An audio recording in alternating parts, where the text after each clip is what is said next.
Candle at dinner? As long as we have steak, then we're good. So the Final Fantasy Fiesta, somebody asked a question about it. Let me answer it because it's I feel like it's a question that kind of gets glossed over, like, oh, it's a race, oh, it's a serious playthrough or whatever. It's kind of both and it's kind of neither.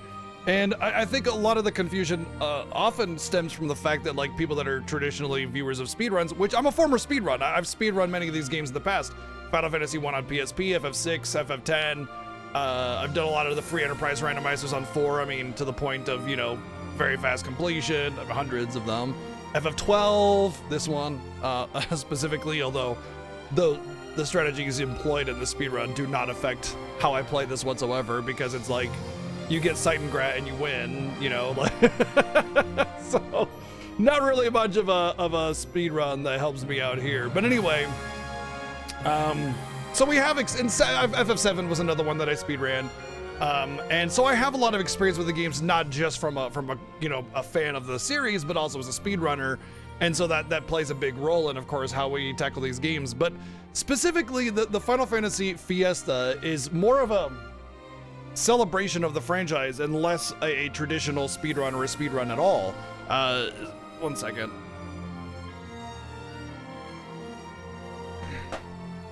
Cat's getting in the window and leaving the curtain open. It gives a glare at this time of year. Anyway, the major rule that pretty much throws everything out the door on what we know or what can make it a potential speedrun is that we're not allowed to run away from random encounters. That means every time we get in combat, it's fight or die. Every speedrun out there is run away from everything, you know? So like that already takes like a 5-hour speedrun and turns it into a 20-hour casual playthrough just from that alone. Also, we're not allowed to skip cutscenes. We're not allowed to mash through voice-acted dialogue unless we've already heard it, of course. And there's a number of other things that we're not allowed to do. RNG manipulation, step routing. We're not allowed to use certain abilities or items that inhibit or restrict encounter rates, like the Charm Bangle in FF6, for instance. We can't use that. There's a lot of like overpowered things that we just refuse to use out of principle as a kind of gentleman's agreement between Seven and myself. And there's a number of other smaller rules. There's actually a really complex write-up that's supposed to go up on the website very soon that details all the tiny little things in each game and what we're not allowed to do and all the little blanket rules that apply to all the games. And it'll give people a much more clearer idea of what the Final Fantasy Fiesta is. But at the end of the day, what we really want it to be is a celebration of the franchise. Seven and I very much love pretty much the entirety of the main numbered entry franchise. I know Seven has misgivings about FF15. I don't have any issues with any of the main numbered games though. So personally, I have more issue with the side games. Actually, there's the difference between Seven and I. Seven doesn't particularly care for FF15. I don't particularly care for Crisis Core and Dirge of Cerberus. Seven likes Crisis Core and Dirge of Cerberus. You know, I don't like Tay and Revenant Wings. Oh, neither does he, never mind. You know, you know what I mean? But anyway, the point I'm getting at is that in order to sort of make that a celebration and less of a speedrun, because we're so experienced with the games, we can just pounce through them really, really quickly if we're not held back by something. And so you have this race aspect that's like, gotta go fast. But then you have this whole, okay, but you have to fight every encounter. You have to sort of put this one to the side a little bit and go, I need to prepare. I need to prepare a little bit more. I need a little bit more levels here. I need more resources here. I need to have better equipment here. I can't just run away from every battle because I have to fight everything. And that's, you know, what's the fastest thing to make this better? You know what I mean? So, you know, some games are short regardless, like FF4, for instance. Yes, absolutely. FF4 usually takes a day. Like, a day is 8 hours for streaming purposes or less. And it's also really important to note that every year the rules set changes. There's the blanket rules, which I talked about before, but every game has its own unique thing every year. And every year there are up to two different restrictions, limitations, goals, whatever. And every year we have a theme. Hold on, dry lips. So Our first Final Fantasy Fiesta that I did in 2017 was, the theme was just original release. We played the original release of every one of the games. And for FF1, we actually didn't even have an incentive because we didn't have the day zero to help move that forward, make that a possibility, right? But anyway, FF2, no blood sword, no mass immune. Seems pretty simple, pretty tame, but you know, it was actually pretty significant because the blood sword you can get mid-game and does break the game. And Masamune also very good, but you get in the final dungeon. FF3, kill Bahamut, kill Leviathan. FF4, kill Leviathan, kill Bahamut. FF5, kill Omega, kill Shinryu. FF6, get all Espers, get all characters. Sound familiar? It only took 1 year of doing get all Espers and get all characters for us to make that baseline. Interesting.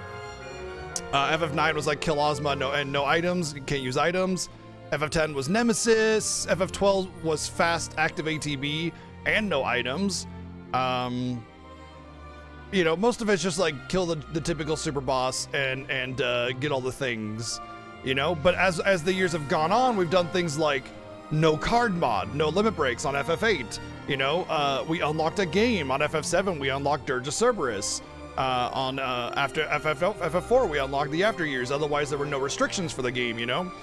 Then, you know, we had a year FF1 where we had no white mages. We had a year on FF7 where we were not able to use items or do shopping.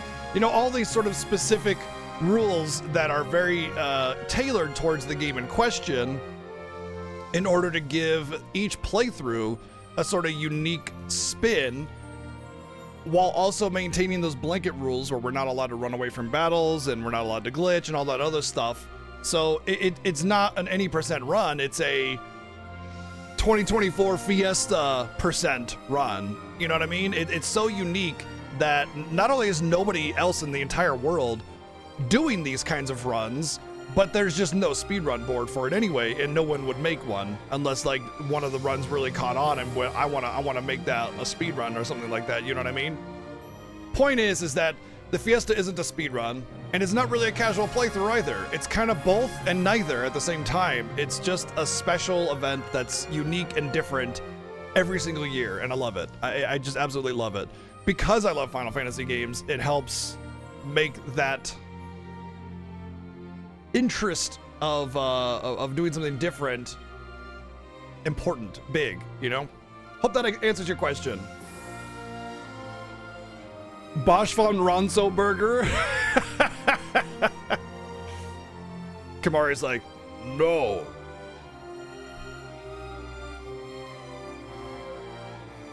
You know, most people don't run from battles when they play games casually, but it's really important to note that when the shit hits the fan, the option to run away from a battle is there.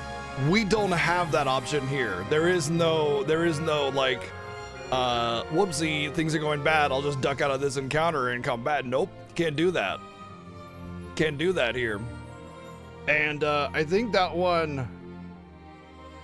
aspect of it kind of goes underappreciated a lot of the time. I mean, oftentimes we're not really struggling with random encounters, you know, as you shouldn't. But oftentimes those become the biggest issues, especially when you tack on something like no items on top of not being able to run away, and then, you know, you get into a really bad battle. I mean, come on, we've already had a ton of close calls and game overs from just regular battles here. You know, like if we were able to run away, I would not have had issues in FF10's final dungeon. How many times did I die on Inside Sin in FF10? Well, 5.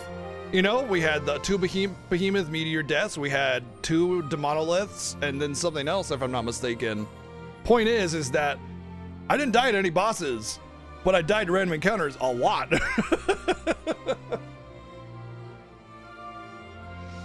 So yeah, just one of those things where it goes a little bit under, oh hey.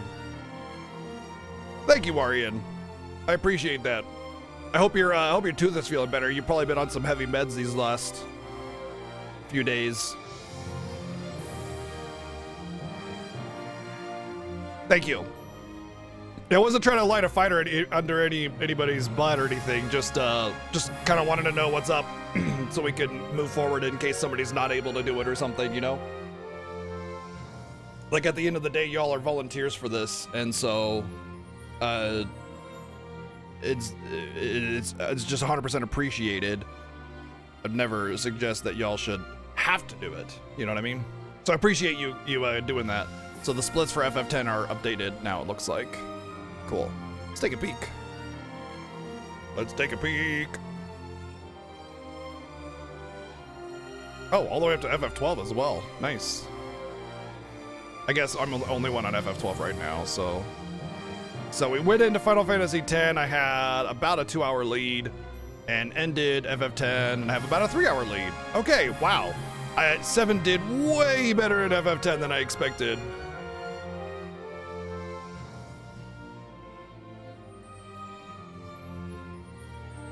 This year we also introduced the bonus goals. Yeah, I wouldn't say that necessarily the bonus goals will make a return, but they also may make a return. You know what I mean? Like it was a thing that was special for this year. It could make a return, but I would say don't count on it necessarily. But we obviously are always taking suggestions. So.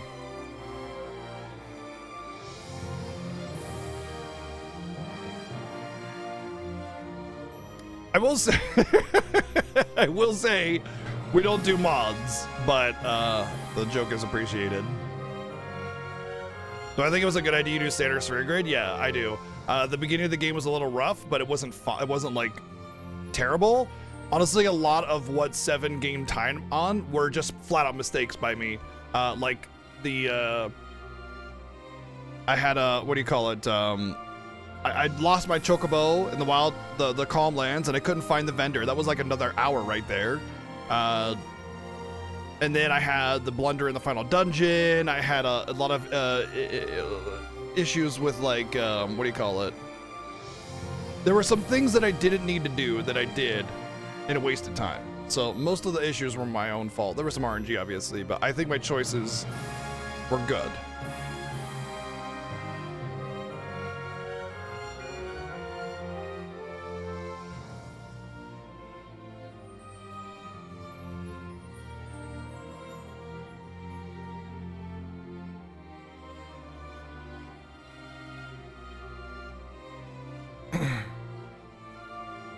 You mean the chocobo vendor actually moving out of the way, gone. Anyway, let's get some hellos out and we'll get rolling on some more FF12. Right now we are standing right in front of Demon Wall. This is, if you're not familiar with FF12, this is one of the harder fights in the game because you're actually supposed to run away from it. You are not supposed to fight it. You are supposed to run. However, it is defeatable, which means we have to defeat it. I'll be employing some very interesting strats that will allow that to be a possibility. Hopefully I don't die too many times. We will see. I'll try to spec a little bit, but I mean, we're limited and I'm already quickly approaching my limit on how many licenses I can actually use.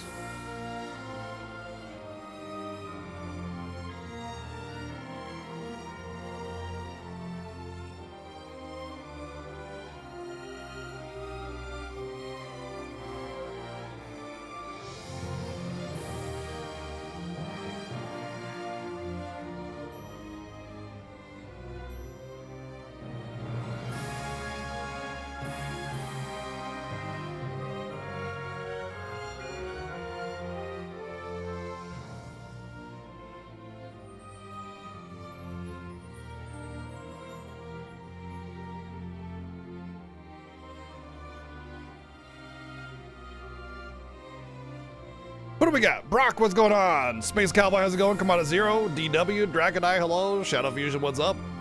What's up? Silver Dragon, North Rex, hello. Beta Marksman, thank you for 16 months. Sir Phobos, thank you for 85 months, and hello. Rabbit Amoeba with 93 months, and hello. Wow, this is some big resubs. Thank you everyone very much for the resubs. Boom Baby, what's up? Kelvin, how's it going? Mecha, Bandit, hello. Looney Jim, what's up? I said Jimmy Jim, Titus. Berserk now, Jonna, what's going on? What's up, Local Bro? Malvius, hello. If you got any more questions on the Final Fantasy Fiesta, feel free to answer. It's a unique event, you know? What else we got? Ducky Quack Quack, Pink Sammy's here. Boom, baby. Titus, hello. Slay Nasha, what's up? Lunatone, how's it going? What's up? Laura, hello. Romani, welcome back in. No worries, no worries. I'm sure they're not even here to even hear me at this point then. Armis, what's going on? Veerlicor, hello. Happy Trail, what's up? Start calling you, Melvin, Rule 42 fan official. Lyrical Demon, what's up? Rocker, Veerlicor, hello, hello. All right, hope you're feeling better, man. Some shit you're gonna have to deal with. RPG Chick, hello. Mr. J, what's up?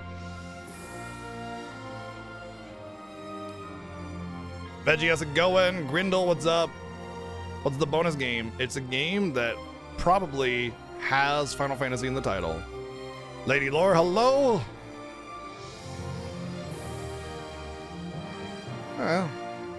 Silver Lighting, I guess. Berserk Now, Lizzie Berry, Lurkers, and anyone I might have missed. Final Fantasy 12. So we are here, Wraithwall's Tomb, relatively low level. That means we can have, at most, with our main party, 30 licenses. Right now, our characters are close to about 20. Fran is at 20, Ash is at 16, and Penelo's at 17 licenses. So I have about 10 licenses that I can mess with, but I have to be careful about where I spec. What games do I play outside of Final Fantasy? I'm a huge fan of tons of different kinds of games. I don't do like the you know, the streamers have like one game that they play, like they just play Fortnite. They just play Hearthstone. I don't do those kinds of games. I enjoy them from time to time on my own time, but I don't stream them. I stream a lot of retro, I stream a lot of RPGs, I stream a lot of modern. I mean, boy, you know what? Let's go over a list of what games I streamed and played this year, because I have a document that keeps track of all of it for your viewing pleasure. Let's see, should be this one. This year, for viewer-voted games that we played, Tales of Fantasia, Tales of Destiny 2. Oh yeah, it was the Tales of year. Balan Wonderworld, that was a meme game. Tales of Legendia, Xenogears, Ultima Exodus, Shadow the Hedgehog. These are some terrible games. Legacy of the Wizard, except for Xenogears. Bloodborne, I mean, a couple others are alright. Bloodborne, Dark Souls 2, Neo, Ultima Quest of the Avatar, Middle-earth Shadow of Mordor, Jak 3, Middle-earth Shadow of War, Legend of Zelda Oracle of Ages. Those were viewer-voted games. Games that I chose to play this year. You need a spanking. Thank you, Donate, for the 269 bits. I replayed the Final Fantasy Pixel Remasters with a full boost playthrough just for memes. It took me like 5 days to get through all 6 games. It was really fun. We had the Final Fantasy VII NES D-Make. I have a card of it right up here that somebody sent me. I got soft locked, so I couldn't finish it, but I was doing it as a meme for FF7 Rebirth, which of course I played and platinumed. I replayed Ephemeral Fantasia as a poor choice incentive. I did Ewan Chronicle 100 Heroes, Lord of the Ring Golem, also a punishment game. Life of Black Tiger, also a punishment game. La Mulana 2, which was great. I replayed Final Fantasy 2 on PSP to do the keyword dungeon. I played Bubsy 3D, which was also a punishment game. Zelda's Adventure, also a punishment game. I do a lot of punishment games. I play terrible games in this channel a lot of the time. I replayed Earthbound, but we followed along with the travel guide, the big booklet you got with it. Acted like a travel guide, and I wore a goofy hat, and we pretended like I was a traveler. It was really fun. I played Senran Kagura Reflections, also a punishment game. Super Mario RPG Remake. I played Like a Dragon, The Man Who Erased His Name, and then I played Like a Dragon Infinite Wealth. Terra Enigma, Visions of Mana, Dragon Quest VII, Alan Wake, Control, Alan Wake 2, and Mario and Luigi Brothership. That was the last thing I played before the Fiesta. But you can go through that document, you can see just about everything that I've played in the last 5 years. And I've been streaming for 9, so I didn't record all of my stuff before, but it's all there. You want to see what I play? I play everything. I enjoy games of a broad variety. So you name it, I've probably thought about it or been interested in it or played it. Let's see. There are some genres I like more than others. I prefer RPGs, but I'm into everything, you know? The only I would say sports and racing game are pretty much something I've never streamed and barely play. I have vague interest in them, but they're just kind of, you know.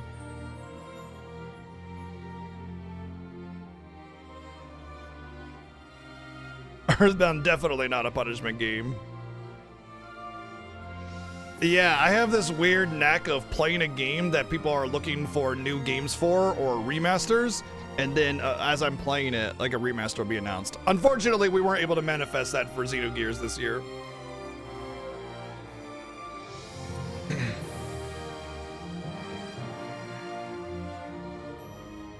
Brothership was good. I really enjoyed Brothership. I don't understand that like it got a little bit of like weird negativity for it. Play it again next year. Honestly, I'm interested in playing the Perfect Works mod for Xenogears. Go play Skies of Arcadia. I have it both for GameCube and Dreamcast. So if I were to play it again, I would play the GameCube version though because they reduced the ridiculous encounter rate.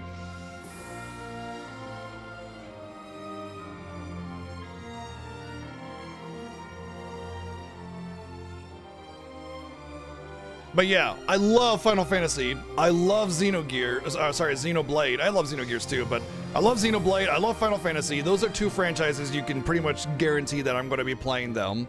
I'm a huge fan of Soulsborne games, so chances are you're going to see me playing those as well whenever a new one comes out, whether it's Dark Souls or a copycat one. And then after that, it's like any game that piques my interest, you know? I would say the game I'm looking forward to the most that's been announced is Clair Obscur Expedition 33. That's a hot streak. Doges, what's up?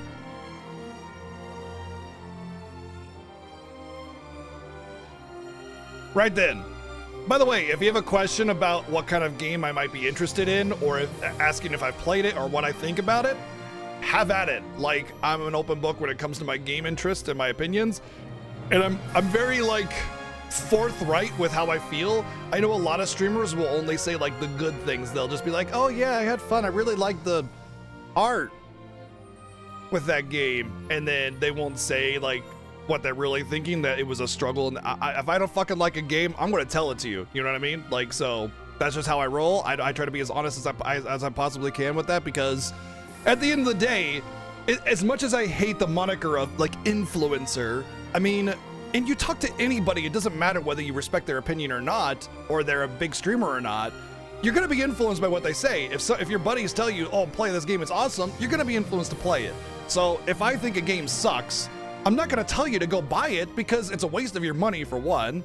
And two, like, I want better games. So I'm gonna recommend good games to you so that they get better sales, so that we get better games in the long run. You know, just making up excuses for games that are like all right or mid or bad, it just results in more all right, mid, or bad games. Remnant 2 is a Souls-like with guns. Remnant? I don't think I've seen that one. I thought the only Remnant type game I'm thinking of was a CRPG. Maybe I'm thinking of Revenant. Remnant. I don't know if I've seen that one. Oh, don't play Ephemeral Fantasia unless you hate yourself. All right, Final Fantasy 12, let's go! That's the wrong button! Oh god, I'm wasting time here! Some games can be so bad that you still enjoy them because they're like, they're just bad.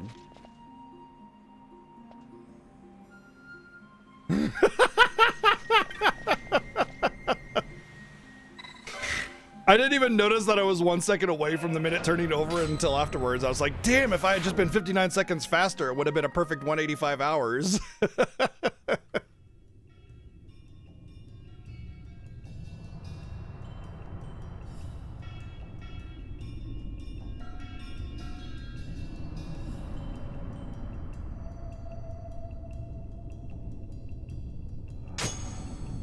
Honestly, I don't even look at the timer when I'm trying to pause it because I'm going through the menu to pause the timer, so I'm not looking at the actual time. Yeah, go ask Indie Earth. She's already done that. Okay, let's set this up. So first off, we're gonna do a separate thing. We're gonna turn Gambits off for now, but it's gonna be.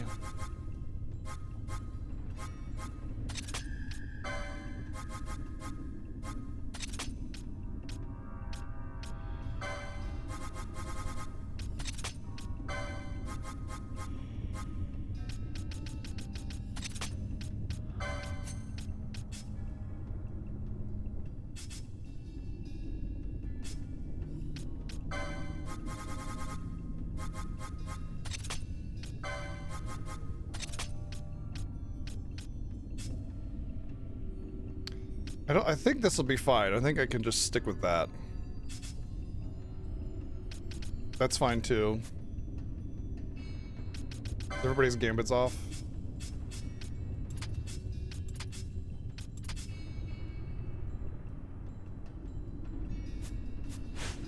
All right. Let me zone in and out for an autosave. Because there's a lot of setup that goes into it. I really don't want to mess with the menu again and then end up killing myself and having to do it all over again.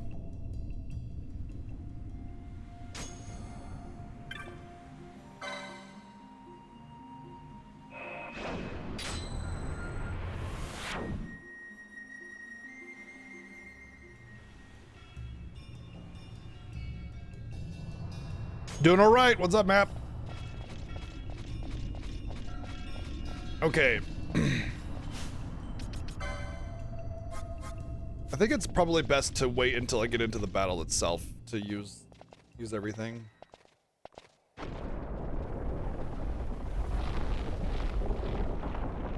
So normally you're supposed to run away from this battle. We will not be running away because that is against the Fiesta rules.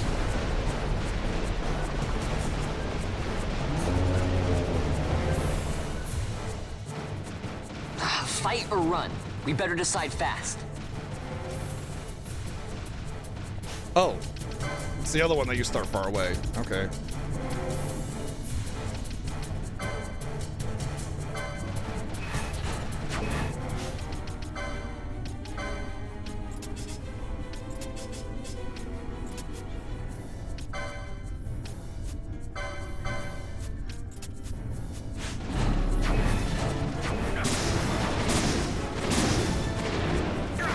My arrow is not doing a whole lot of damage.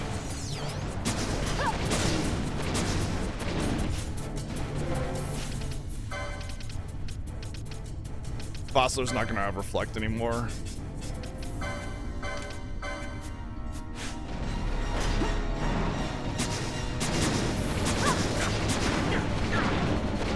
I forgot to spec into something. I felt like I should have spec'd into a little bit more. Maybe get a, what you call it, thingy.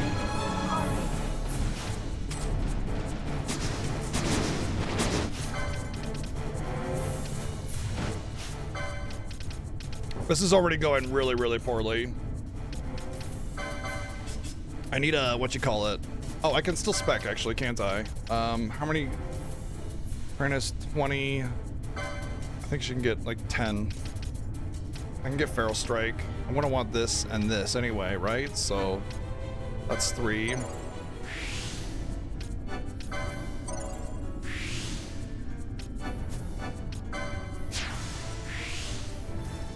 One, 2, 3. That's 23. That means she needs to be level like what? 12? What she is? Okay.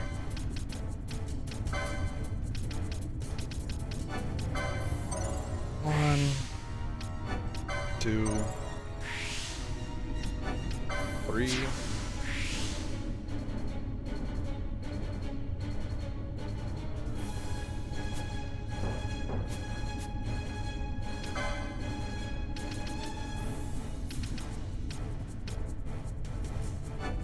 One.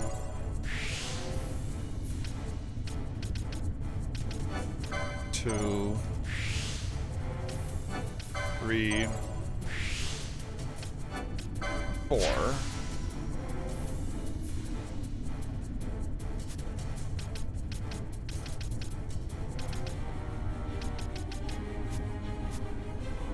I don't know if I'll actually have these charged. I might not. I do. Okay, good. All right, so Ash is actually X-Zone, so I can't really actually do that with her. But Balthier, or Bosch rather, I can bring him in to do that. Do I want to do that, or do I want to do this? Probably this. So 1, 2, 3, 4, 5. If you've noticed, I've pretty much ignored gambits as much as I possibly can. I feel like those are less ideal options. 1, 2. Okay. All right, so now that Ash has been X-zoned, I'm just going to remove all their gear.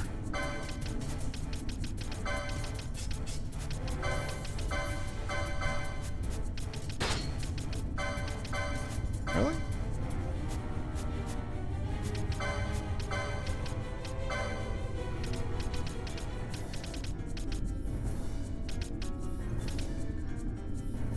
Screw it.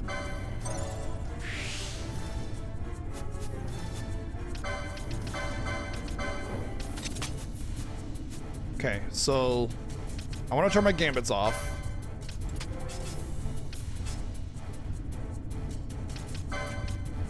You can keep yours. You can also keep yours on.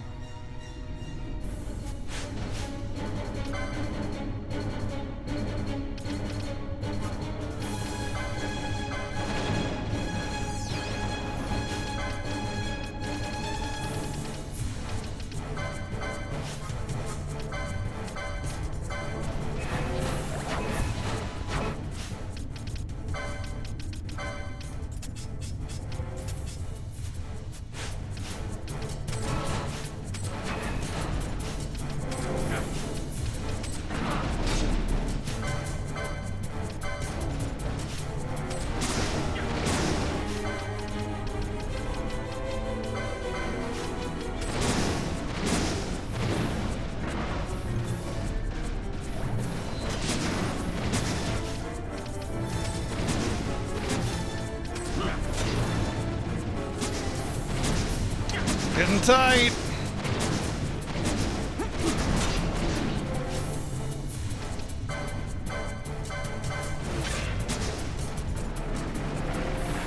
Oh no!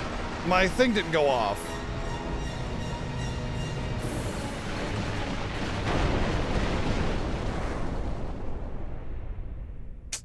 That's a bummer. My shit didn't go off. Oh well.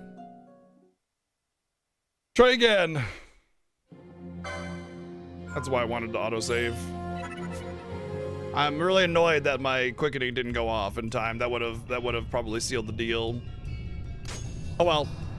I guess I can spec now. I'll have to spec exactly as I did before though.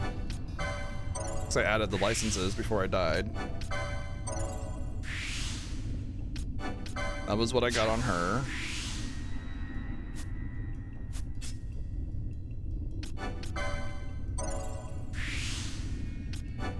No, it doesn't. You just have to have your ability ATB queued.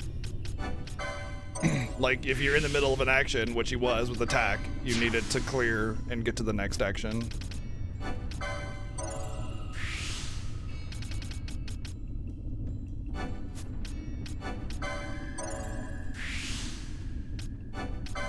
That being said, I thought I had more time regardless.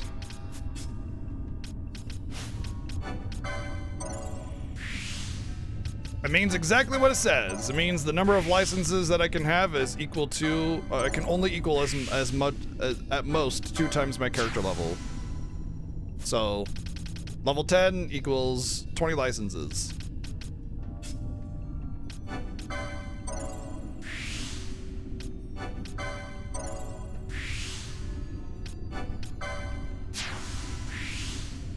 At most.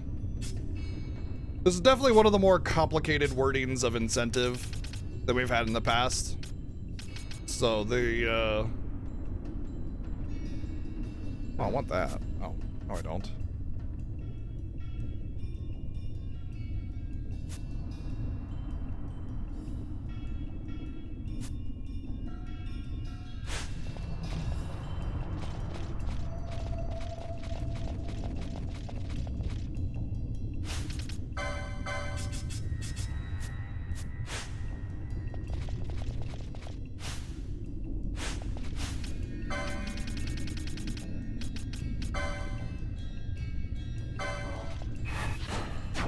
I thought it was this one that I had to run up to, but it's the other one that you have to run up to.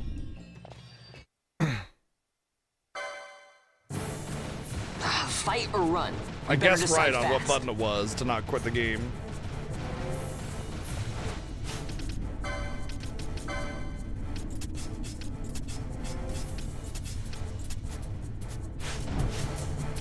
Because I almost quit the game there, not knowing which button it was.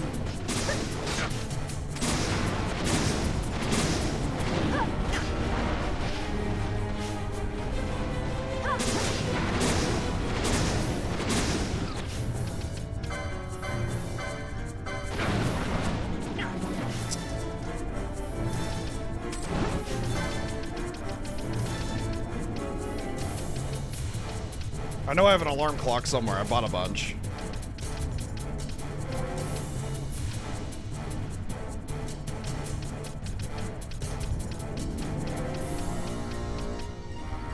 What the fuck? I know I bought some alarm clocks.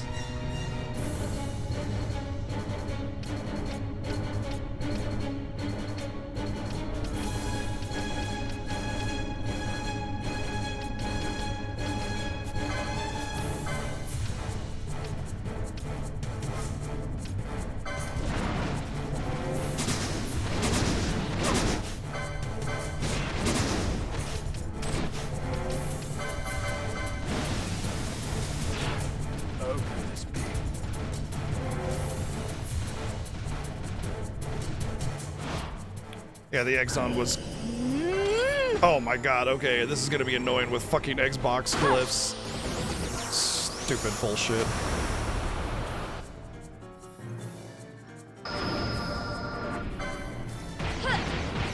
Okay, I think it's triangle, square, X, so that's a little bit helpful. Here goes.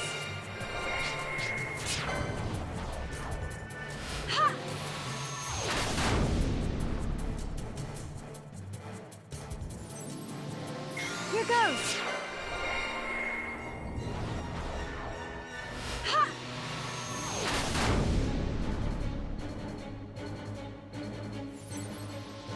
Here goes. Ah! It wasn't terrible, but it wasn't great.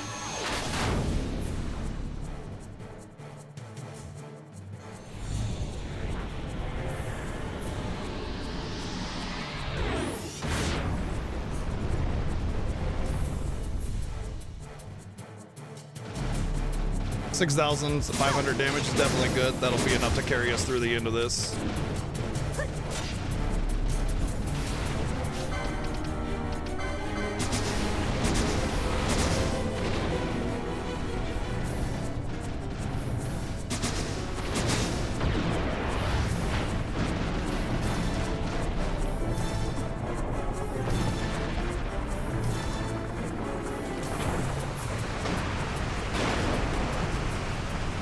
I totally forgot to look into the glyph issue when I was,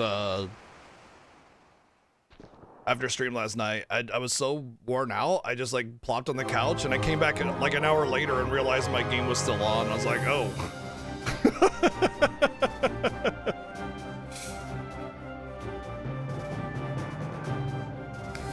So for me, map class, it's I like both. They have each have their own merits, you know? The loot system is way better in this one. The class system, while, you know, limiting, is also a little bit more directed. In FF12 OG, you have a total freedom of the grid, so everybody can be everything. You know, there's definitely pros and cons of both, in my opinion.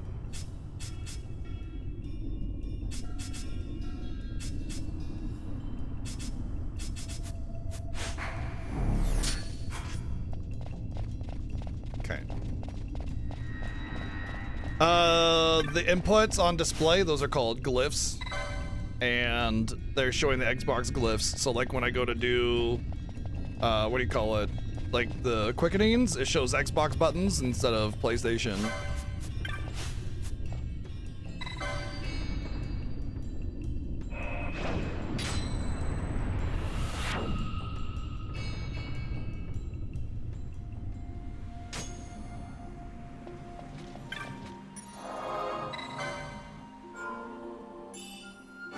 If you want to get an answer for your solution, knowing the proper terminology goes a long way.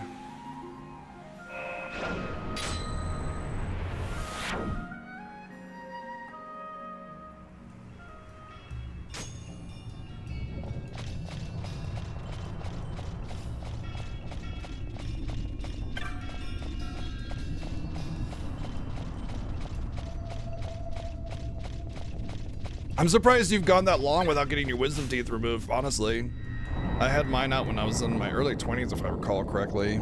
But I also had impacted teeth, so they needed to come out.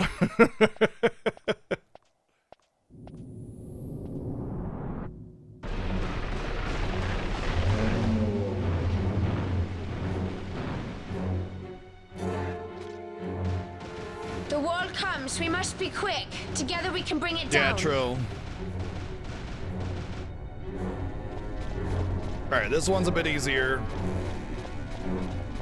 So I don't need to worry about it too much, but yeah.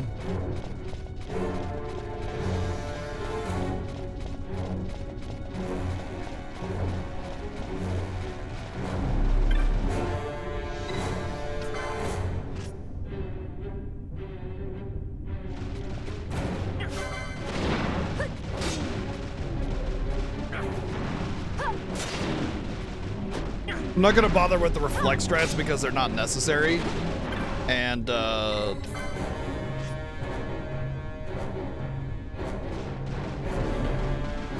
might want that Reflectiga mode for elsewhere because I won't be able to get Reflectiga otherwise. Oh man, he casted Anal on Vanillo. Now she's out of MP. That's a bummer. No, but so the reason I used Reflect there is because Arrow is an AoE spell, and there is no AoE tax on AoE spells in this game, meaning that there are spells that are AoE and spells that are single target. So if I cast Arrow on my entire team and it reflects back, they take 4 times damage, meaning I cast Arrow, there's no AoE tax, so it's still 100% of the damage and reflects all 4 of those casts back. That's why that demon wall was able to be killed to begin with. If I did not use reflect strats, I probably would have gotten it even with the quickening to about half health.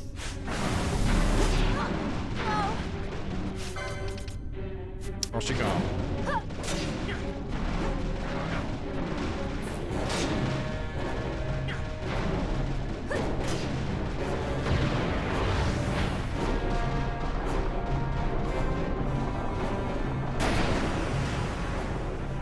So when it comes to spells in this game, there's like, there's the regular level 1 elemental spells, fire, water, or blizzard rather, and lightning. Those are single target, but when you get to Fyra and on, they're automatically AoE. Aqua is single target, Dark is AoE, Arrow is AoE, and then I think there's like Scourge, which is like the highest level single target one. And then Scathe, which is like a beam, a line.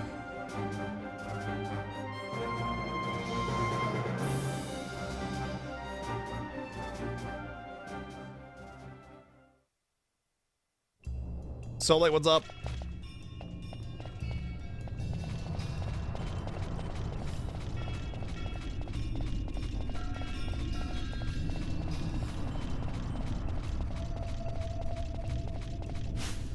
Oh. I guess we're gonna go out. Wait, can't I just hit up this and it'll take me? Nope, there is nothing up here. Okay. Gotcha.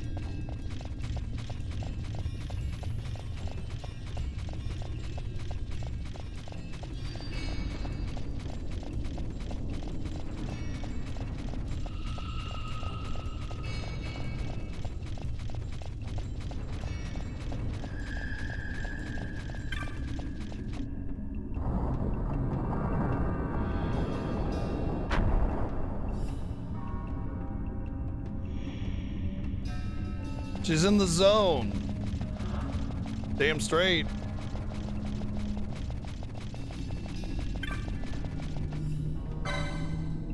Now it'll open up the bridge. Yeah. I want to say in this version of the game, instead of getting the really good sword, you get like a scathe mode or something. But that scathe mode can be clutch, so once I use the save point to get Penella back. Oh, she's back. Never mind. But I still want to hit it for the recovery. I mean, I definitely get that procrastination life. If it wasn't for my wife, I still wouldn't have glasses that I could actually use. That would actually be good for me, so she lights a fire under my butt to make me get things done, because otherwise I'm just like, it's not a big deal. I'll get it taken care of later, and then...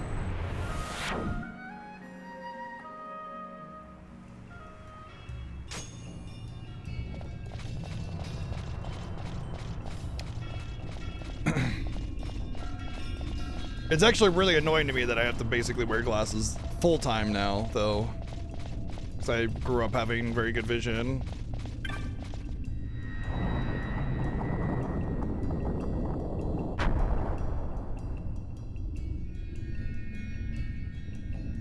There's also a lot of like the ADHD life, you know, getting in the way, where you get distracted and then you forget about stuff. Also, then there's the whole social anxiety aspect of not wanting to go places and talk to people. So, you know, a lot of things get in the way of it. My vision isn't that bad. It's just that reading text and stuff is a little bit more difficult. Like, without glasses, I can't really see what y'all are saying without squinting. And I'm only about, what, 2 feet from my monitor. So...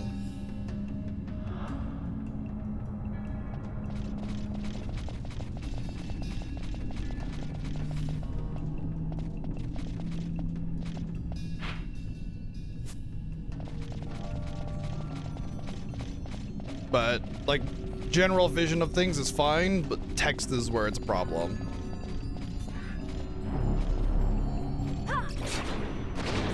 Oh, gotcha. Yeah, that's a good reason to wait.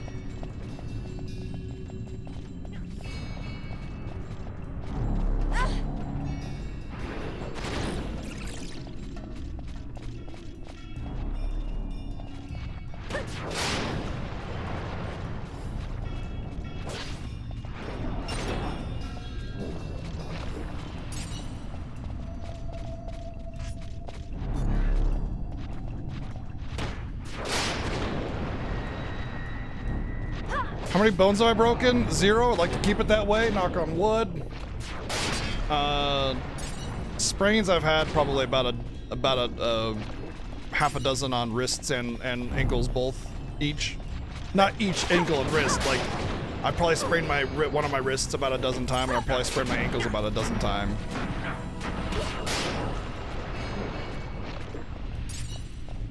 So lots of sprains, no breaks yet. Although. I don't know if it'll come over on camera, but I don't know if you can see the difference in my fingers. It probably won't be able to be visible. But if you notice, this finger has like a hump and it's a lot fatter than this finger. And that's because it got slammed in one of those van sliding doors. And it permanently changed the way it looks. I don't know if there's like a dislocation there or something, but definitely something going on with that.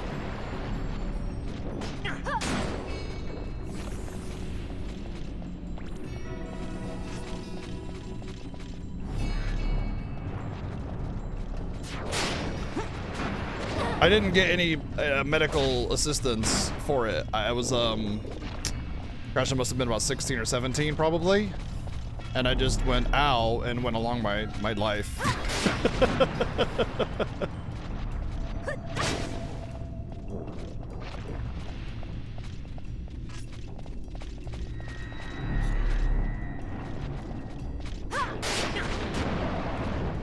Ooh, I think I know exactly what happened, VG. Tip of your finger got hit instead? Like, you don't need to explain anymore, man.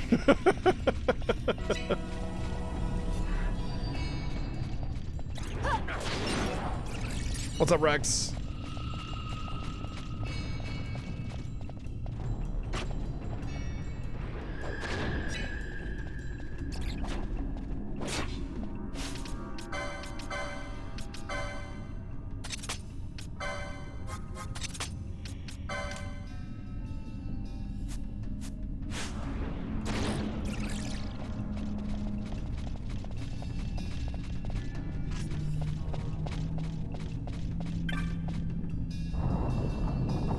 Alright, we got our Scathe moat, which will be helpful later, potentially.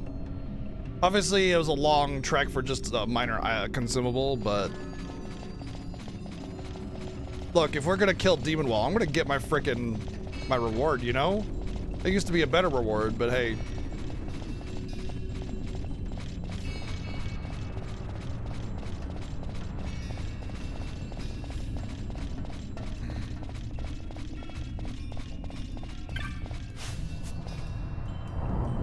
No, I'm definitely not bitter about anything, you know, that I may have had in it, like an injury based on an injury basis or anything like that. I have no like bitterness or unease or frustration with anything I may have experienced in the past whatsoever. I know a lot of people have it way worse than I do.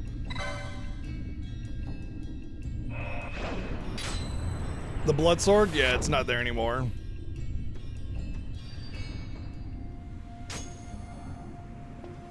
Even then, the blood sword was only a chance to get, which was stupid.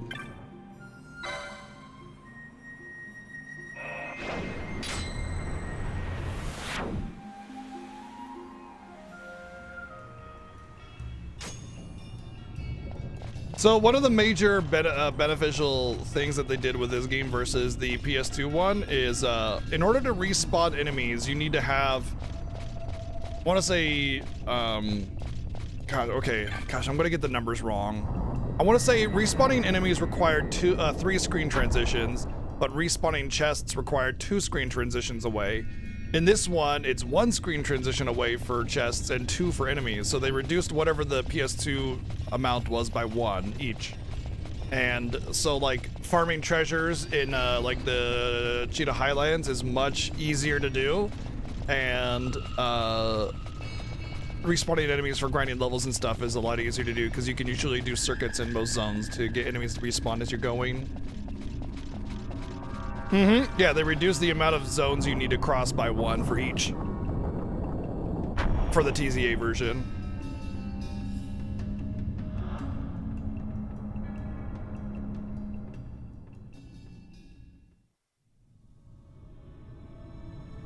And then the chests in general are better overall, but there's still some annoyances.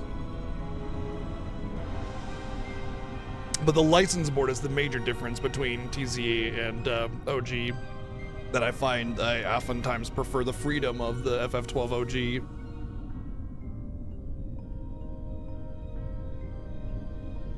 Incredible. 3 zones for chest? Okay, so 3 zones for chest, 2 for enemies look then. on as they pillage so solemn a place. Yet without help, you and I are as nothing. Is this not so? He thinks ever and always on his own profit. Yeah, it's honestly, it's one of the best changes that they made that goes true to our cause. highly unnoticed. I do not share your majesty's trust. We will continue this later. Now we should concern ourselves with finding the Dawn Shard.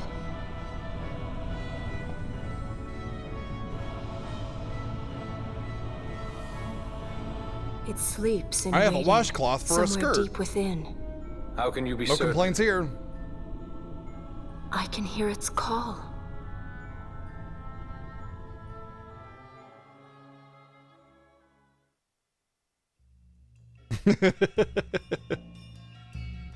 Honestly, I like most of the fashion options and choices in this game for the characters.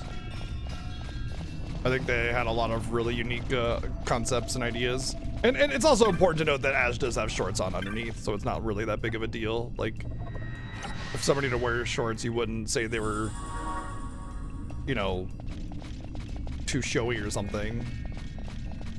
So the skirt is literally just a fashion choice. That being said, women can wear whatever the fuck they want.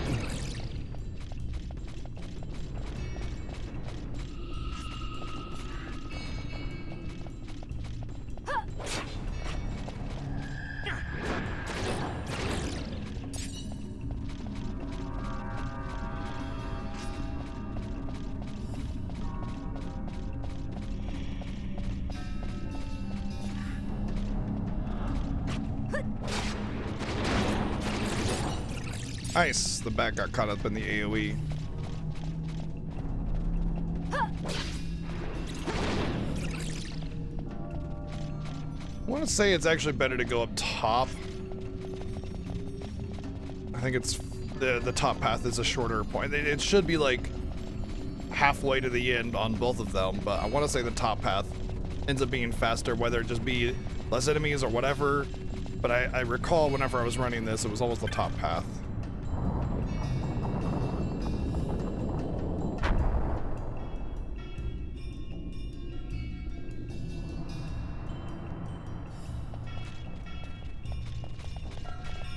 There was also a couple unique skills and abilities that I may want to consider snagging. Well, not today. I just remember being in Wraithwall's tomb trying to get all the skills and abilities last year. I knew, you know, how many abilities during Order of Ambrosia that I say, ooh, I should remember where this is, and then promptly forgot this year. How many? Like, I'm sure there's gotta be a number. Like, oh, here's where Protectica is. I should get this next year.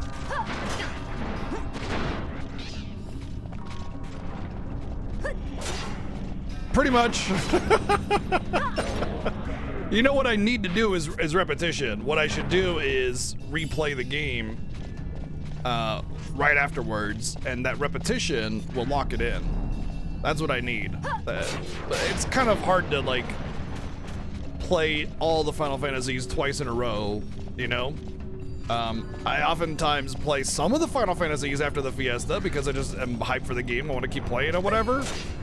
But yeah, repetition is really essential for me to remember things. And a year going by between playthroughs does not help. It helps me remember some of the bigger things, but not everything. I want to say, though, that the item in question for this particular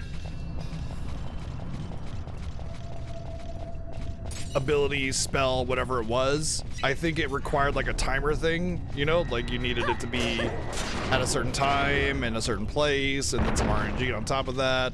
That might have been also just the rare spawn that we're doing here as well, though, because there was a rare game.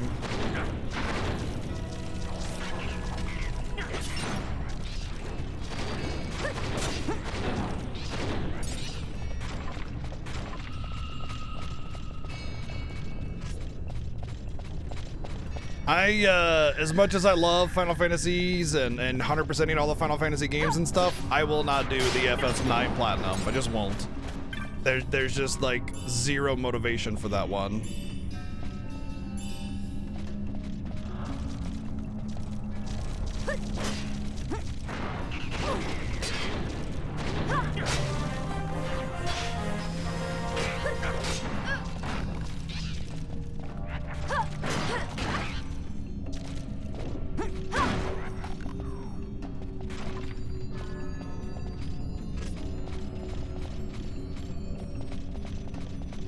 You beat me by an hour in FFX?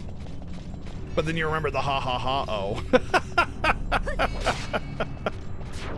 True, I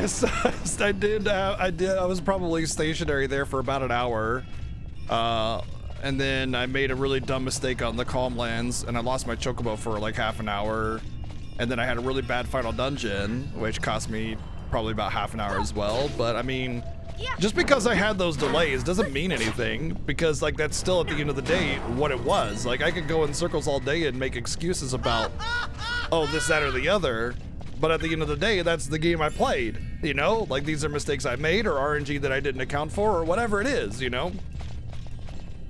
You did do the lightning dodges you were suggesting for the 3 strength spheres. It's only 50 dodges and it wasn't too bad. Even with encounters? Even with it, I gotta do this. I have to replay the game. Like, I'm gonna be replaying this game tonight. Or FF10 anyway. 2 encounters for 50 dodges.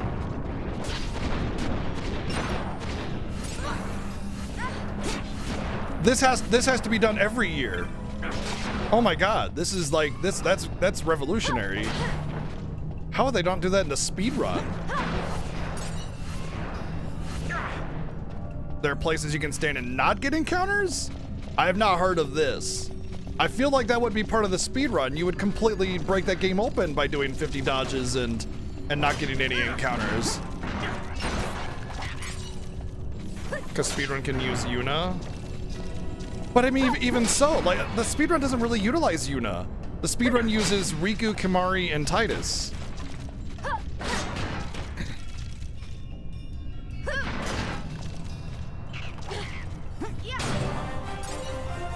It does now? Oh, really?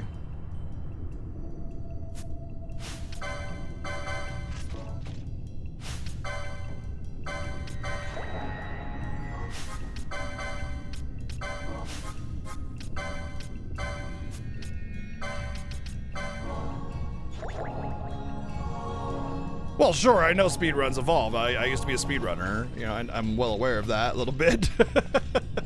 Wait, don't I like hit the thingy and I hit, oh, that takes me back. I'm missing something. I'm pretty sure I can't go into this yet. You hit that. Right, this is where I'd want to go. So I hit this. It only opens up half of it, and then you teleport back. And then you go the other way. 10k enemies, not battles, yeah. And you can do the fast forward to make that go a lot faster, but still, it's the jump rope, which makes me never want to do platinum for that game, by the way, not the, not anything else.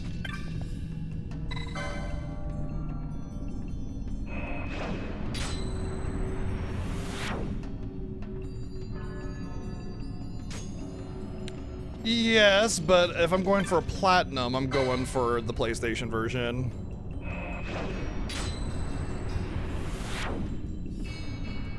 I know, like, all achievements is essentially platinum on PC.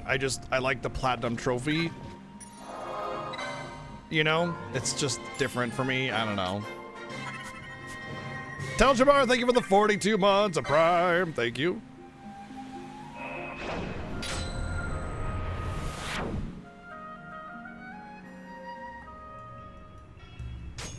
Scripted on PlayStation 2. Well, I still wouldn't do that.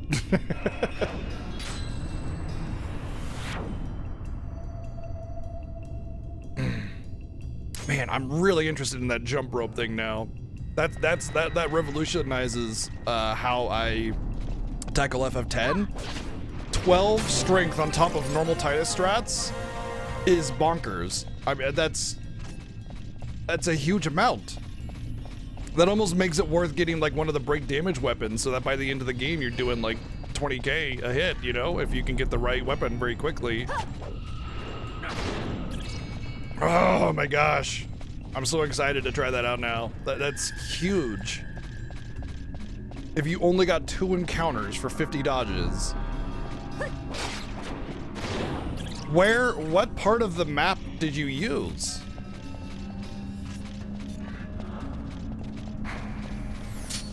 Okay, bat's not aggroed. I'm not in range to hit it, so.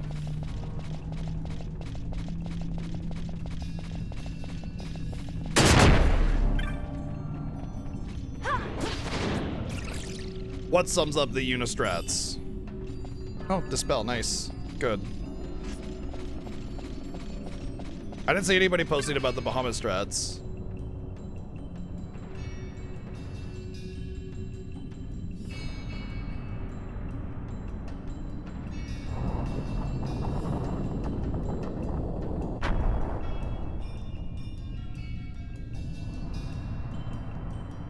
Oh, Bahamut. Oh, you're talking about the break damage limit.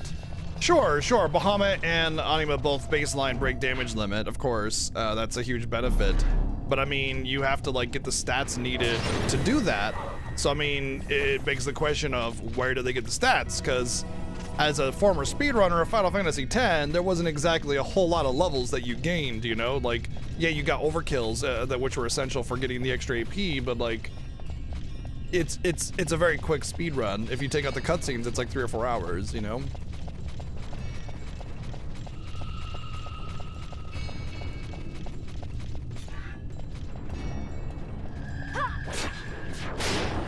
It also begs the question of what are you breaking damage cap with? Are you using Bahamut's spells since he starts with Ga? Are you doing strength? So you doing the Blitzball sphere and you're giving it to Yuna?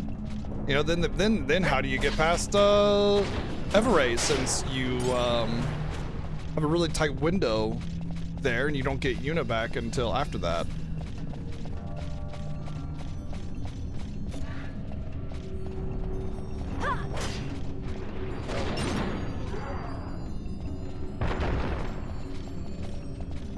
I thought even if you jump back, you still get movement for an encounter. Right, yeah, the Celestials do have little bonuses that are extra beyond that, right? So actually ignoring defense with a Celestial on top of break damage would allow you to do way more than just what your strength would allow. Oh gosh, okay. I gotta bring up a window really quick so I can be reminded me.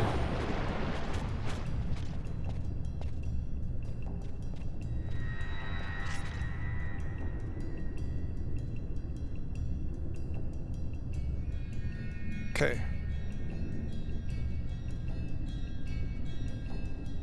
But yeah, there is another flaw though with the celestial weapons, and that is like with Titus's and Auron's celestial weapon, they have other things where it's like they do more damage with more or less HP. I do believe Auron's is the more HP you have, and it's percentage based.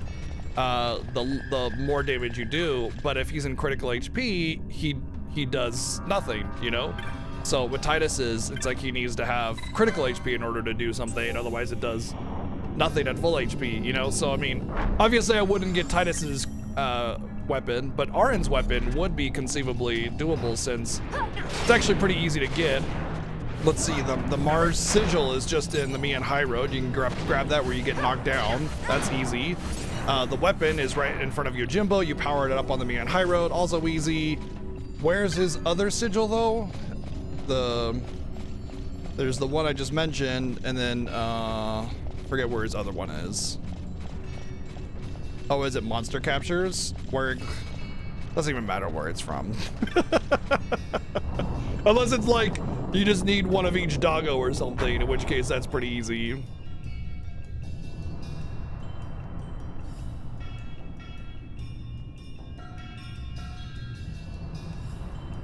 Ten areas or species on capture. That's not terrible. You could probably do like the first 5 zones, do one of each enemy, and just done. Mist. That wouldn't be too bad. You could just walk through the areas pretty easily with capture weapons. Where it is thick enough, you may. The nether runs deep in this place. The only problem is Auron itself. So, is the mist dangerous? Yes, but it is also an aid. A dense mist allows the working of powerful magics. I'll keep that in mind. Kamari, though. Kamari has to do the cactuars and the butterflies, right? Keep track of these things. So that's a lot of annoyances. For sure. Bonk Yuna. Yuna's is easy, yeah, because you get the Nirvana just for doing the required captures that we have to do anyway for Calm Lands. And then, or not the Minerva, the Nirvana. And then you get the Sigil and Besaid right at the beginning of the game. And then, where's her other one?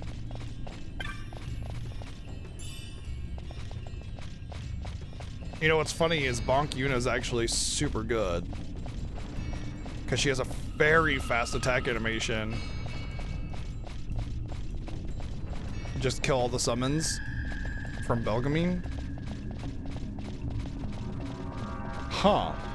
If I saved levels on Yuna all throughout the game, a lot of that stuff are things that I have to do anyway as part of the Fiesta. And then you just do a couple extra Belgamine battles. You take all those levels that you've banked up. You take her to Titus's grid, do the whole RN thing. Oh, look, the blood sword. And,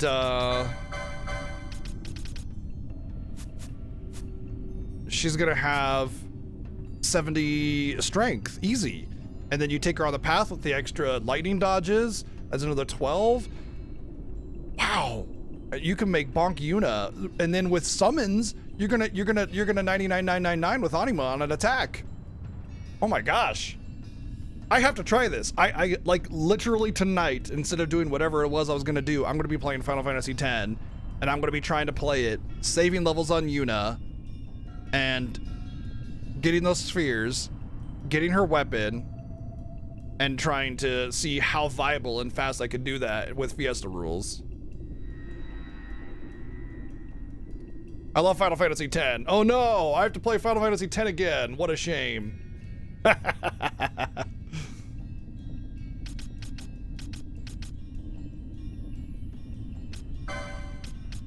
think the blood sword is one of those hidden sword specs. So like if I want to get it, I gotta like go all the way down here or something like that, or all the way over here.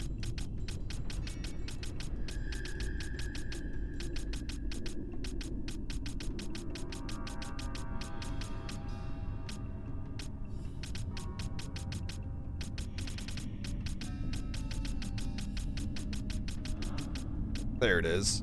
So that basically means I will not be getting the blood sword.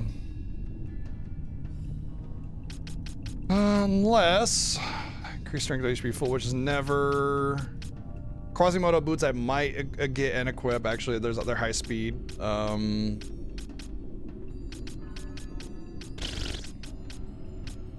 Nope. I might get that though.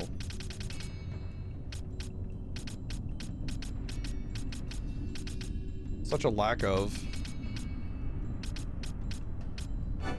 1, 2.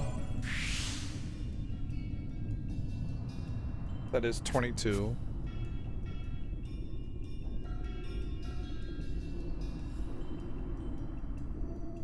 Yes, yes I am, DW.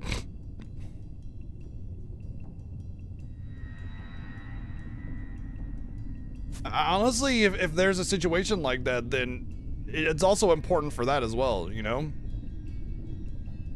So being able to do lightning dodges without having to break the rules, essentially, hell yeah, I'd be about that, absolutely.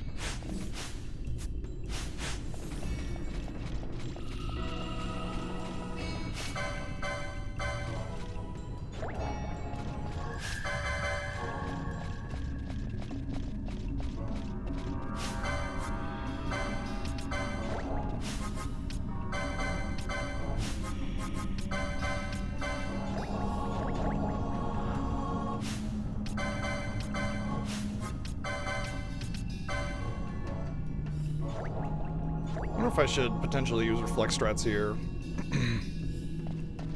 All right, let's just go in. I think they're likely to be weak to water here, so.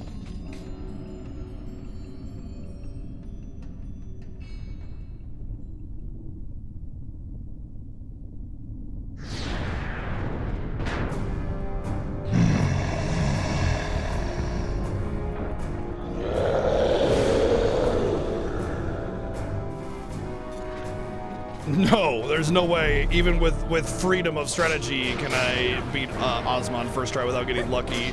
I think the best I ever did with Ozma was second try in the Fiesta, and we had freedom to do whatever we wanted.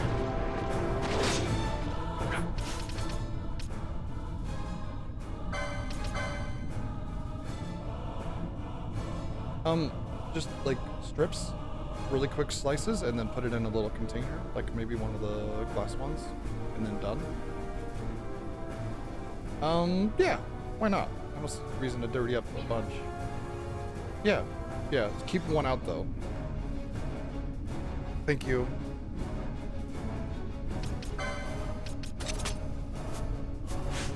Ozma was 7th try this year. And you have to remember we had some pretty severe limitations with our B team.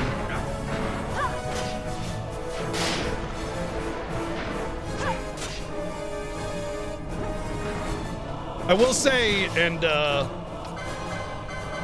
don't really like. I definitely like tuning my own horn for this one, but my my setup was really good, so that helped a lot with my ease of Ozma. By the way, whoever said it'd take 5 seconds for quickenings to cast, you just got proven wrong because it was instantaneous there. It paused the game completely as it cast the quickening. It's literally just a matter of, do you have a free attack option available?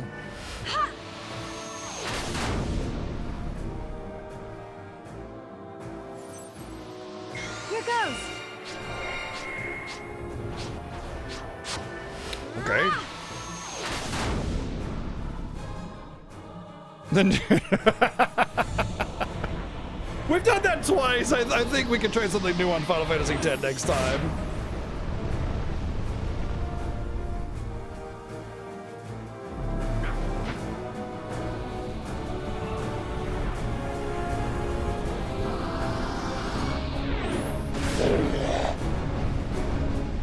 No. He saved it after he did Ozma, so it wasn't that bad.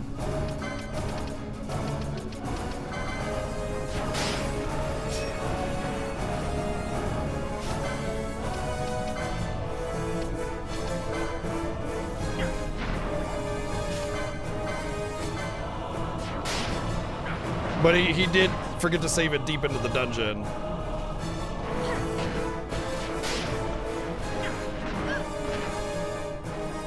Yeah, 7 definitely did not do first try Ozma.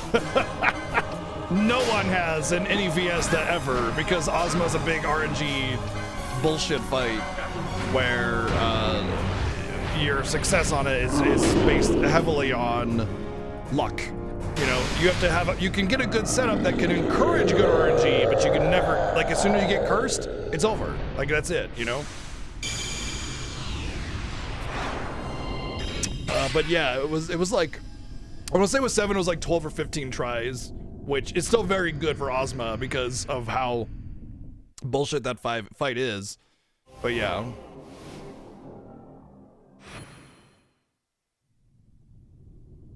In vain glory they arose, shouting challenges at the gods. GG. But prevail they did not. Their Not a doom particularly it was hard fight. to walk the mist until time's end. A legend of the Nemo. My family tells a story of the Dynast King and an Esper. The story goes that in his youth, the Dynast King defeated a mighty Gigas, for which the gods took heed of him. Thereafter, it was ever bound to him in thraldom. So, all this time it's been here guarding the Dynast King's treasure? Not so. The Esper Gygas is the Dynast King's treasure. Yes. That's your treasure? In this Esper we now command rests a power whose worth is beyond any measure. Gigas. It's pronounced Gigas. Is that so? Call me old-fashioned, but I was hoping for a treasure whose worth we could measure.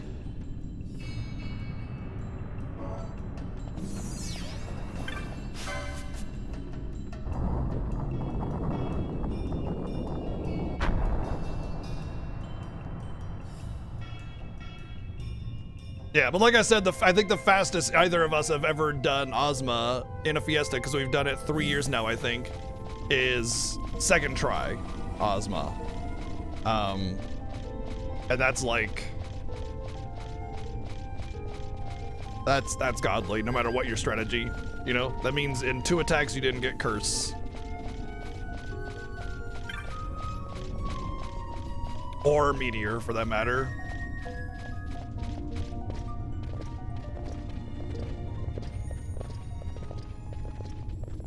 You can't block mini, and if you're doing melee, that's it. Like, you're done. Pretty much, you're not going to recover with Ozma because of him being such a dick. Your Majesty, we must go.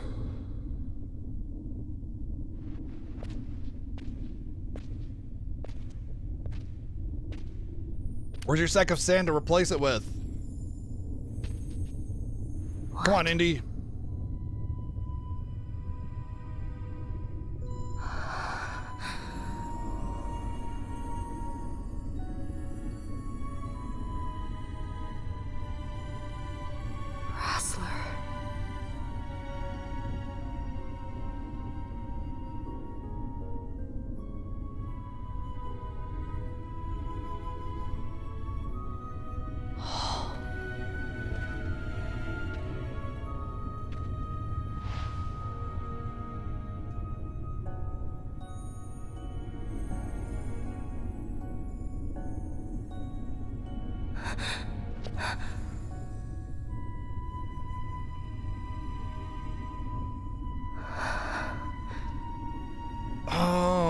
You know, I used to think that, You will be avenged. No, that's not right. I used to think that Vaughn was a descendant of the Dynast King as well, like they were separated somehow. But because that's why Vaughn can see Razzler. But then there's nothing that suggests, you know, why he can't see Razzler later. However, I just read a very interesting thing because I wanted to search. I did a quick Google search to see if there was actually a better theory as to why Vaughn stops being able to see Razzler afterwards.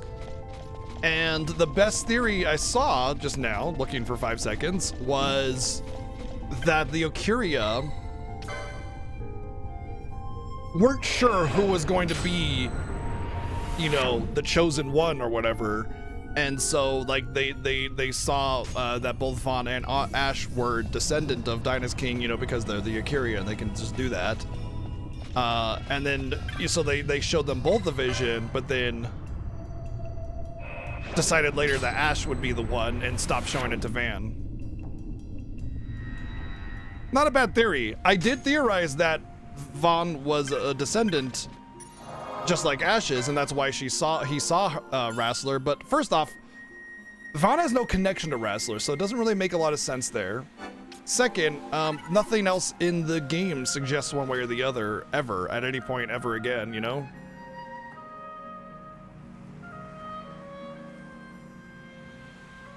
Does he? Interesting. I don't remember that dialogue. That's very interesting. So maybe there is something there that's not, that's sort of only hinted at and not. If that's actually true, that theory, it gives Vaughn and Penelo, by extension, a lot more weight in the story. I already think that Vaughn has a fine place in the story, just fine. He's not meant to be the main protagonist. Ash is, obviously.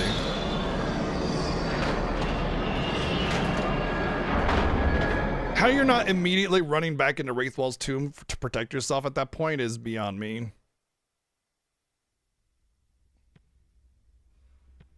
Such a tremendous honor to again be graced with your presence, Majesty. You left us with such great dispatch upon our last encounter that I must confess I had begun to worry that we may have given your Majesty some cause for offense. Well, you tried to kill us, so, you know, there's Such that. a heartfelt display of remorse. Now, what is it you want? I want you to give me the Nethicite. The Nethicite? That is a base imitation. We seek Wraithwall's legacy, the ancient relics of the Dynast King. Day-affected Nethicite. Did you not tell them, Captain Azalas? Majesty, he speaks of the Dawn Shard. That is the Nethicite. Are you mad, Vossler? If we are to save Dalmasca, we must accept the truth. I will fight this profitless battle no more. He doesn't mean money, by the way. Joey, thank you for the 299 bits. It means Captain it's not getting Azalas them has struck anywhere. a wise bargain. In return for the Dawn Shard, the Empire will permit Lady Ash to reclaim her throne, and the kingdom of Dalmasca will be restored. Think on it. An entire kingdom for a stone. You must admit, 'tis more than a fair exchange. And when all is said and done, your master will have another pet. Ooh. Lady Ash, I just let us realized a take little heed for the wincing people with of his cheek Dalmasca. there. Interesting. Your Majesty wallows in indecision on peril of their heads. Because And his shall be Balthier the was also first to suggesting fall. that Well, at least your the sword judge is was to also the a point. pet.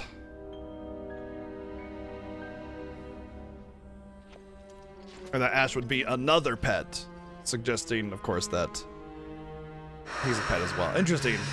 I didn't notice that little subtle To wincing think the there. relics of the Dynast King were day-affected nethicite, Dr. Sid will be beside himself. What did you say? Captain Azulus, take them to Shiva. They should have leave to return to Rabanastre soon.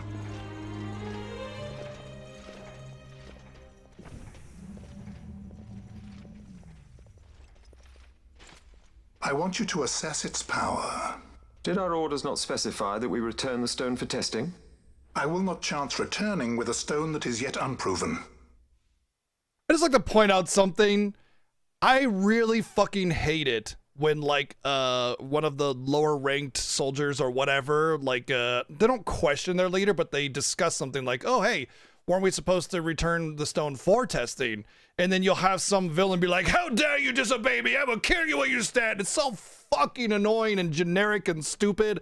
Like, you don't need to force out that the people are evil. They're already doing bad stuff to us, you know? Like, being a part of being like a good strategist or a good combatant or a general or a high ranking is having a level head and being like, you know, like able to use proper reasoning. Not to mention, to suggest that nobody's allowed to talk to you whatsoever is the dumbest thing ever. Like he's just like, oh, did our orders not specify this? You know, I'm just trying to clarify, you know, no big deal. And he's like, no, I just want to make sure it's the legit thing before we return all the way home. You know, like normal fucking conversation. God, I like as soon as I get a villain that's just like, how dare you question me? How dare you talk to me? Blah, blah, blah, blah, blah.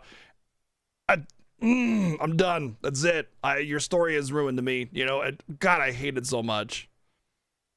You can tell you haven't had many idiot bosses. I mean, no, yes. I've definitely had bosses that were idiots, but like at the same time, if you approach them and ask them a single question to like clarify something, they would, you know? But yeah, like if I play a game and that occurs, you know, let's say this exact exchange happened, you know, but sir, we were supposed to return the stone for testing. And then the villain's like, you dare disobey me, I'll kill you where you stand, you know, kind of shit. That is the dumbest exchange ever. It shows complete lack of competency in story writing.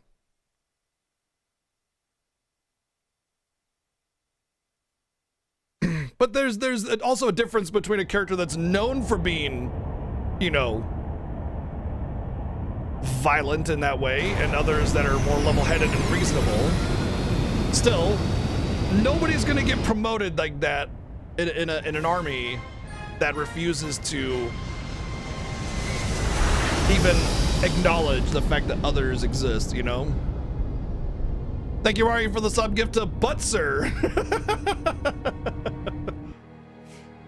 You've been yelled at for asking questions.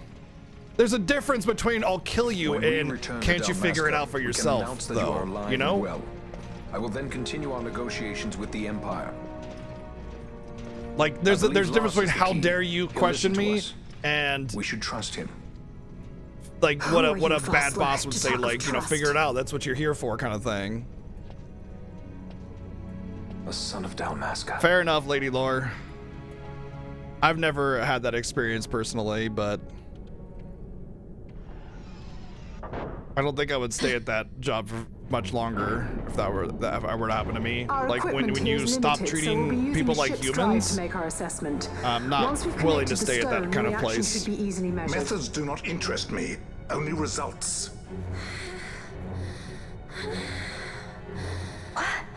Keep your headphones on and hands above the desk. Such heat. The mist, it's burning. 6,800, 6,900, 7,000. This must be day-affected nethicite. The count still climbs. Ah, we found it at last. True day-affected nethicite. The power of the Dynast King in my hands. Blood alone does not an emperor make, vain. What is this? Something's wrong. What is it? Tags, thank you for 37 months. You stand. Hold her down!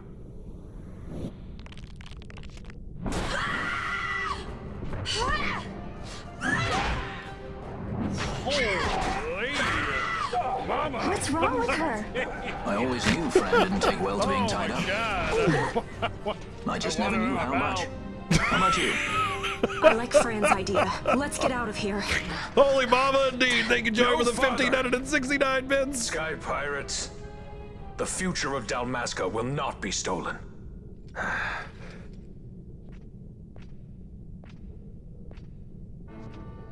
Why do this, Bash? This struggle is futile.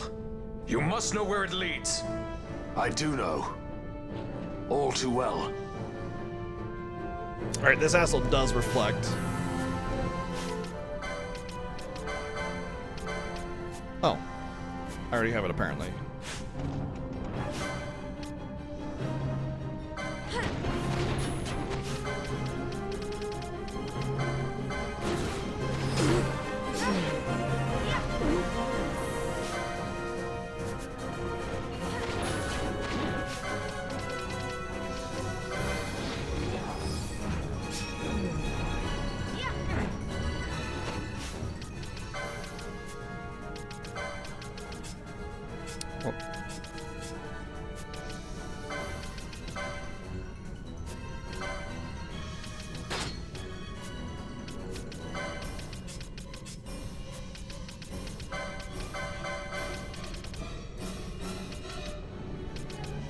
Whatever. Better than having to deal with reflect.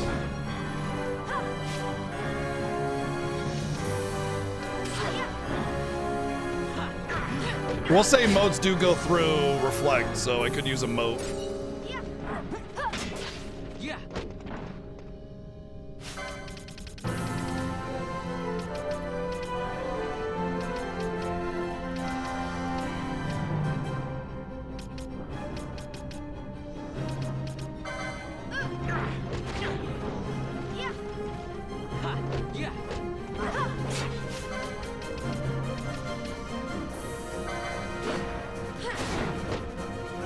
Immune to fire, apparently. Damn, is Fran really doing that kind of damage? That's hilarious.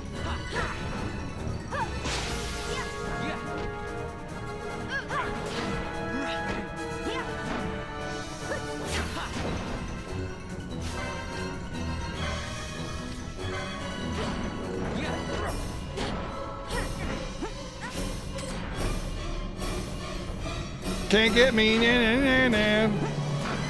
Ow.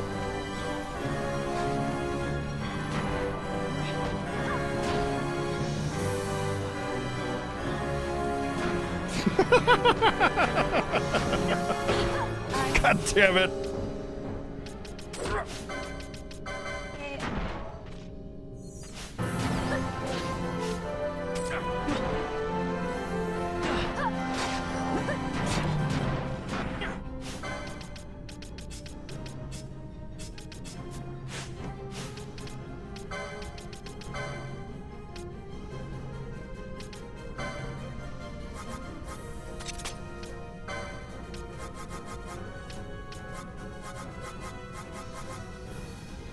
Do I have a foe equals reflect gambit? I don't think I do.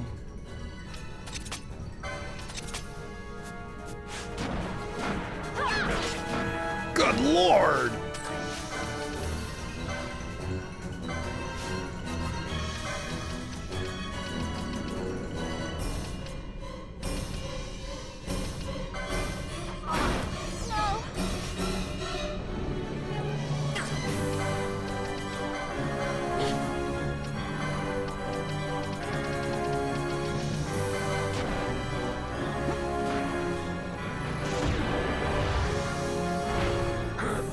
Well, there's that shock emote coming in handy. Or shock mote, rather.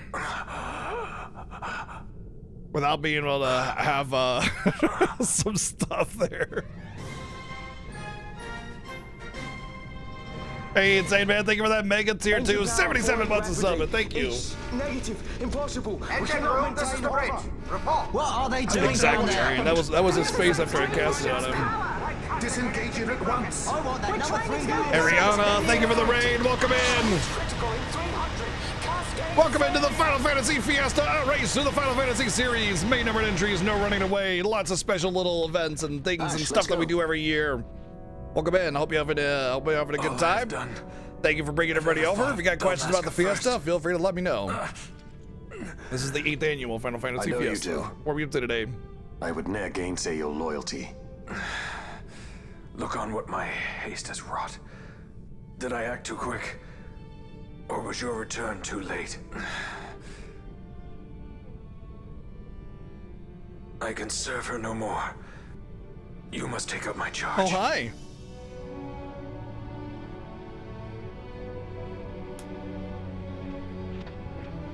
Phantasy Star 1. Nice.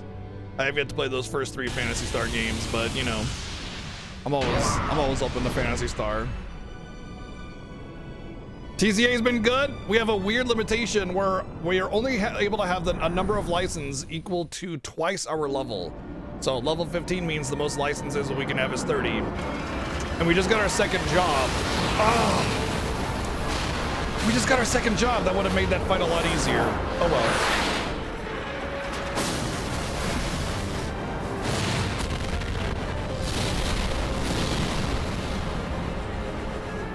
This might get a little dicey. The mist. It manifests now. Is that what you call this?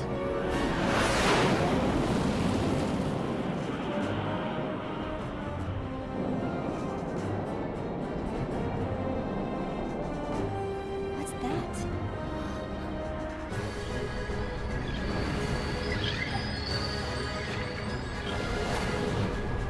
I think it's the Dawn Shard.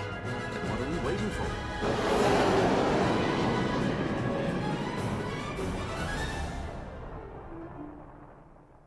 Whoopsie, they're all dead. Womp womp. End of Act 1. The dreadnought Leviathan is sunk.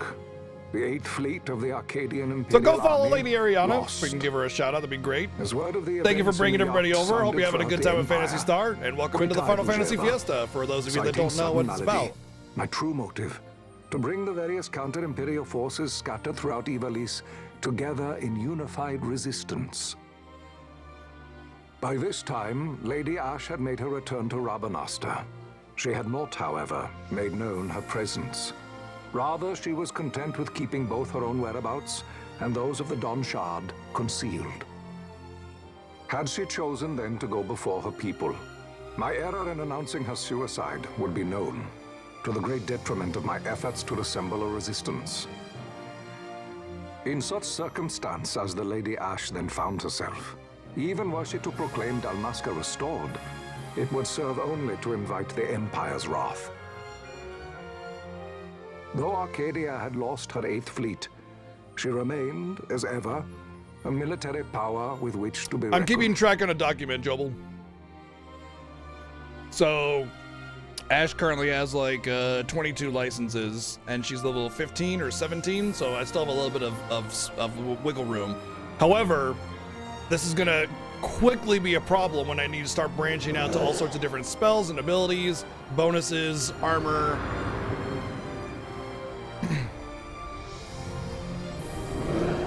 I can't just freely spec whatever. Also, I just got my second job, so what is it? There's about 200 licenses per license board. There is some like spillover between different jobs, but 2 jobs, close to about 300 to 400 licenses, and at most I'll have 200. The Rosarian Empire assembles a vast host under guise of martial exercises. It is our belief they wait for the proper pretext, the sooner to make their strike against Arcadia. The loss of Leviathan and her fleet at such a time. Pretext to war is always such a weird thing to me, and I'll explain later. Were Rosaria to invade, the battle would be hard fought. Had Lord Vane not deployed the fleet so capriciously, Correct. we would not now find ourselves in I'll such explain that more as perilous well. circumstance. Lord Vane shall be made to answer for his actions. So in there's a FF12 international version called the International Zodiac Job System Edition, and it came out for PlayStation 2, and it's an international version, so you have multiple languages on it, but it came out in Japan only, as far as I understand it. But it takes the license grid and turns it into a job system. This is a remaster of the International Zodiac Job System Edition called the Zodiac Age. It is the will of the Senate. Excellency, though he be your son, justice must be served. A convenient thing, justice. And so I must now make a choice between my throne and my son. Oh, the really unfortunate, lamentable situation. We're totally bummed out by that. Yeah. Lord Vane, perhaps. Yet surely Lord Lauser will make for a fine emperor. Lauser so adores his brother, and he is yet young. But he will not remain young forever. Already he busies himself unraveling Lord Vane's tangled skein. Lord Lauser has found his role to play and pursues it with some enthusiasm. Ah, yes. And who would set him at such tasks? What matter? Lord Vane himself once saw his elder brothers brought to like justice, did he not?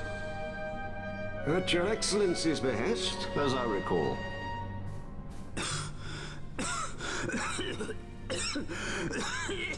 You may put yourself at ease. Basically, the council saying we want a malleable, easily controllable young emperor, and not Vane, who's very capable. Shut up, old man. You smell like farts.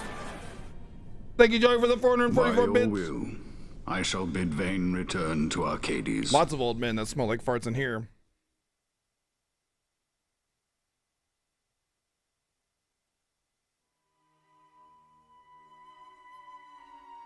Just love the plot in this game. So good.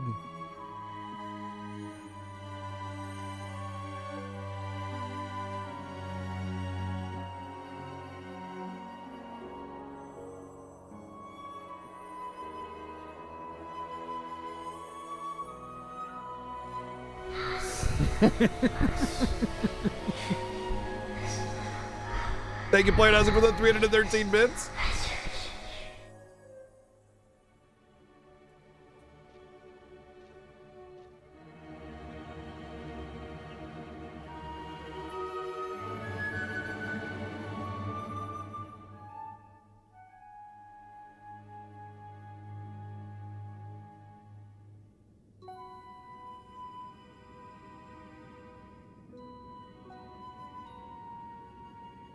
So, there's definitely a lot of it subtlety was that the you need to pick up Dawn on with Shard the that brought plot. down the Imperial fleet. You know your stuff. Destructive power of such force. I've seen it once before. Lady Ash, you know of what I speak. Nabudis. The capital of Old Nebradia, Lord Rassler's fatherland. At the time of the invasion, a division of Imperials entered the city. There was a mighty explosion. Friend and foe died alike. Something was there. One of the Dynast King's relics. The Midlight Shard was in Nebradia.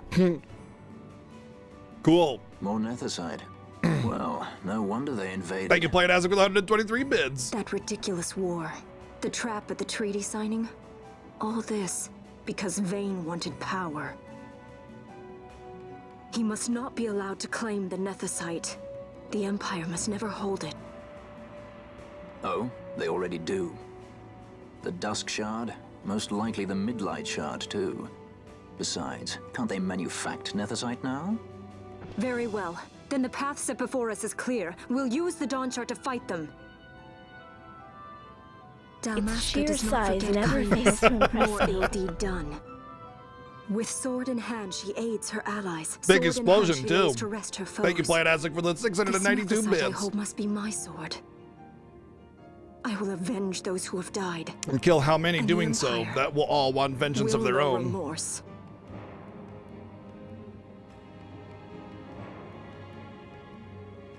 Or whose loved ones will all want vengeance anyway. You even know how to use it? The Gareth. Weirdly, Vaughn with the wisdom there. The Gareth people live by the old ways. Magicite lore is a part of their culture. They may hear it. The cry of the Nethicite's power. Whispers of the stone's menace. Dangerous though it be, what we need now is power. Should we declare Dalmasca free without the means to defend our claim, the Empire would crush us. You must take me to meet with the Gareth. They live beyond Osman Plain. Not exactly close. Compensation, is that what you want? Straight to the point, aren't we? I like that. Compensation. How about the ring? This? Isn't there something else? No one's forcing you. Balthier is judging her convictions. He doesn't care about the ring. He's already invested because Sid is involved, and that's his dad. So, like, he has a reason to go already. He just wants to test Ash and see how willing she is. I'll give it back to you as soon as I find something more valuable. What do you mean something more valuable? Hard to say. I'll know when I find it. What is it you want, Vaughn? What are you looking for? Me? I just want my own bunny girl, actually. That's all, thank you. Penelo's kind of got, like, bunny hair, sort of, maybe? I don't know.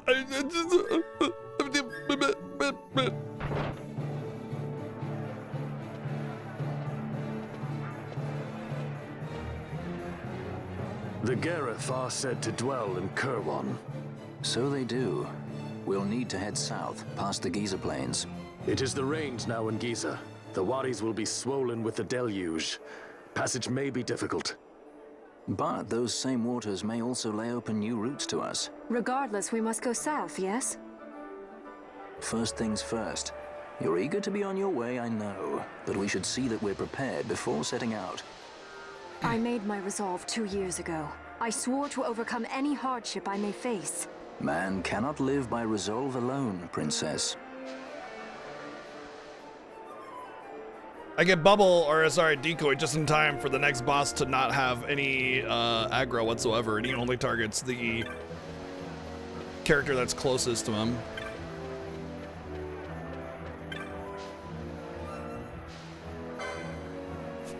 It's also expensive, apparently.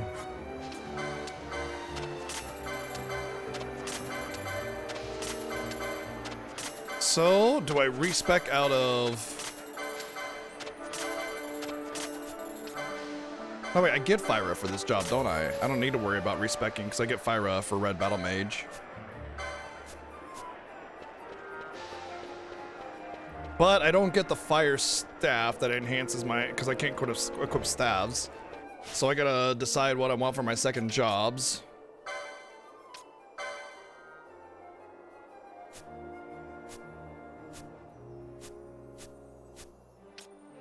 Alright, so for her...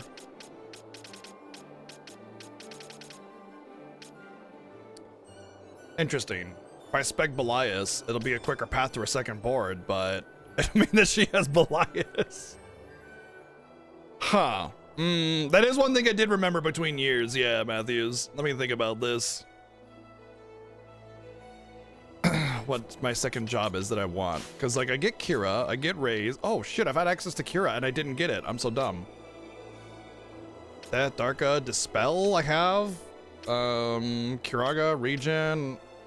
I mean, she could be my healer right here. Although I could also do that on Penelo. But the thing is that I wouldn't have access to rods. So I wouldn't be able to equip a rod. But what I could do is turn her into a Bushi like I planned on before.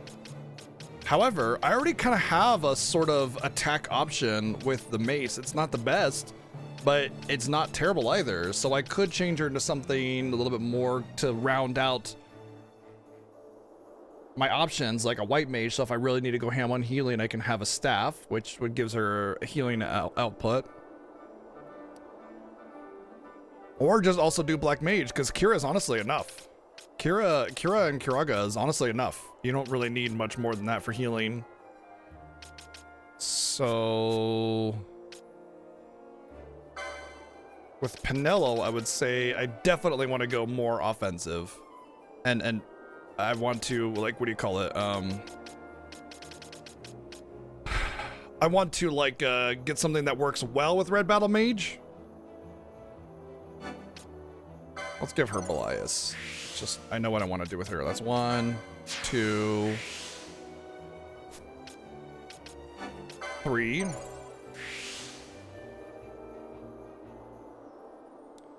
So if I were to get something that worked really well with that, it would probably be Black Mage, which basically just gives me a lot of, like, magic, what do you call it? The magic thing, and it gives her stabs, which she is primarily a caster.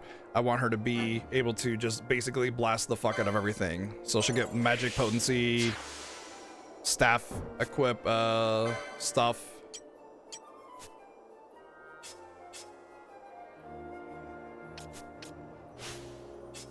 There we go. So she'll be able to equip rods, which will include the flame staff, which I'll get later.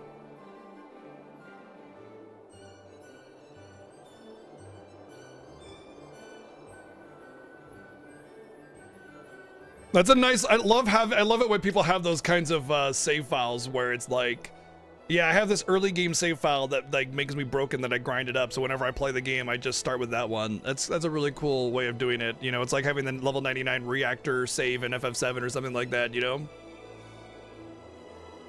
What's up, Taven? All right, what level are you, Pinello? Pinello is level 17, which means I can have 34 licenses, and she is currently at 23, so I can get 11 more licenses on Pinello. Let's take a peek at what she can do. First off, I do want the flame staff, so 1, 2, I get the gear, that's fine. 3, 4.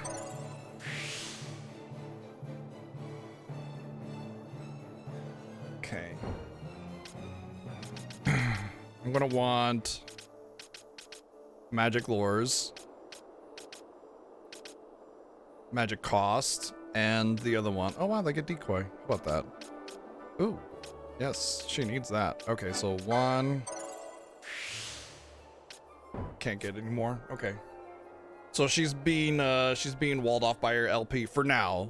For now, levels will start to slow down, by the way, because like by the end of the game, I'll be like level 35 probably. So, okay, so as far as Fran goes, I mean, I wanted her to have a little bit of a balance between output, utility, and magic and melee. So, ooh, nice. So, I don't know how much her mace will hit for, but having a shield on her, because she'll definitely be more focused on healing than what's her name will be. So I don't think I need white mage, but I do need to get my second job. So let's get to there first. So that's 1, 2. We can respec if we want to. 3 and 4. But I don't want to waste time respecing, if that makes sense. I want my decisions to just be done. Work and be done. So I was gonna go white mage Bushi, but having her as a caster, I don't really like caster Bushi, like red battle mage Bushi just doesn't make any sense. So I think it actually makes the most sense to do something like time battle mage, where I can get like more utility, like haste, which I can't really get elsewhere, and float, which will be basically like completely destroying to certain bosses. And she can get heavy armor if I want it. But float will just basically trivialize some of the bosses that use earth damage, like Hash Browns.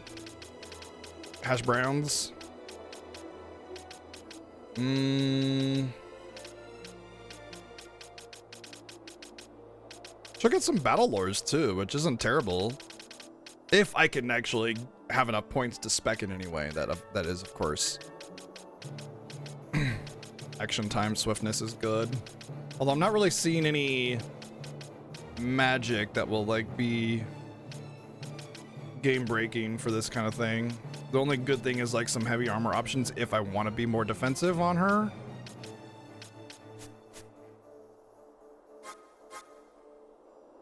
Archer's not a bad choice either.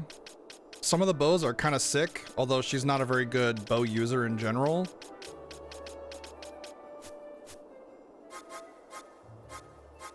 I think the best choice just for general like usability and utility would be either Time Battle Mage or Black Mage as well, and just utilize her heals more, but I think she'd get more magic potency and more use out of that from this. I think I'm just gonna make her a Red Battle Mage, Black Mage as well. I think that's probably the best bet, because I could use a float moat. I'll get a couple of those. All right, we can always respec. I think this is the choice.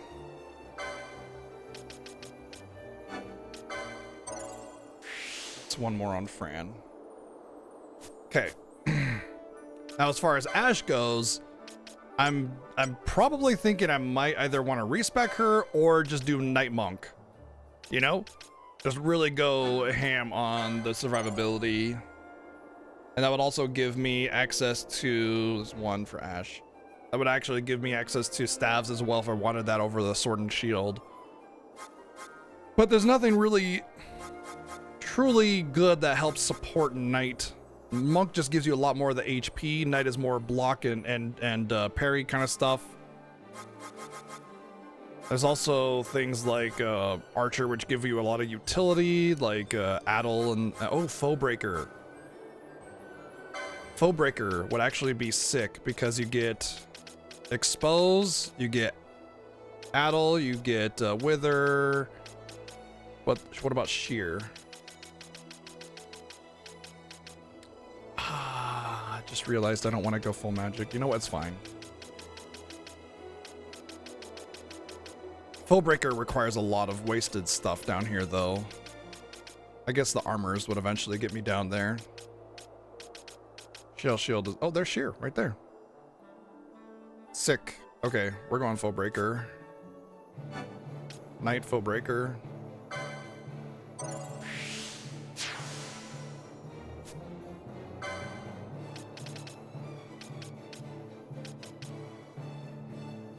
I don't have enough points for that, so we'll come back to it.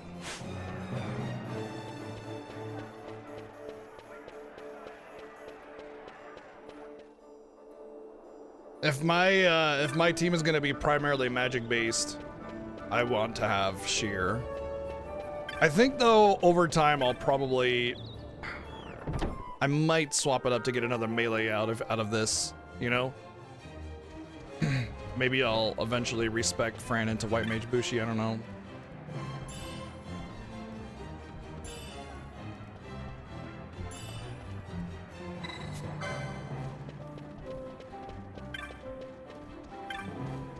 White Mage Bushi is great because it's a spec that allows you to provide the utility of a healer, but also, oh, you know what? No Asuna is there. There's no Asuna with that.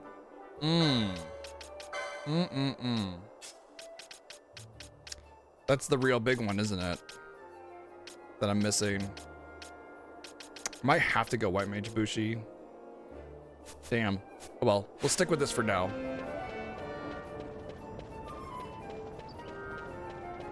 So katanas scale with magic power, and white mages actually have a pretty decent amount of magic power despite being healers, because you know you need magic power for more effective heals. And that allows her to hit for a pretty decent amount of damage as a meleeer with a katana. As a white mage Bushi, which is a great combo. It's one of the best combos in the game, actually.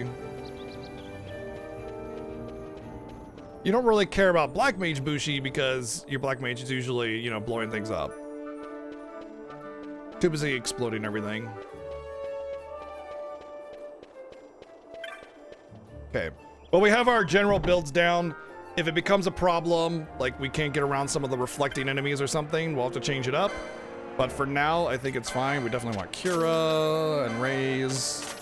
After that, I'm pretty sure we don't really have money to do anything. So I think it's just go now because we're out of cash. Like, there's a whole bunch of equipment that's been upgraded, but we don't have the money for anything, so I'll take a peek. Mostly for armor, which is down here apparently.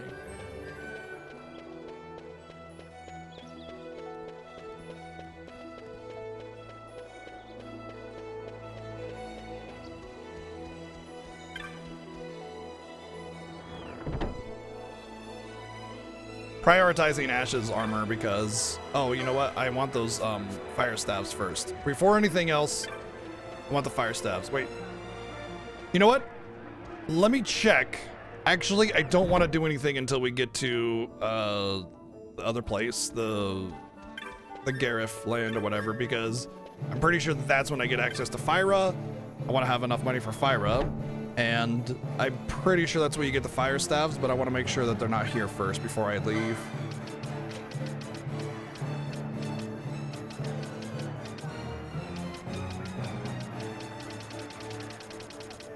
Okay, they're not. We'll do our shopping there. Okay, let's go. Shouldn't be too much of a problem.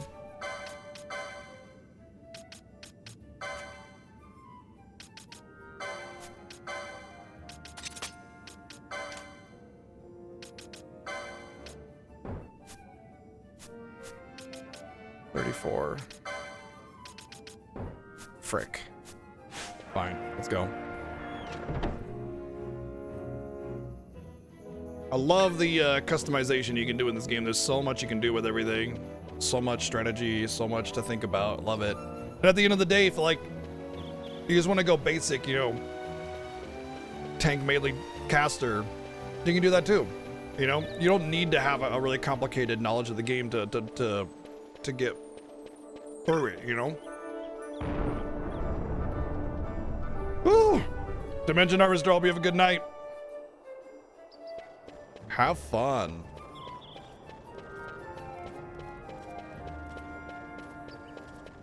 Nice. Hell yeah.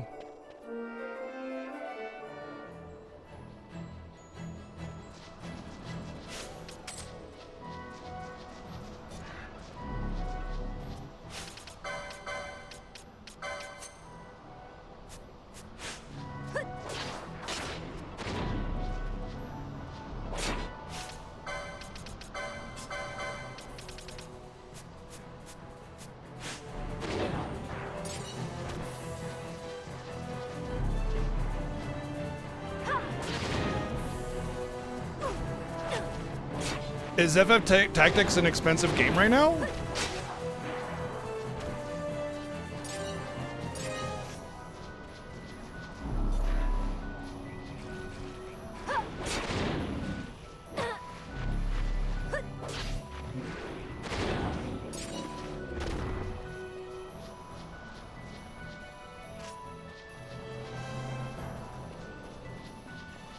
Oh, you're just not into it. Gotcha.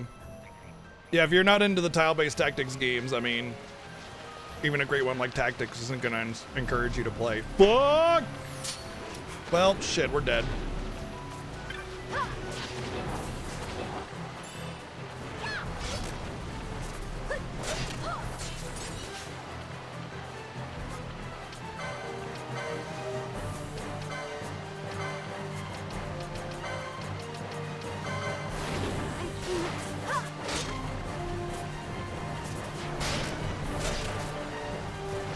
Yeah, we're dead. Like, there's just no... I'm not even gonna bother. Just kill me.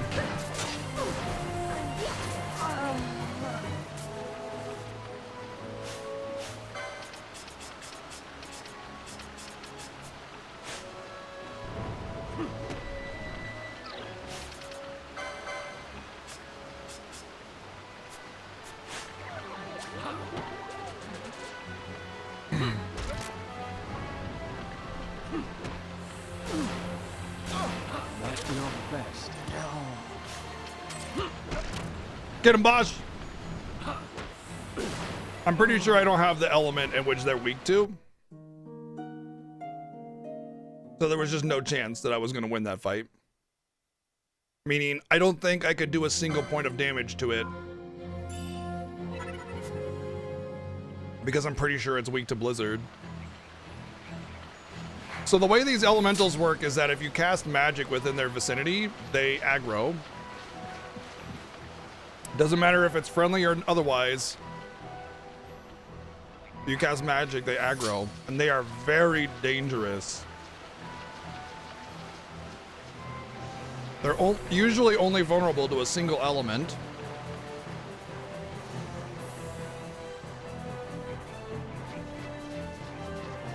I think we're okay.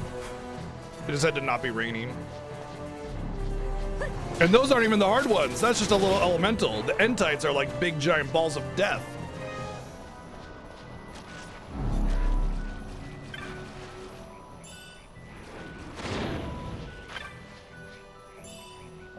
And you know, normally it's not that big of a deal. It's like, oh, okay. Elemental thing wrecking my ass, I'll just run away. Well, guess what we can't do in the Final Fantasy Fiesta? Like I said, it's almost always the random encounters that really kick our ass. It goes so underrated a lot of the time.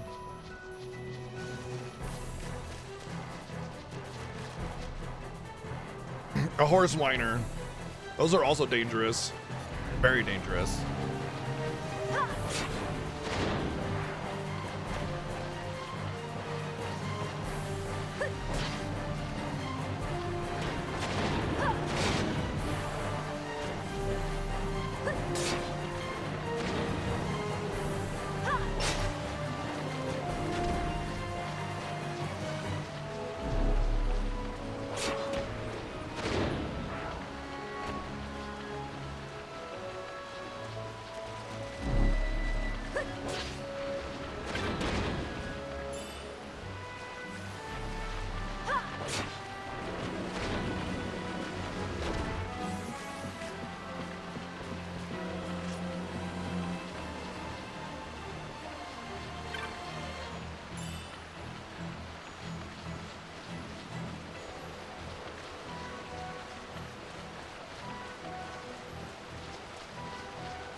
Ooh. Nice.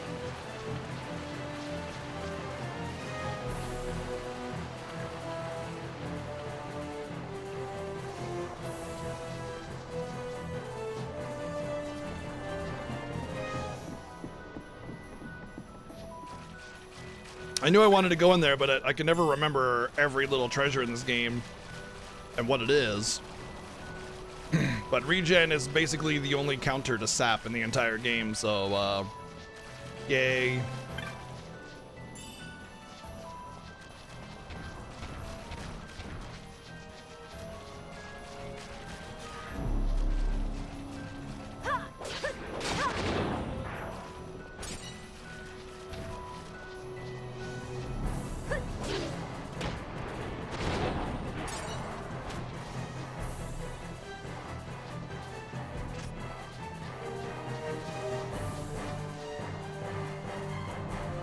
Although I'm not going white mage on anybody right now, so I won't have access to regen more than likely. But I might change that up. Like the build that I'm going right now, the objective is to never have to go back and respec. I shouldn't have to go to a point and be like, oh man, I'm really struggling with keeping this up right now. Let's go respec, you know? I want to just basically be able to walk through the game from here on out. We'll see. It's a much more heavily offense-based build, but I have healing. I can use items. And I have decoy, which is probably the most important thing there. Aside from the healing part of it, you know. Of course, most caster builds have decoy.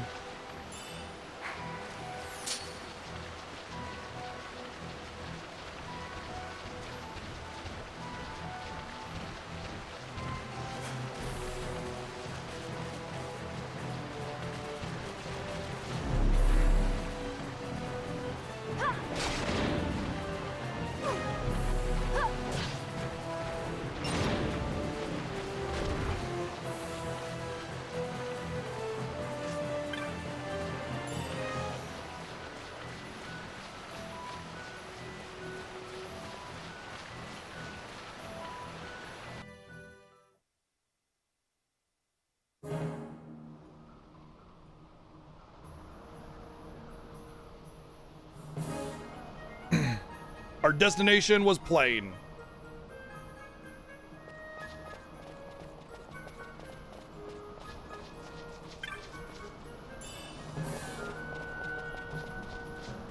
What's up, Julio? Doing good. How are you?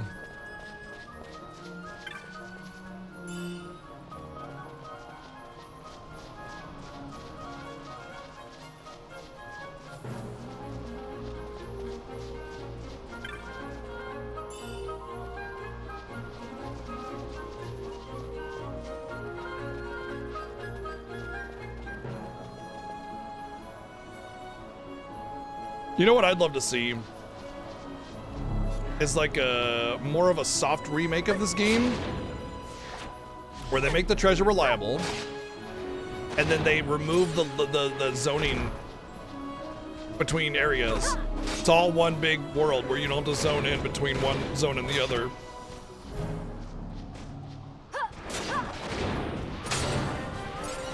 You can just walk the whole thing without ever touching a load screen.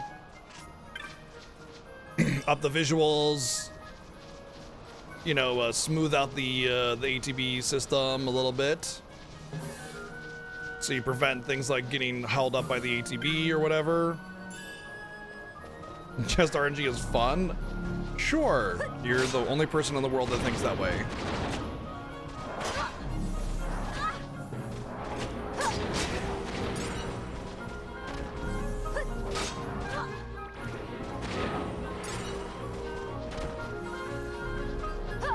But, you know,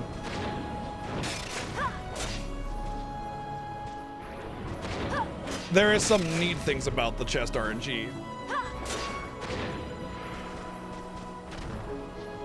It just needs to be paired with some reliable stuff, you know? Can't just be all a random shit fest, you know what I mean? If you have a Switch Pro controller or a PS4 or PS5 controller, you can just plug it right in. Done deal. Well, I will say that you might need to enable Steam input on Steam for it to work. Which if you go to the game page on your Steam profile,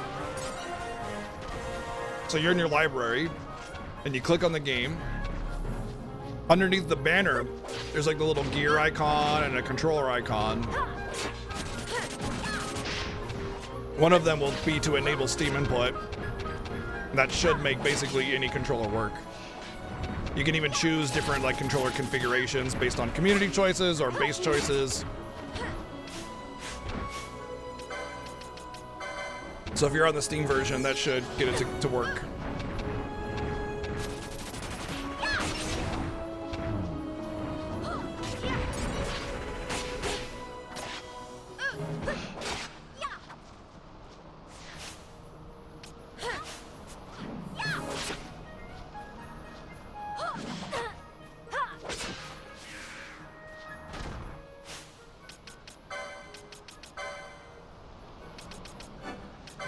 There's one for Fran.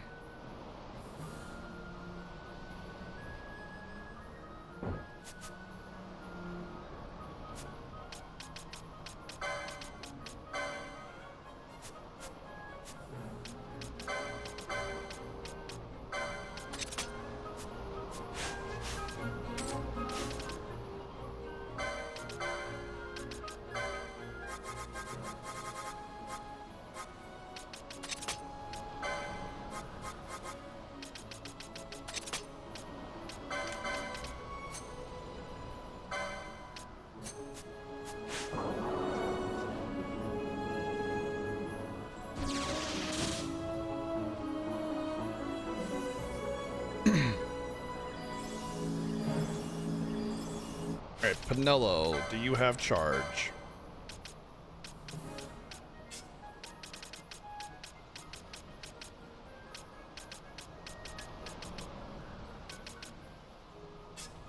Fran had it.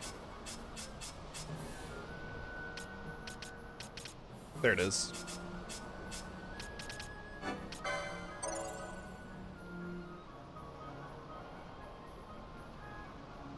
Okay.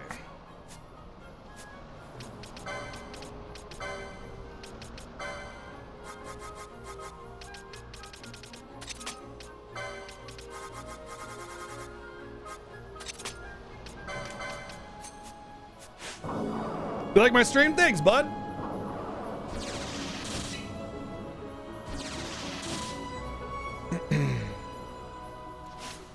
I feel like I'm pretty okay.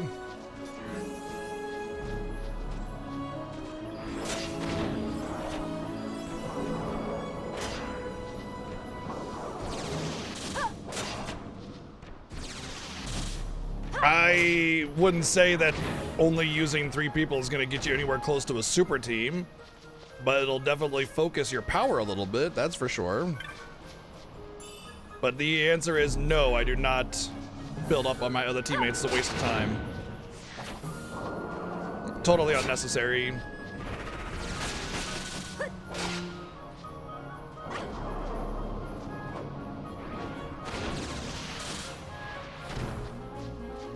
Although I will say, if I get to that point where I stop being able to spend license points on my team, maybe leveling the others up a little bit might be helpful, but I doubt it.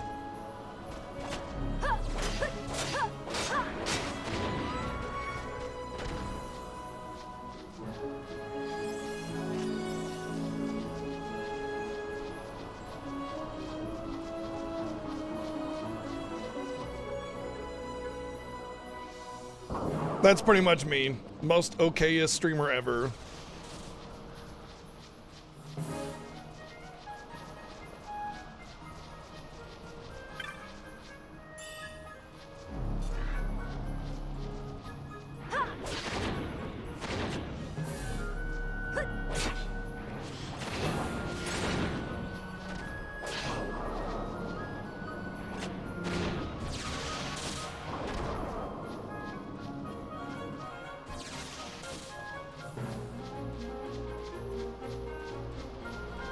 I do have cats, that's true.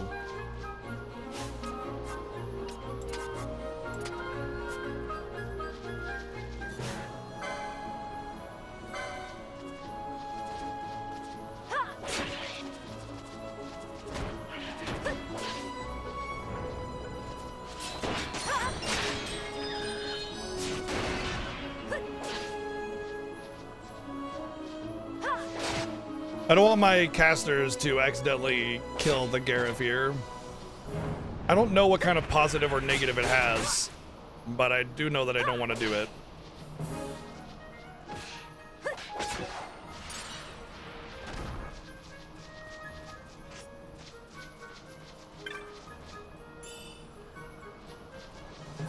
Base stats, there's very, very little difference between one character's base stats and another. However, there is a slight leaning towards higher magic power on the girls, and I will be using them as casters, but mostly my choice for these 3 is that I like them the most.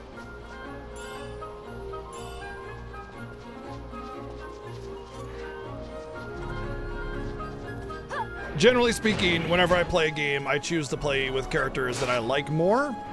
However, there are times where a character I may not like as much is just that much better, and it's like kind of idiotic to ignore them, you know?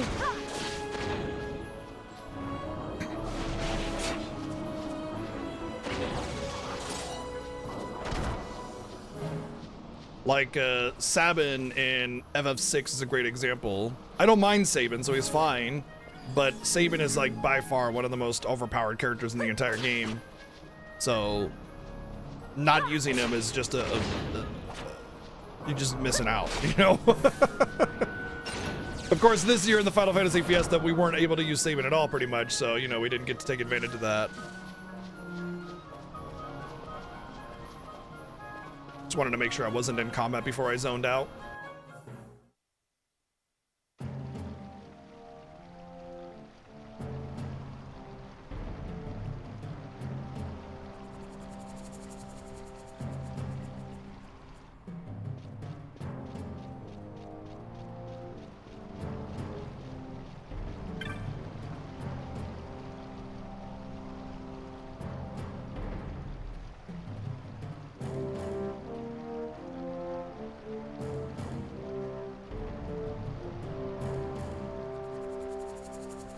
No X button?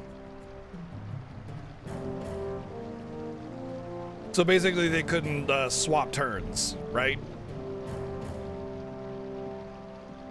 That's an interesting thought.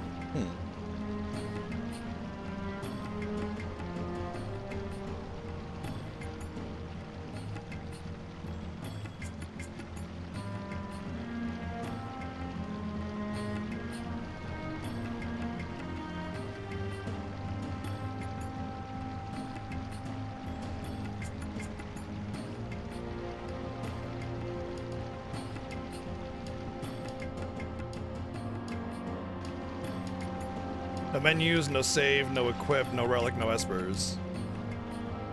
Bleh. No menus, just kill the interest.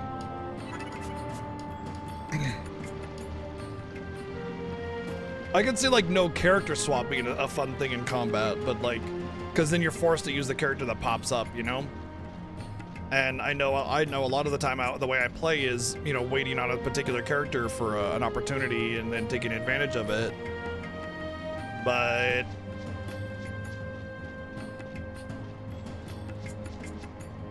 no equipping, no espers, no relics. That just sounds annoying.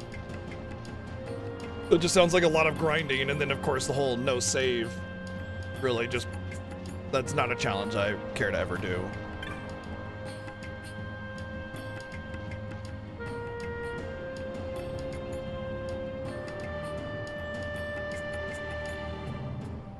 Well, it's for FF6, Lucky Charm, that they're talking about.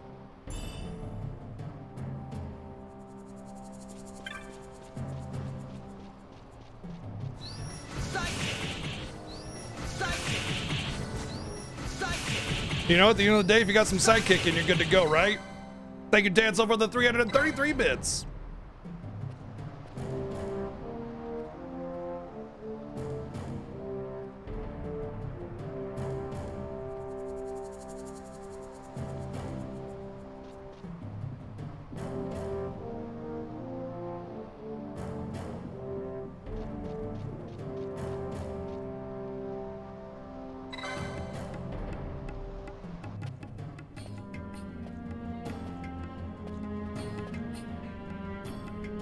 Got a pretty rock. They're face masks, but they do look similar to that.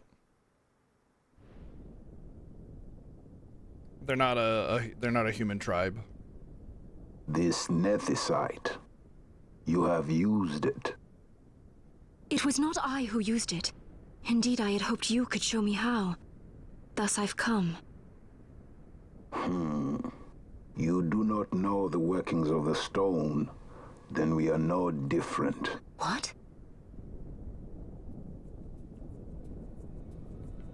In ages past, the gods made a gift of nethicite to my people. But the manner of its use eluded us.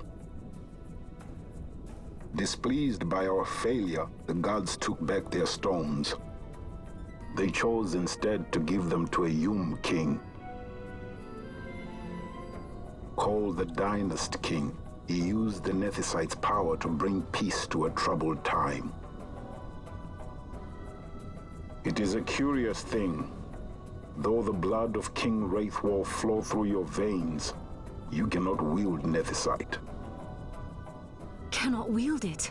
So then, am I to understand you can't tell me how to use the stone?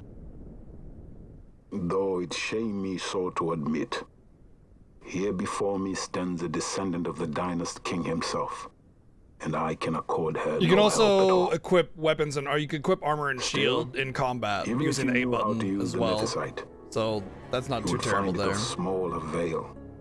The mist collected in the stone over ages past is lost, and with it, the stone's power.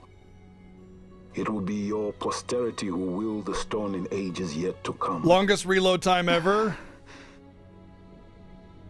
Cover me, I gotta reload. Give me 1,000 years.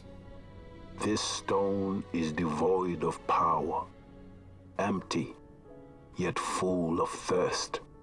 A terrible longing to drink the world dry. The power of men and of magic. of good and of evil. It is often those who desire Nethicite whom the Nethicite itself desires.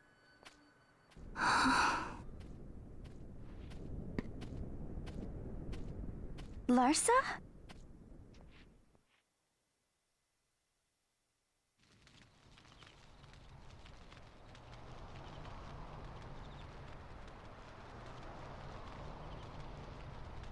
It's Lamont.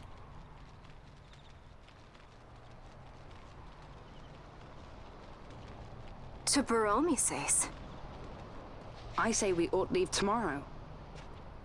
I was going to wait for my escort to return, but meeting you here has presented a great opportunity.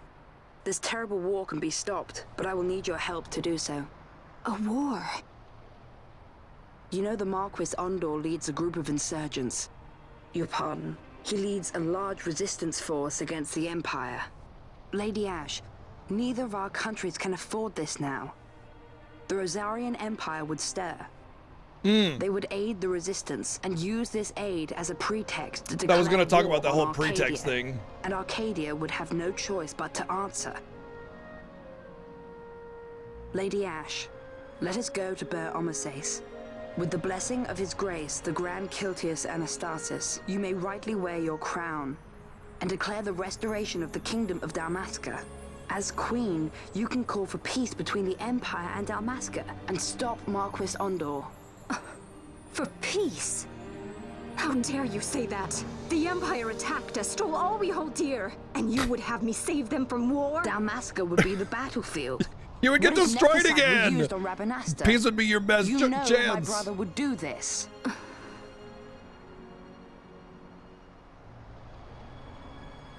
Forgive me. Yeah, we got a release date on it, yeah.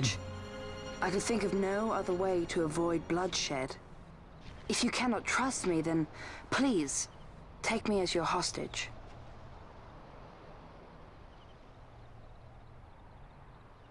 Rustler. You saw him, didn't you? Like at the King's tomb. So you did see him too. But why? It's strange. Before, I didn't even know what you looked like. And the prince? Yeah, it's I not never out for knew there was a pre-order prince. yet. But it is pre-orderable physical copy on knows? Amazon if you want to Maybe go the that person I route. saw was my brother. Bosch told me about him. I know, right? I enjoyed using characters I don't normally use as well. He enlisted right at the end. Yeah, you can But for pre-order the what? digital, I think, but He physical, couldn't if you win. want it, you can't pre-order it yet. To protect something. How can he protect anything when he's dead? Was it different for I'll Prince probably get a Rassler? PS5. Did that make sense? Hating the Empire, getting revenge, it's all I ever thought about. But I never did anything about it. I mean, I realized there was nothing I could do. It made me feel hollow, alone. And then I'd miss my brother. I'd say stuff like, I'm gonna be a sky pirate, or some other stupid thing. Just anything to keep my mind off it. It's a really good scene for Vaughn. It really shows that he isn't quite as stupid and childish I was running away. as we think he is. I needed to get away from his death. That's why I followed you.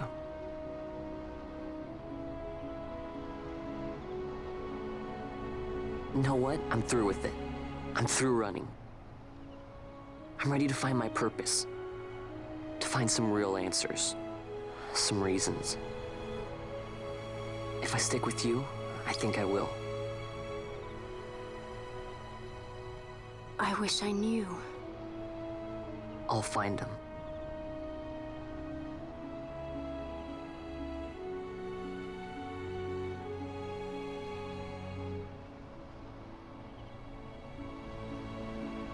So, we're talking about the whole pretext thing. It's such a weird concept. Like, clearly, Rosaria and Arcades are at war, right?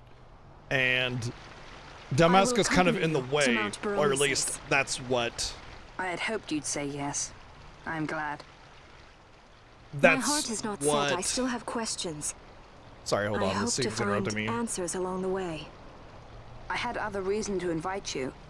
There is someone I'd like you to meet waiting on Baromesis. Who is that? An enemy, and an ally also. You will just have to wait and see for yourself.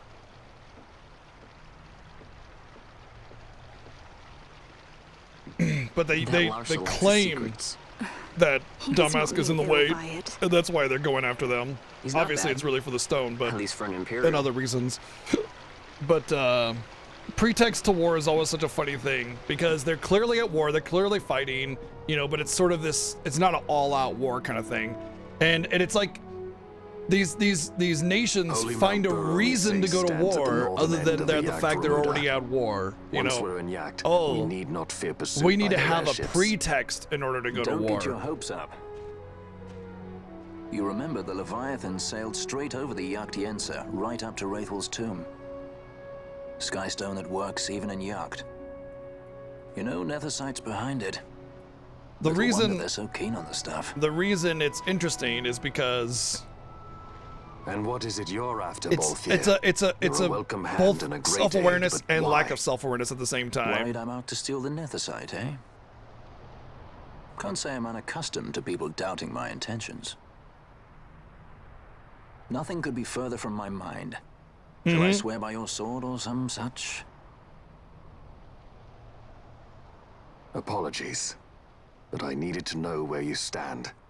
Her Well, you'll Majesty find depends out on you, and you seem just a to have short an while. interest in the stone. I'm only here to see how the story unfolds. Any self-respecting leading man would do the same. So, I mean, Lady Lore is right that it's like basically it's for the people that don't like war, and they need to have some kind of dumb excuse to be like, look, everybody, we had to help them, and that's our pretext for war. And really, they don't give a shit about helping. They just wanted a reason that the people will accept that will let them go to war. But there's another aspect of it that that is interesting about it that kind of bugs me, and that is like I said, the lack of self-awareness and the self-awareness all at the same time. Like, they know the war is bad, they know people don't like this, they know it's just a wrong thing to do, but they don't give a shit. They're just looking to expand their power, expand their riches, expand whatever it is, whatever the fuck they want. They don't give a shit about the people, and they just use it, they just try to find some excuse to do whatever it is that they want to send, you know, thousands of people to their death just so they can line their pockets. Always interesting. Ooh. That'll be helpful. But the fact that they, like, clearly they need a pretext to enter war is always kind of hilarious to me. Yet saddening because... Okay, want two of those. That's a huge upgrade. I would like to get the, oh, the feathered cap is a caster item. Nice, okay. And that helps a little bit. What do we got for magic? Stone out bleed. Bleed is actually not bad. Stop isn't bad either.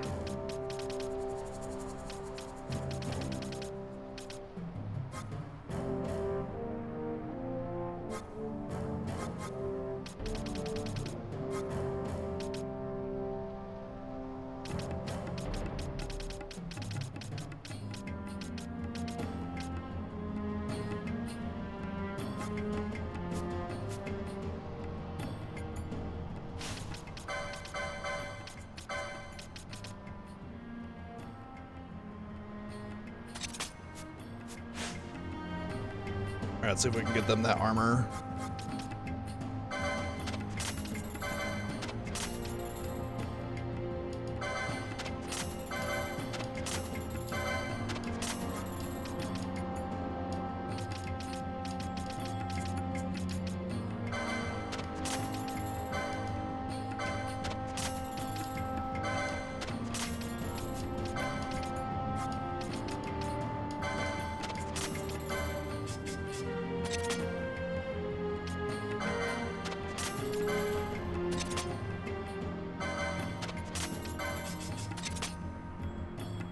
With some to spare. Excellent, good. She really needs the upgrades as well. 2,900.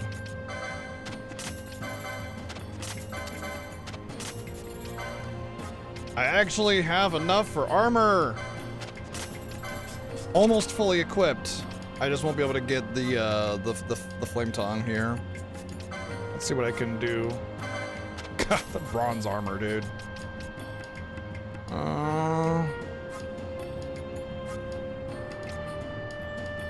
Not really a whole lot, so what's a Viking? We'll just have to deal with that. I mean, I have decoy now. I don't really need damage on her since I have draw, so in fact, let's set up a gambit for that.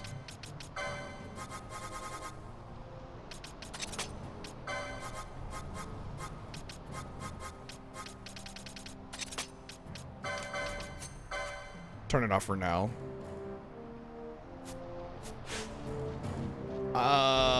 This vendor should have Fyra.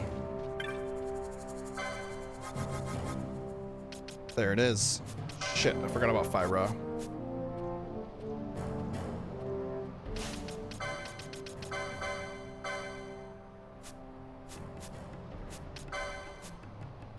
$36. Pinello or Fran has 10, 20, almost 30. Okay, so we're good. We have 7 more licenses to give to Fran.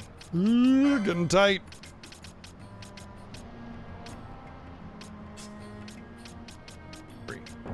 Ah, damn. Well, the money issue has been quite a big problem, so we're definitely going to be doing some jelly grinding for this playthrough for sure.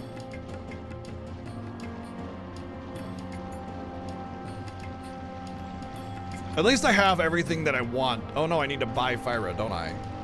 Okay, I gotta grind to get Fyra before I go anywhere, so we're gonna grind for Fyra. Like, I have to have Fyra to do what it is I want to do in the next part of the game. I also want some confusion cleansing, but that's less important. Oh, he's gonna die. Oh, maybe not.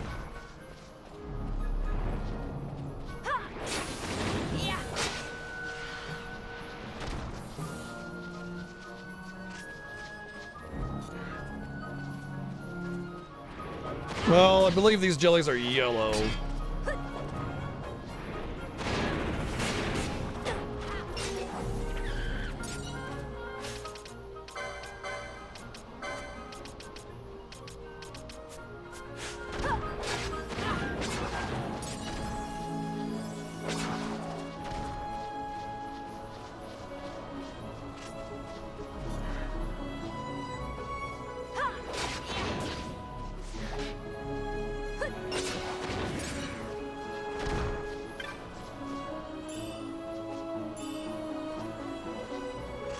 I do believe there is a helmet there, like a caster helm. That's a chance. That would pretty much cover most of the expenses.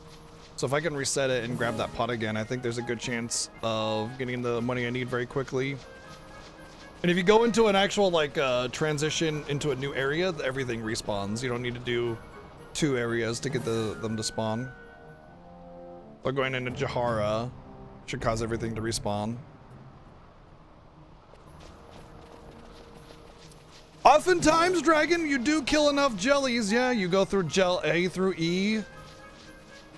A, B, C, D, E, F, G, H, J, K, L, M, N, O, P, Q, R, S, you know, and then eventually you get to gel O. Obviously. Which is after Q and R and S and T, U, V, and W, X, and Y, and Z, obviously. Everybody knows that. Now I know my ABCs. Won't you come and play with me? So on and so forth. For real? Yep. I know how to count, as I just showed everybody that I know how to count. Obviously, thank you, Joey, for the 144 bits. Oh yeah, I also want a Chicabo because there's a shortcut I can take. I mean, honestly, I don't mind grinding a little bit because I don't mind grinding here a little bit, and I don't mind grinding later on for jellies because I have pushed this game very quickly with very, very minimal combat, despite our challenges. The reason, though, I've done that is because I feel like I'm gonna just be capped on my licenses anyway, I might as well just go faster, you know? Take advantage of the fact that I can't really spec too much. And that's also why I haven't hit my license threshold yet for the restriction. It's because I've avoided doing extra battle and fighting and grinding in a lot of areas that I might normally do that, because FF12 has a lot of points in the game where there's some really effective grinding that makes it ultimately faster to do. But if I can't benefit from the grinding, then what's the point, you know?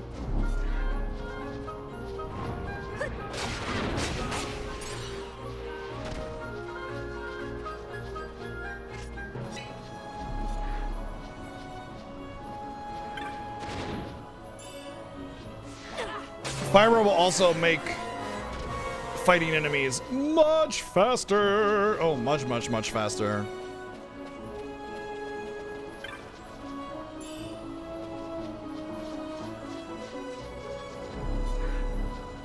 True. Like, how about that local sports team, huh? Local sports team is my favorite. I do so enjoy local sports team, but last night that was such a ludicrous display.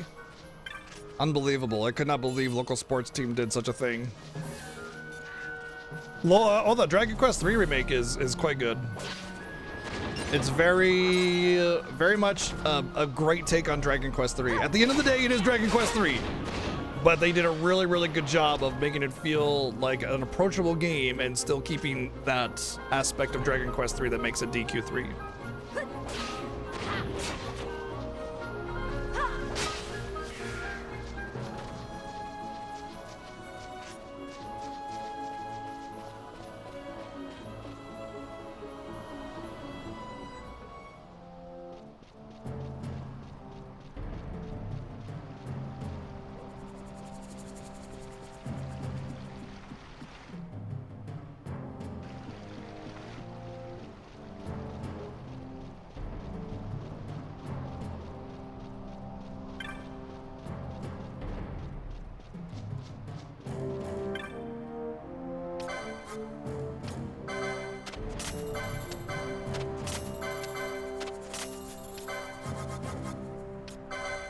Alright, there's Fyro.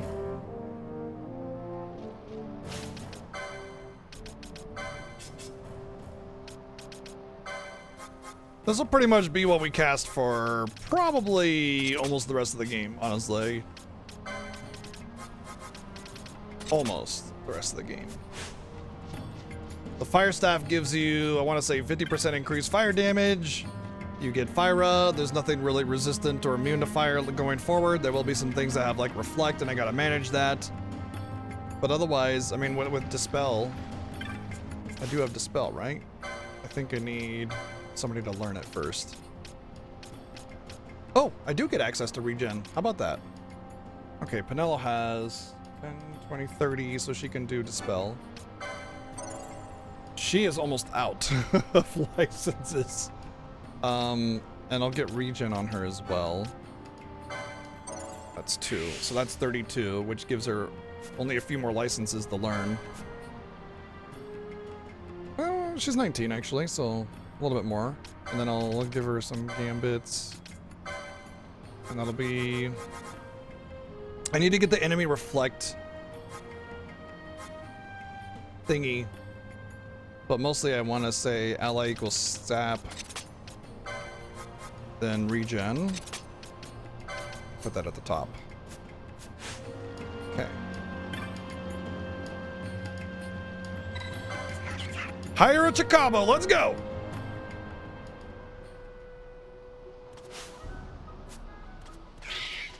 Yeah, I agree. Hot drink and something to snack on. I recommend hot chocolate and hot chocobo. Hot chocolate and I don't know.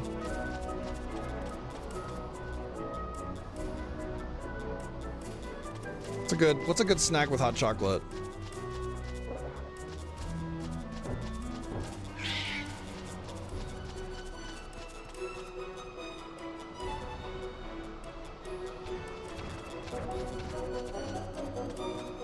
More hot chocolate. Good idea. I guess this one was a success. Wow, I'm impressed, Vaughn. I got a good feeling. An alliance between Dalmasca and the Empire. Reason tells me 'tis the only course. We must avoid a wasting war with the Empire at all cost. Yet I fear I could not bear the shame. Nuts, I think, is Had really I but the good with strength. hot chocolate. A shame get- perhaps for me and for It's you. not just sugar on sugar. You know, you But for get sweet Dalmasca, salty it's hope. combination. And you can just accept this, can you? After Vane's ruse, I had abandoned hope for honor. Yet, never did I forget my knightly vows. If I could protect but one person from war's horror, then I would bear any shame. I would bear it proudly. I could not defend my home. What is shame to me?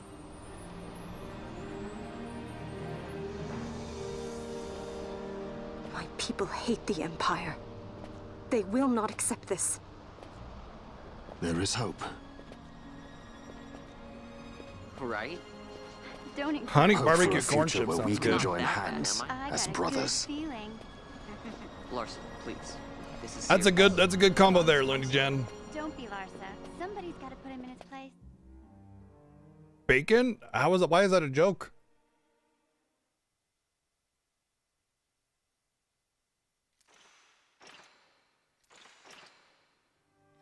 Drace's voice actress is the same as Unaleska from FF10.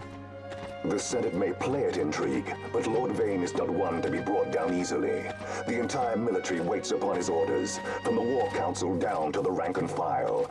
What better blade than he to strike down the enemies of the Empire? Your Honor reminds me of Zect 2 years since.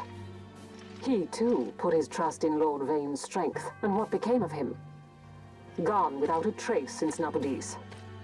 I will not hear you malign Judge Zect. He was a noble warrior. Or do you think his trust in Lord Vane ill-placed? Vane took 2 of his own brothers' lives. He is ruthless beyond contempt. Ruthless, you say? Would he were more so? He gives traitors no quarter, be they of his own blood. How fitting for one who would bear the burden of empire. But could we bear him? Zagabath, what of you? Surely you do not believe his brothers were traitors? So found His Excellency Lord Gramis, you would do well to mind your tongue, Drace. That matter is long past.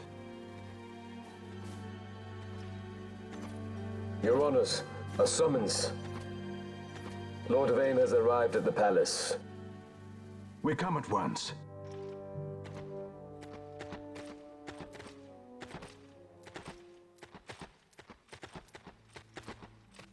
Lord Larsa has left for Baromises. He hopes to enlist the aid of the Grand Kiltius in stopping the insurgents. I doubt this will be enough to deter Ondor, but even a slight hindrance to his operations would be welcome. This will delay the Rosarian invasion, and we will have bought much-needed time to shore up our defenses. Just as His Excellency had hoped. No matter the result, I'm pleased with the young lord's progress. I can already see the stunned faces of those mud-witted senators. The fools think a child emperor's strings easy to pull from the shadows.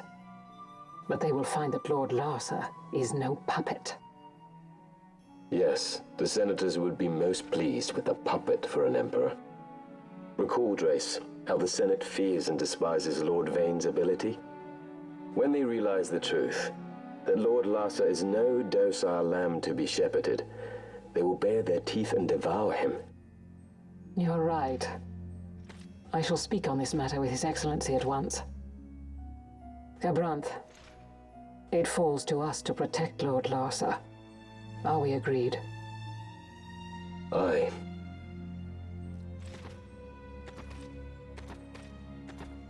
Cheat. Hey, what you doing? No. Hey. Ah! Chocobo, go! Hello, Tiger.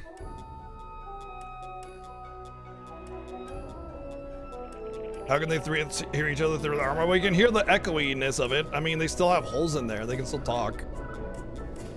It's not like they're in a freaking vacuum chamber in their head, right?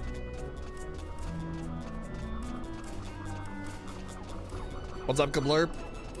Yeah, some good RNG would be nice, considering that the last little bit of FF10 was pretty rough.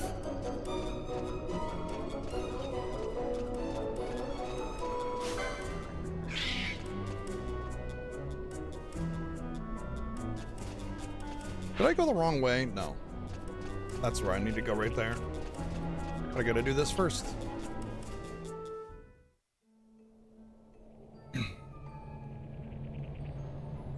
Yeah, having a deeper understanding of the game makes all those little interactions with the judges quite The jungle denies more us interesting. our passage. What have we done? You done fucked up? No. I. What's that mean? How are we supposed to get through that? Making an appearance? Come on, I'm talking over here. I thought you left for good. Hey! Our choices are few.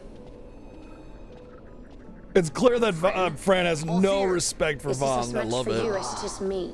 Oh? You are ill at ease. The Nethicite troubles you. You've let your eyes betray your heart. Right.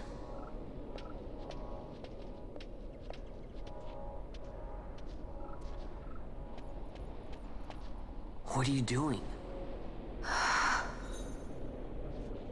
Soon you will learn.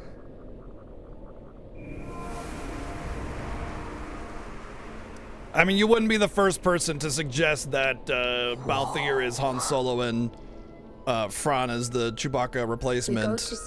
There is a very surface level comparison to Star Wars that you can make, but it ends pretty much there. Glad to see you after so long. I am unwelcome, an unsought guest in their wood. Only on the very, very, very surface level of it does it actually have a Star Wars comparison to be made.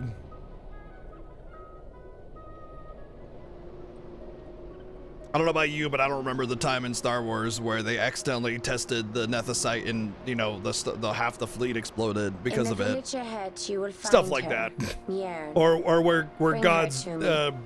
tried to She control will the know why people you with called her. powerful stones, or, you know, all that shit. Like, it stops at the character comparison. Pretty much that's about it. But it's also unfair to say, oh, this is just Star Wars FF. Especially when Star Wars isn't even Star Wars, you know? Star Wars was inspired by other things, just like every story is inspired by another thing.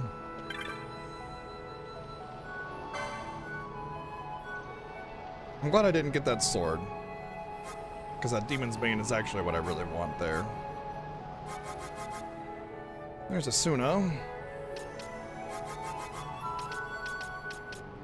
Kind of want that, actually, but I don't think I'm gonna have enough money for it.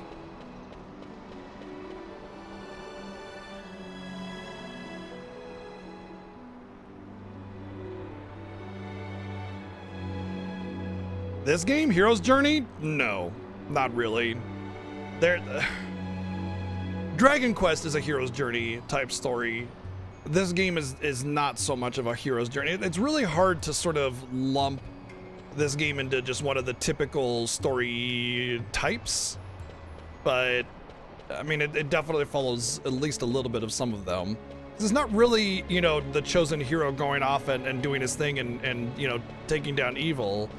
It's not even really a hero's journey. It's more of like a, yeah, we're traveling a lot, but it's because we have to do a lot of things for our particular objective, you know? It's not go forth and defeat the evil and, you know, you grow to the chosen hero over time.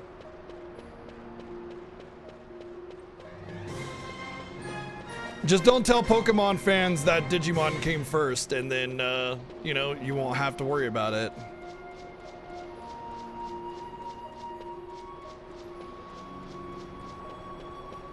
For real? For real. Thank you, Joey, for the 144 bids. I can't remember if you can get haste before or after you do the little story bit here. I I think you can get haste beforehand. Although I don't believe I have a job that can get haste. I want to say, I think it's time battle mage only.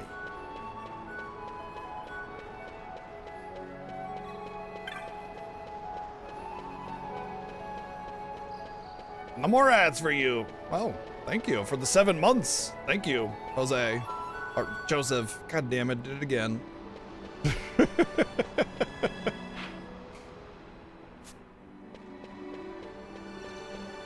One of these dead ends is haste, and I can't remember which one it is.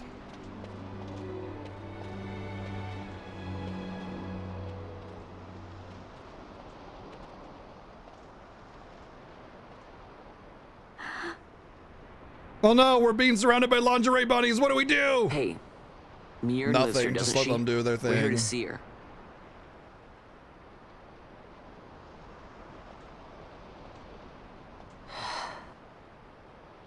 You will leave at once.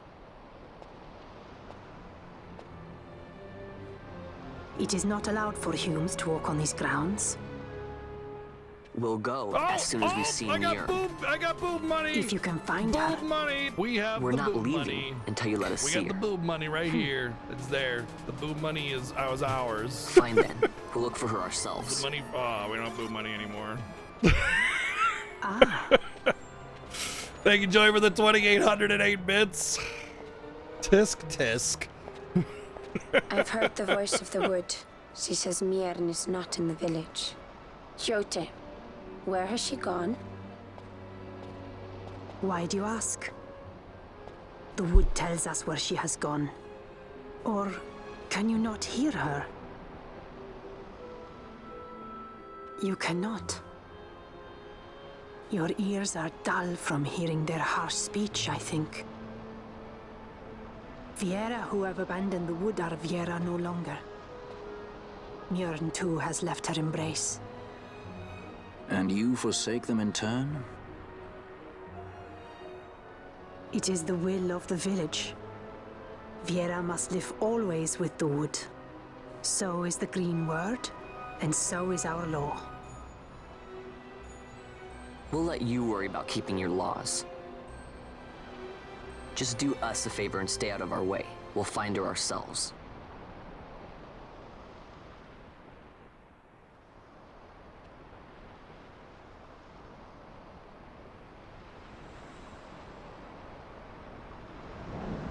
Aren't there? Isn't it just Yote, Fran, and Miern? I don't think any of the other Viera are named anywhere else.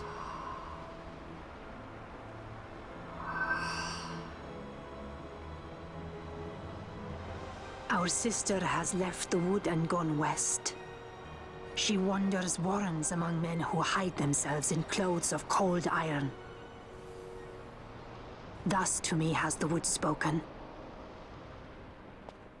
The Viera may begin as part of the wood, but the wood is not the only end we may choose. The same words I heard 50 years ago. Uh-oh. Vanna's trying to do some math. Brace for impact.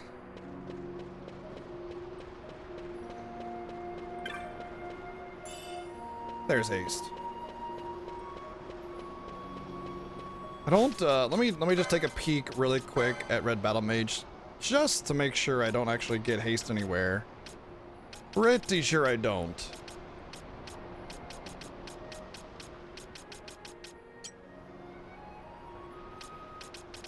It's something I have, but I don't have it spec'd, so that doesn't tell me anything.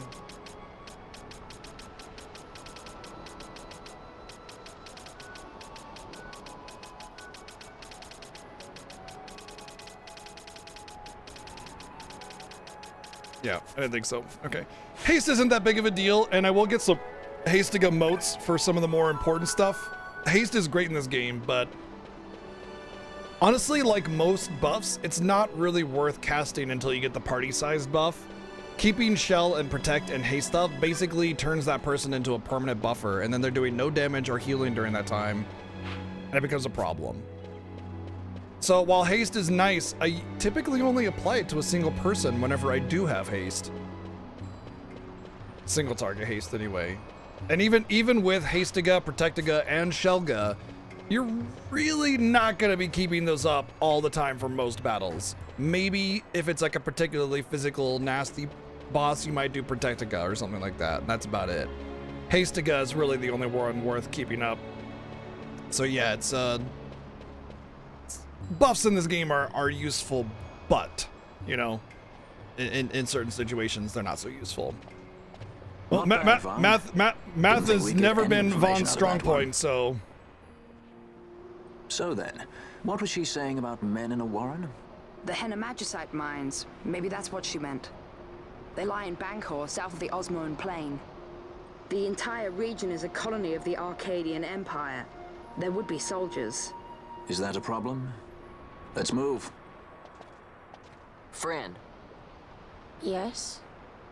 I was wondering what Yote said, you know? About how you said the same thing 50 years ago? Your point? How old were you again?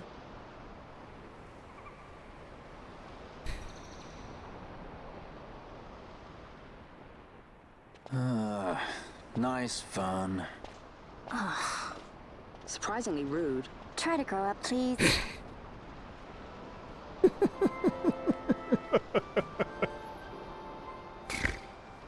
Oh dear, oh dear, oh dear. Newsflash! Fuck you! Thank you, Joey, for the 390 bids. Pretty much that's what everybody just said to him. Okay, so let's see if I can sell anything. I didn't get anything. Still don't have anything here. Still don't have anything here. So, no, I can't get that sword. I mean, maybe I can. It wouldn't take too long, right? I mean, I'm gonna do a grind, right? What does it matter then? I'll be a lot higher level matter.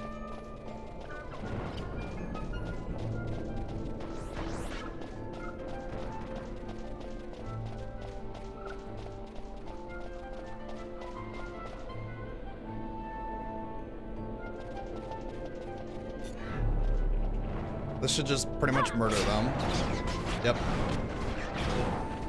Sweet. I definitely need some magic potency though.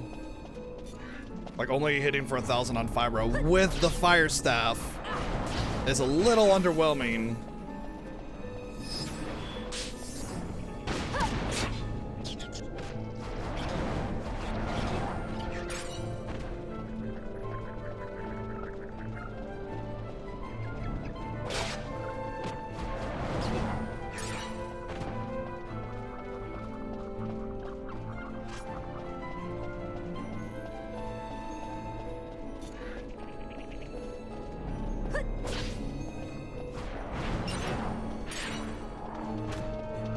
I tried getting good. Yeah. Never works though.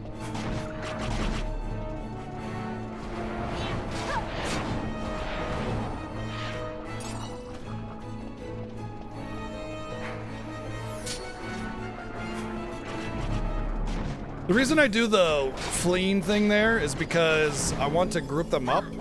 And if I walk right up there, then they'll start casting before they're grouped up and I'll only hit a couple of them with the Fyro.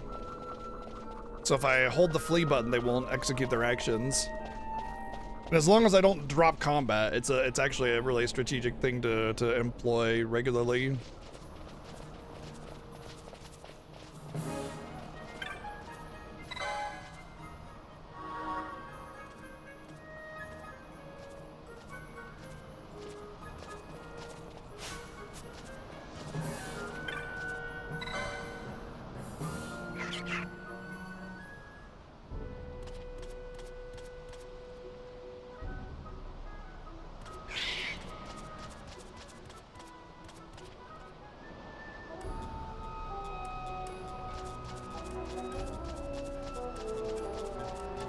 Oh, those guards that were here are no longer living.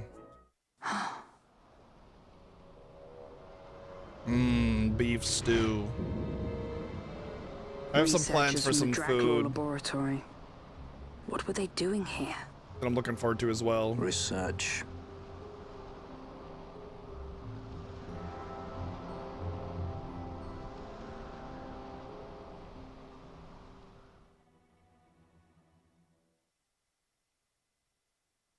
Researchers, what were they doing? Research. Right. Yeah. Of course. I don't know why I asked that question. What were these researchers doing here?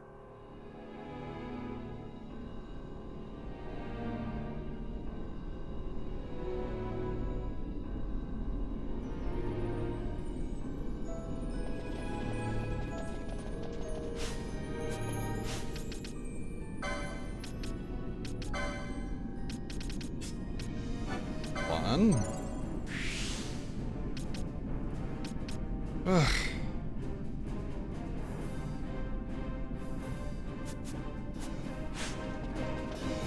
Huge pot of spaghetti. Oh man, I want to do that sometime soon.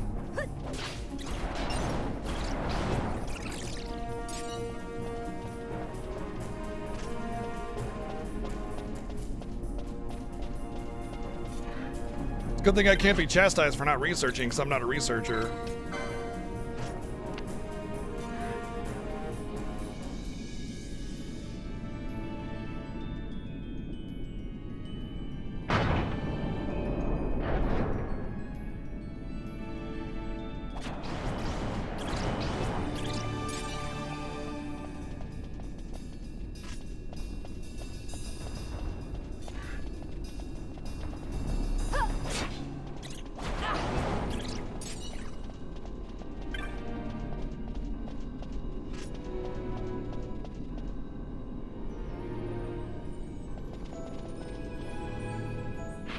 See if I can remember. I think I don't want to hit that switch.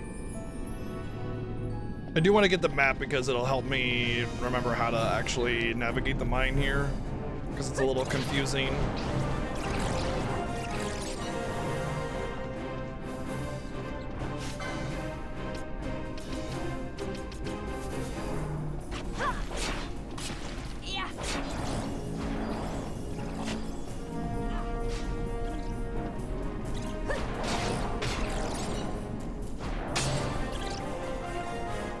I'm already gaining levels pretty damn fast, actually, which is really funny. I'm gonna swap this up.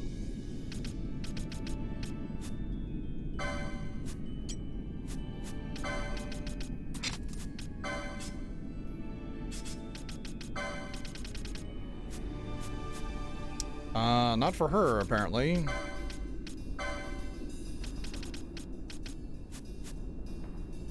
Actually, she needs it more than anybody else, to be perfectly honest. Where is it?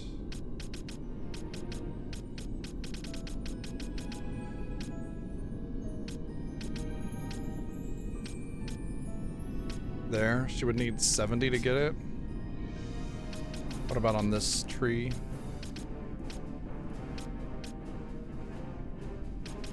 A lot more. Okay.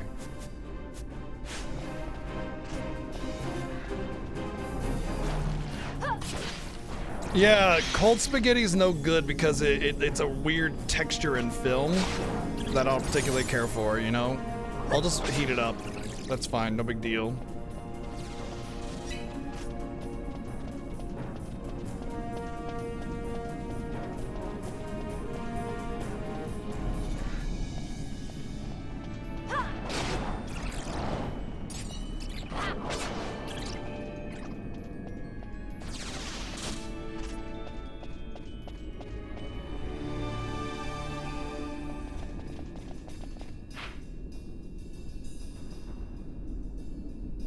I think it went the right way, which means I don't get the map.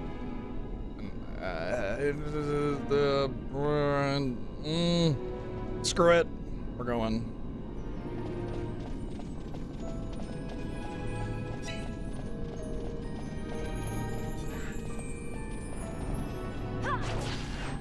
I mean, going through the area will light up the map anyway, right? So...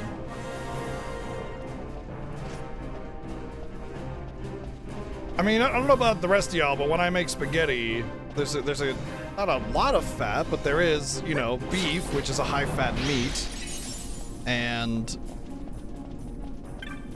that's the mimic, right? No.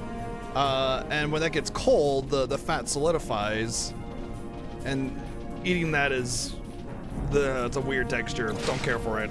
I mean, I'll do it, you know, if I'm hungry and I don't have a means of heating it up. I won't particularly love it, but I won't complain too much, you know, still. So, whatever. Still, prefer not to.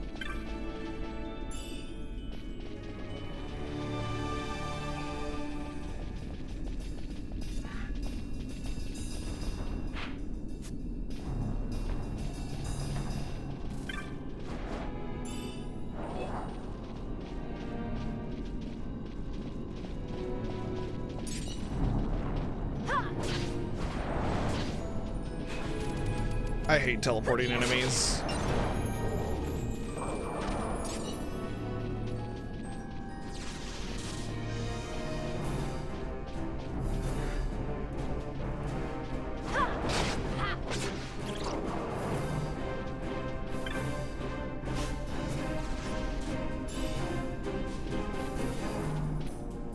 That can't be the only box. Isn't there supposed to be something here? There it is. That's what I wanted.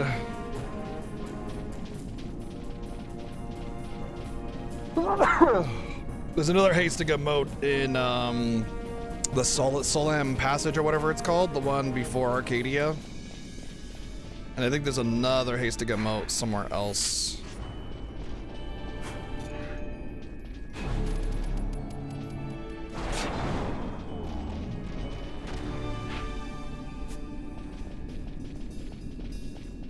Yeah, but the flea mechanic is helpful in not wasting time and mana on those dumb things teleporting and becoming immune for half their lifetime.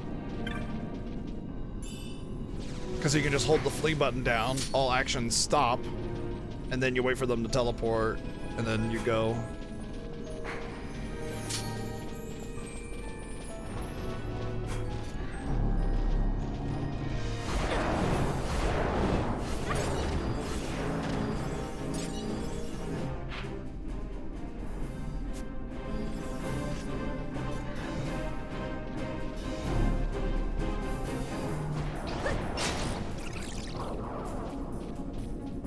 Oh, now I gotta hear the explanation, Weewa. Now I gotta hear the explanation as to why this beef stroganoff is so bad, apparently.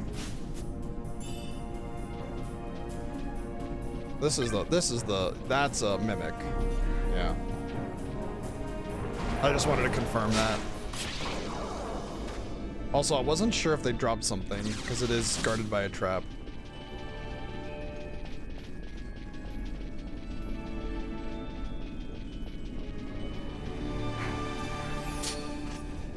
Canned cream of mushroom soup with ground beef. My mom used to do like a cream of mushroom soup on top of pork chops, and that was actually really good. But that combination seems less good.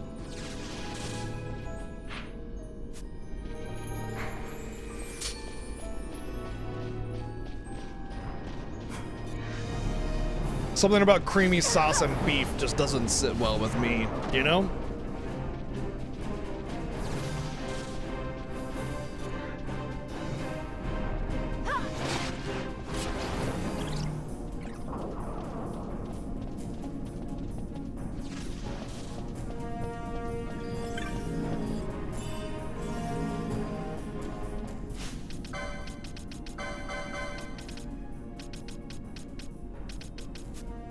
Isn't Bone Crusher why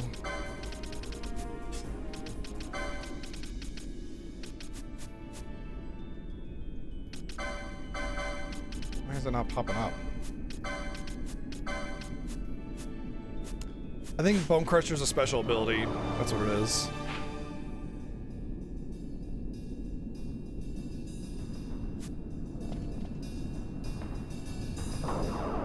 So it's really important to know that those those really shitty cooking TikToks and stuff are intentionally bad. It's called rage bait.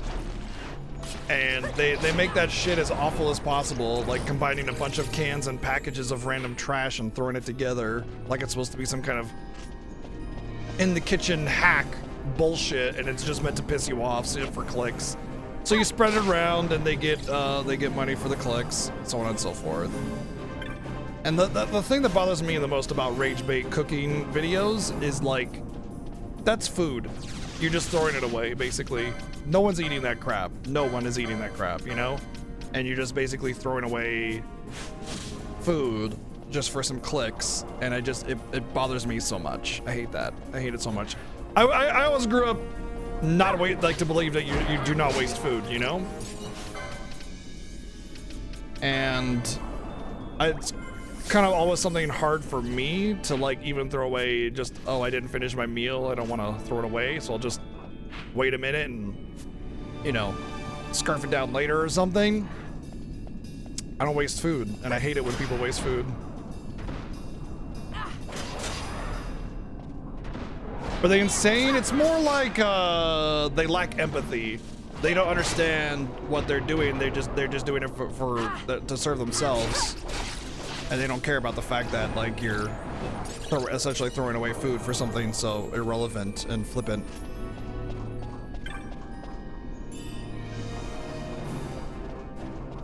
Okay, we gotta go around this way first, I think.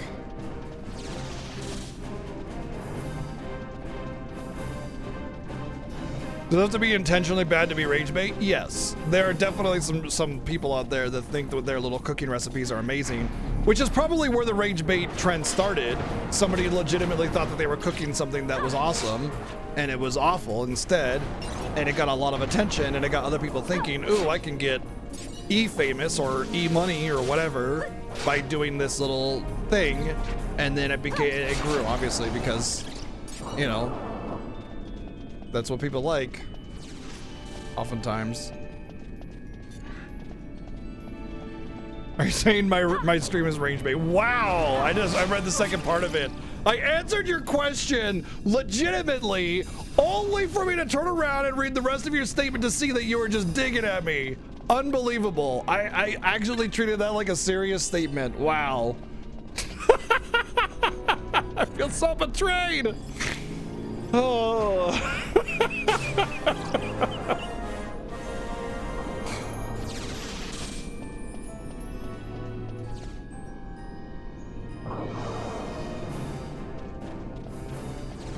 That's gonna be closed. Yeah, okay. I'm gonna go around first.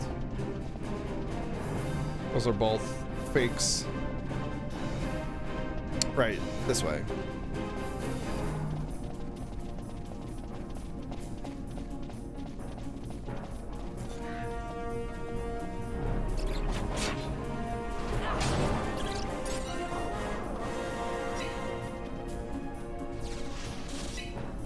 Yep.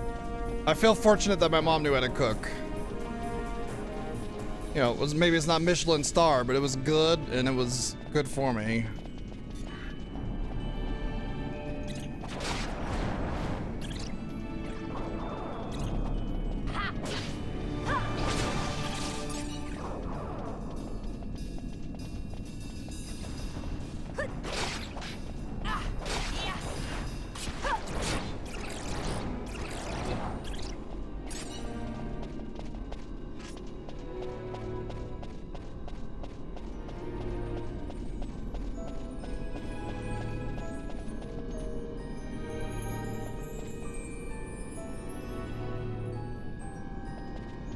Okey-doke, so Gambit. I want decoy on.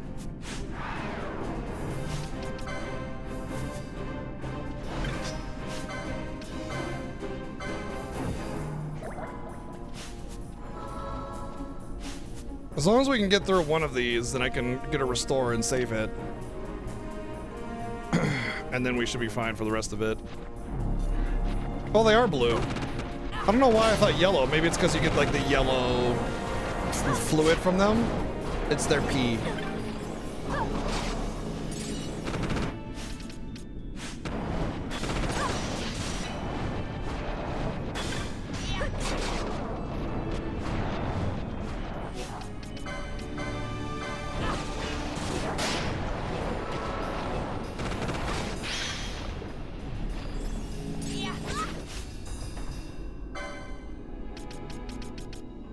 I didn't expect Larsa to get freaking confused here.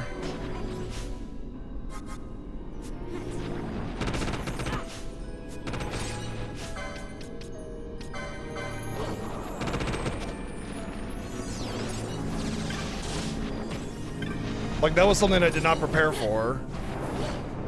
I thought, oh, I got decoy on. If I get confused, no big deal. I'll get hit and I'll get knocked out a bit. Larsa will be there to heal. Whoopsie. Anyway, this is where I'm going to be grinding, right in these this room right here, because you can get a chain up really, really easily. And it's great XP, really fast, lots of LP. And on top of that, you can get a chain really easily as well. However, it's important to note that I can't run away from battles, so it'll be a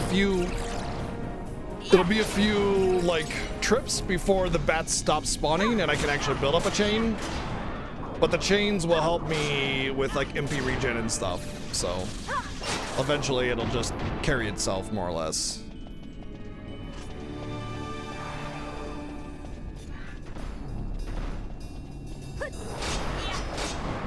No, putting enemies started in FF2.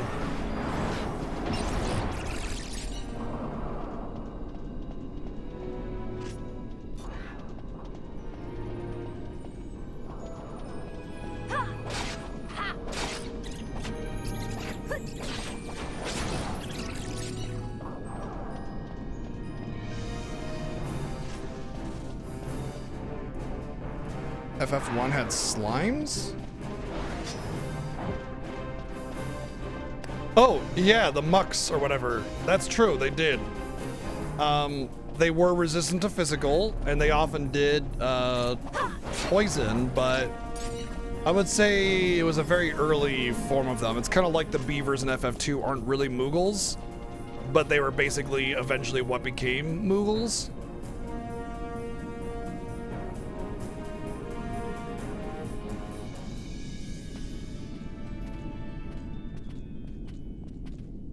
Look at the Magicite. These mines much resemble the ones at Lusu. Of course, Draklor must be searching for new sources of ore. Should the Resistance forces move, the rich veins of Magicite and Bujeba will be forever beyond their grasp. I mean, you had Flans in Is it her? What is Basidia this mist? already, you know? Man.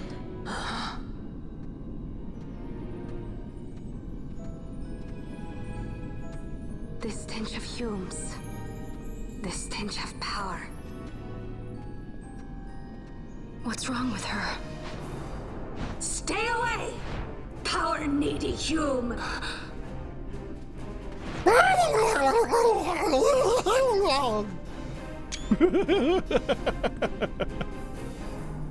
I accidentally took a screenshot with my controller, apparently.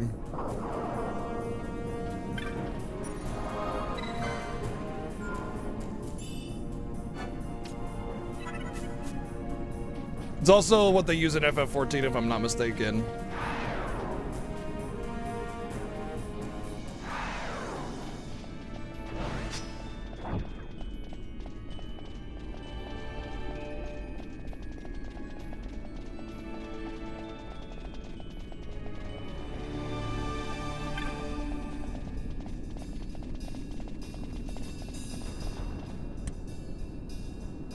Oh, it is you are. You're right. I never was. Actually, no, I think I did start off my character as a hewer. Then I went the little dragon, Aura. Then I went Viera when they introduced that.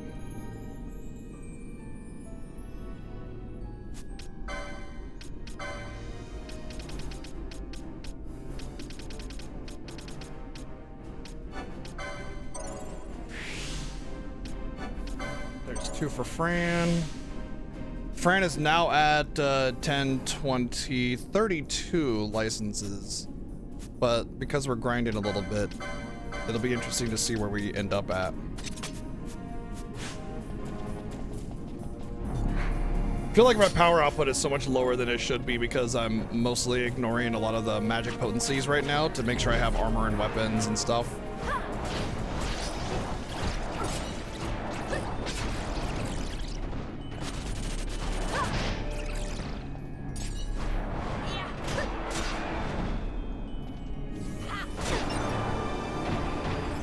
That's the aura. They're like dragonkin, basically. Those aren't bones, they're scales.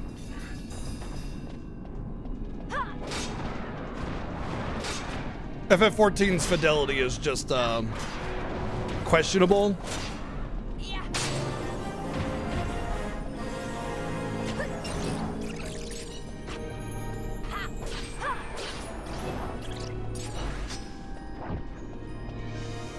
Nope, totally reasonable conclusion, honestly.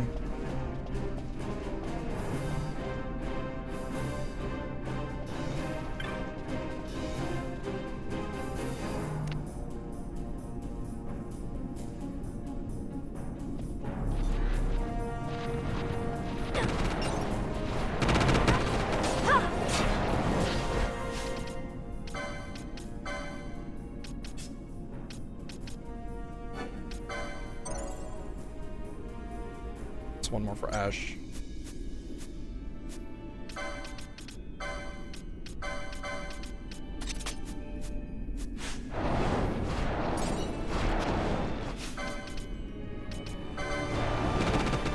Should probably wait until the end antidote, honestly, but whatever.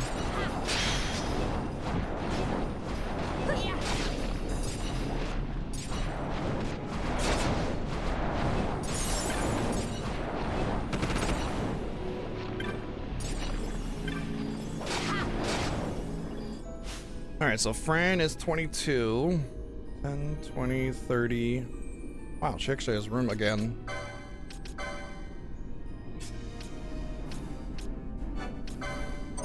Perfectly to the flame staff.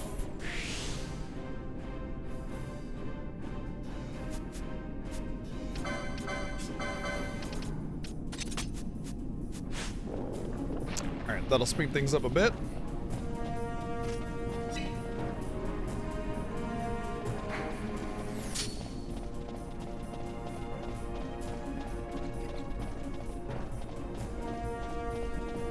Hey friends, come together. Yay, group party.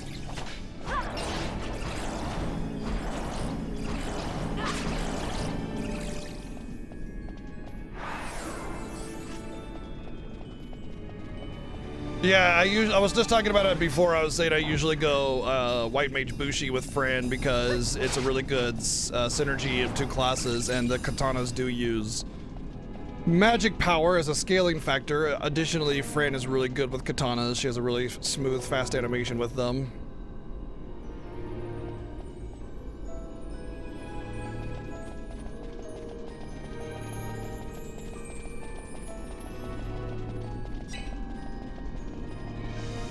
But this time through, I wanted to focus more on speed and kind of abandoning what I don't need. Like, I don't need to have a white mage. I can do red battle mage and get access to all the things that I want while also getting a lot more utility that way. So that's why I went red battle mage, black mage with Fran and Penelo this time.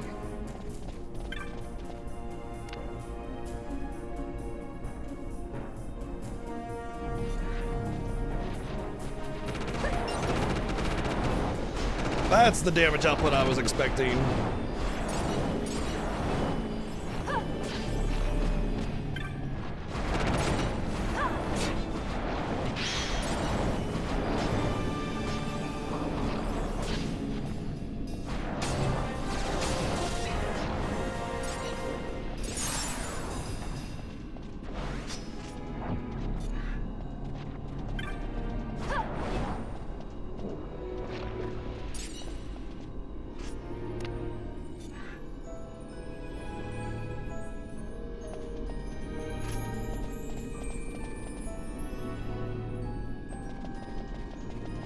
Yeah, those are basically limit breaks. You're talking about the... It's called Mist, but Quickening.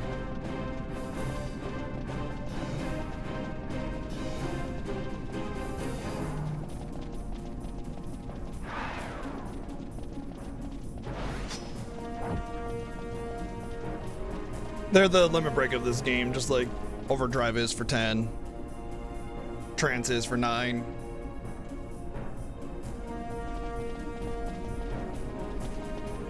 I will say the likelihood of the bonus game not having the name Final Fantasy in it is significantly low.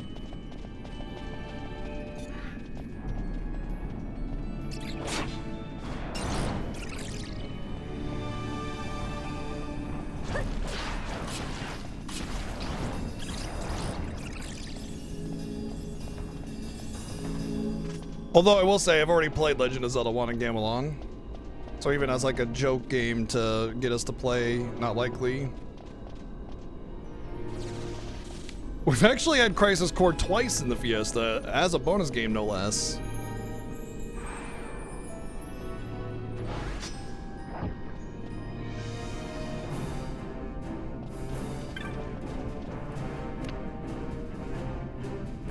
Memes aside, I don't think Brave Exvius is actually playable anymore. Wait, no, I'm thinking about All the Bravest. Brave Exvius, I think only the Japanese servers are up anymore. The US servers are down now. They discontinued service. But I don't have $5 million to get all the characters on that game, so I think I'll pass.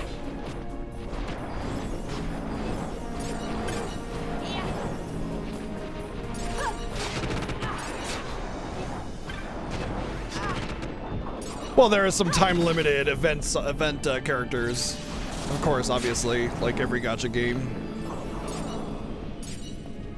I mean, it was in service for like 7 years or something. That's incredibly, it's an incredibly good run for a gacha game. That being said, I'll never be sad for a gacha game doing end of service, even the ones that I might play, because I find gacha gaming to be a bane upon the market personally, but you know.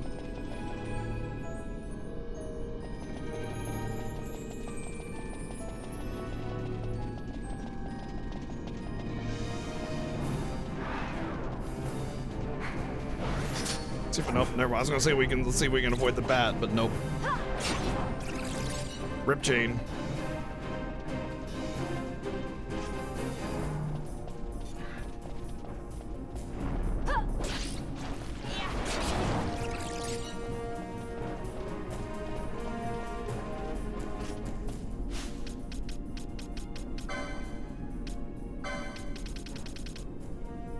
Oh wow, we're not even at 99 water liquid, okay. If people would stop buying things on in microtransactions, it would be fine, but people can't resist the pull of you know, getting their favorite waifu or whatever, some bullshit. You know, if we could just resist the urge to spend on gacha games, then it wouldn't be, we could unfuck the industry, you know?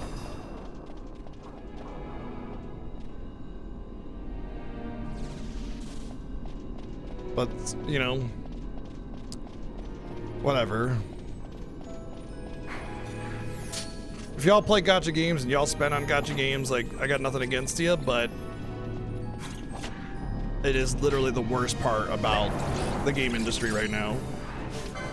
More so than shitty companies like EA doing microtransactions, because EA is like heavenly angel compared to some of these gacha game developers.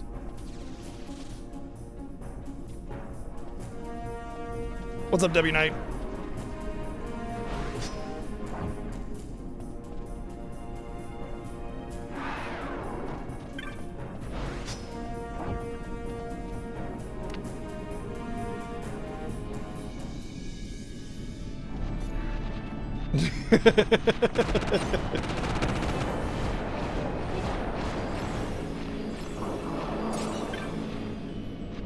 Flan Princess Gotcha. There you go.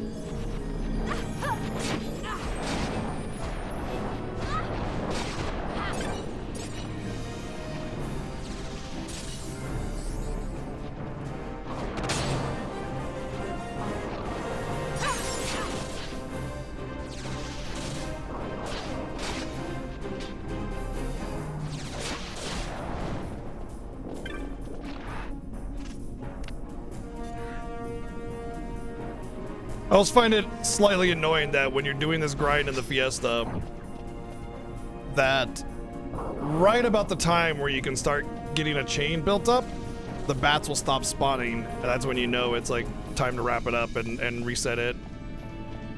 But I'll keep doing as much as I can because A, I really need the cash. I have been struggling with Gil this whole time, and B, this is probably one of the most effective grinds in the entire game. even end game, you would have a hard time beating this out. And realistically, like, the best place to grind is probably the Great Crystal at the end of the day, especially just going for the armors and weapons and stuff that are in there. And eventually you get level 99 well before you get all that crap. But by the time you're up there in levels, killing the much more difficult enemies yields quite a bit more XP, so still, this grind is effective for a good long time. So being able to do it now, while it's the most effective, is definitely worth my time, and it'll make the rest of the game faster. Not to mention I'll be able to afford more, especially important considering my license choices are limited this time.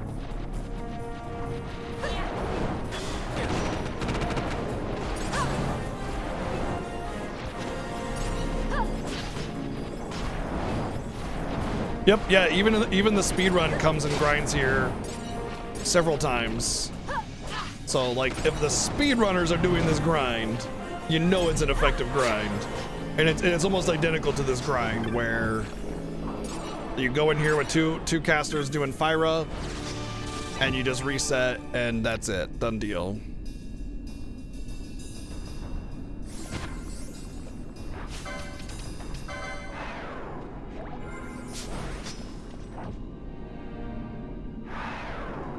Yes, we've done Yasmet a few times. In fact, we even did Yasmet last year. It was actually surprisingly very easy last year. Like, we had no issue, which is especially interesting because the first time we did Yasmet in the Fiesta, I got screwed by his 5% death on hit repeatedly at like 5% and had to spend the entire several hours going back and doing it again.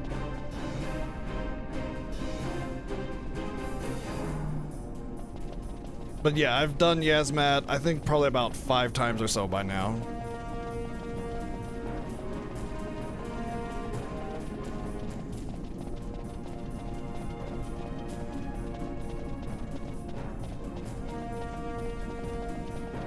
Break damage limit is baseline in this. There basically is no damage cap that you can conceivably ever hit in this game.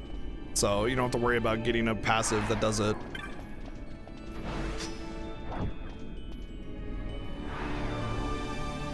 Not YouTube, but on Twitch, you can go to my collections, has everything there, or you can just take the VODs document, and it'll tell you everything you want to know about everything that I've highlighted in the past 5 years, 6 years. It's all nicely organized for you. Just check the tabs on the bottom for the Fiesta. You can have it take you right to FF12 for the 2023 Final Fantasy Fiesta.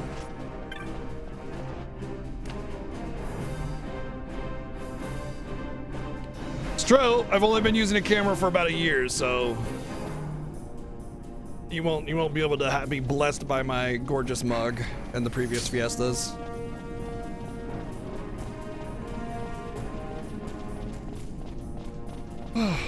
Thought I had to sneeze. Well, I did, but then it went away.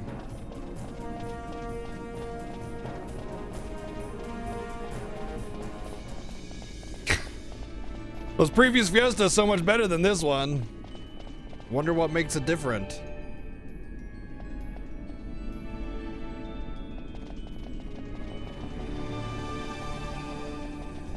You know, I imagine you could probably script a piece of software that could take the words that I'm saying and map out math movements. In fact, I'm positive you can, because literally Square Enix designed the software in the process of making Final Fantasy VII Remake. It's proprietary software, so it's not like you can get access to it without paying them an insane amount of money, but it exists.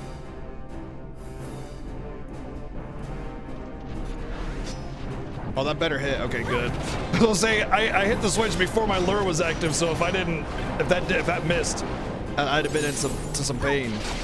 Rockadactyls, what's going on, dude? Thank you for the raid. Welcome into the Final Fantasy Fiesta. Howdy. This is a race through the main numbered entries of the Final Fantasy franchise. We do this every year. It's the 8th annual Final Fantasy Fiesta. Every year we have special different rule sets. Of course, always having the rule set of not being able to run away from any encounter. In fact, actually, my race opponent right there, SevenSins, just resub for 98 freaking months. What the hell? Thank you, Seven, for the resub. Go follow Seven, and of course, go follow Rockadactyls if we can get a shout out for him, who just rated us. It was a super awesome dude. Does a lot of Lufia 2 speed runs and just general cool stuff. And what were you up to today, though?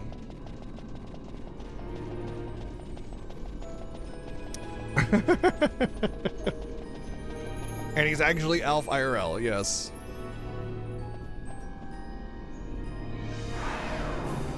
We're just doing a bit of a jelly grind here because we're kind of severely limited this year on a Fiesta. We're only allowed to have so many licenses. That's relative to our experience level.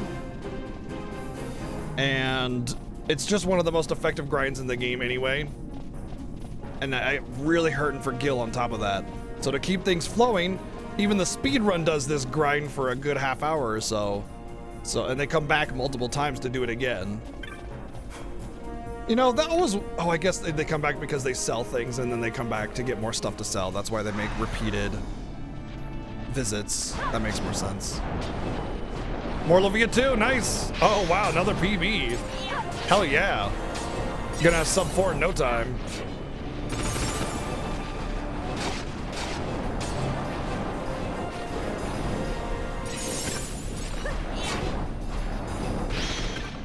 Oh, we got the gold chain. Teleport stones. I might take advantage of those teleport stones to sell and come back and do more grinding because, I mean, realistically, like, the only reason you would stop the grind is to sell stuff.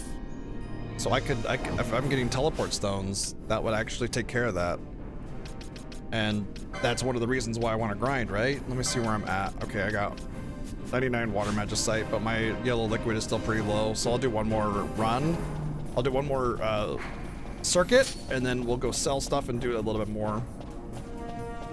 They're weak against Fyra, but I also have the fire rod, which gives them, what, another 50% increased damage to fire. So far 12 has not really bared its fangs yet. However, I'm taking it very cautiously with where I spend points because I don't want to have to take the time to respec. So a lot of my time spent is decision making that I feel will be like, will stand the test of time for the rest of the game, you know what I mean? So there's still a lot of consideration to be done, but overall, I think the challenge hasn't quite, like I said, bared its fangs yet.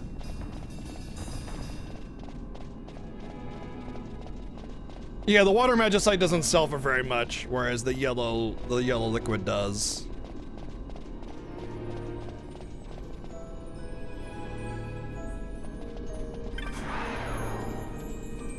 Hell yeah, yeah, I love that PB feeling. It's definitely one of the things I miss the most about speedrunning is getting that sweet, sweet PB.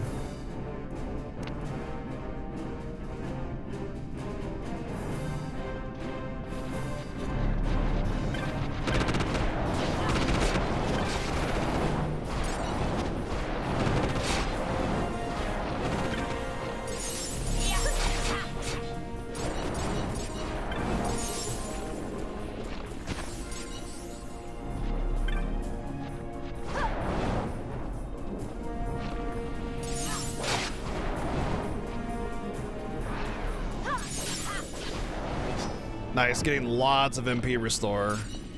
You know what, I'm gonna take advantage of this chain. It hasn't broken yet. Maybe I'll go until I get the bats respawn. I agree with what 717 said there. You know, when you're doing a RPG speedrun and you're within like 10-20 minutes of a world record, I mean, that's literally the difference between 1 or 2 good RNG moments, you know? As a former speedrunner of many different RPGs, I definitely had, like, I even had world record in Earthbound, and there was like 5 minutes plus I could have easily saved in just a couple points, no problem, just with better RNG. So within 12 minutes of record, hell yeah, that's good stuff.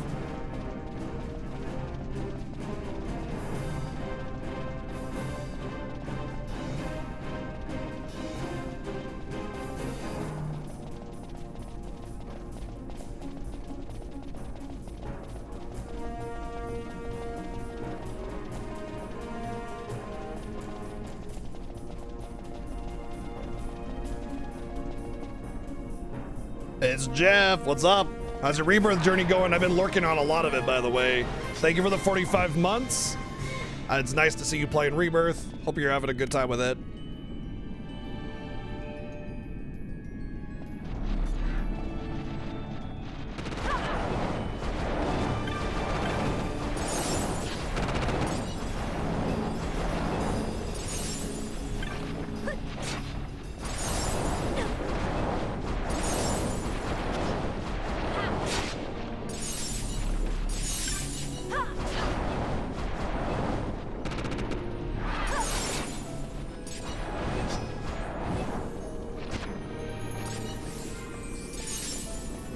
I agree, Rocco. Ending of FF10 is amazing.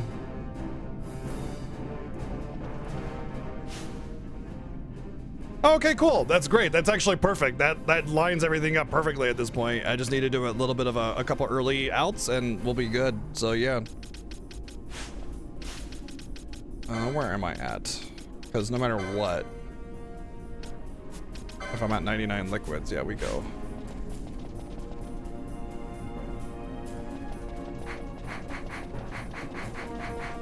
I don't want to go this way. If I want to go out, I need to go this way.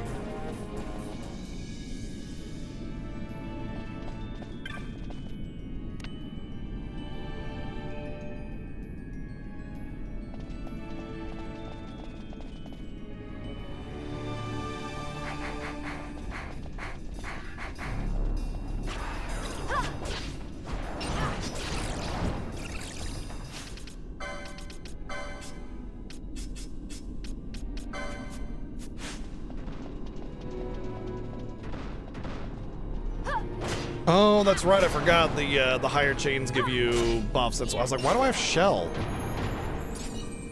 The higher chains give you a buff. They give you MP regen, HP heals, whatever, all sorts of great stuff.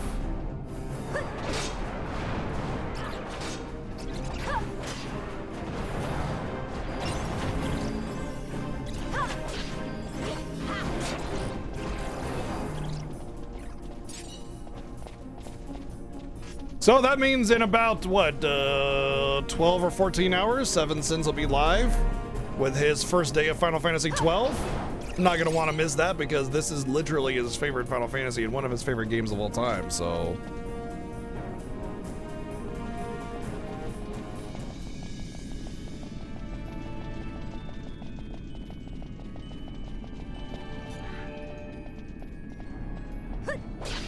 I'm sure it'll be fine.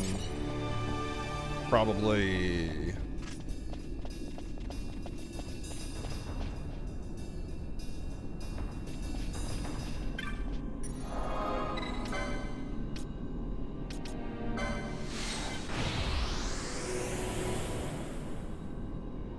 I don't believe Shell affects healing in this one.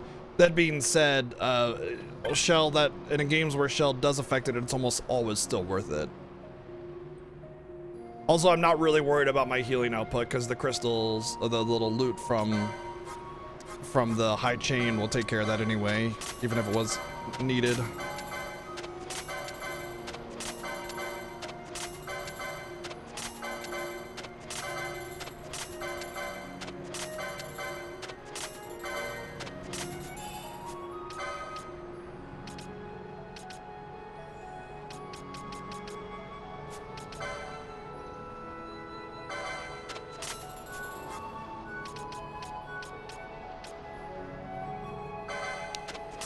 Yep, forgot about that armor. Screw it, might as well.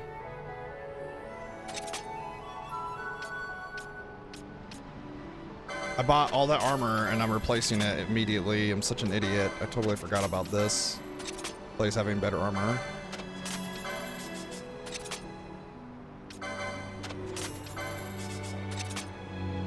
But we're gonna go back for another round, so it's fine.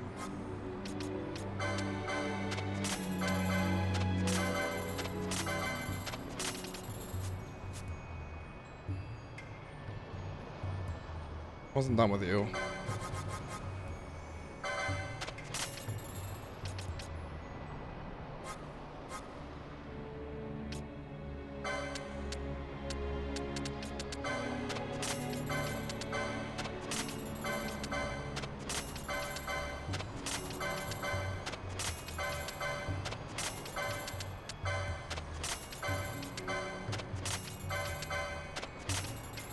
No high potions?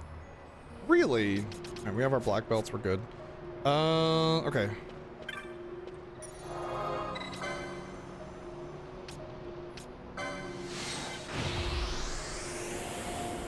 Yeah, I mean, like, usually seasons only have, like, the one major thing, and then, you know, everybody gets it, then they can't get it again, done deal, but there are some things you can get multiple times, I guess. Alright, so Ash is up here. I want that.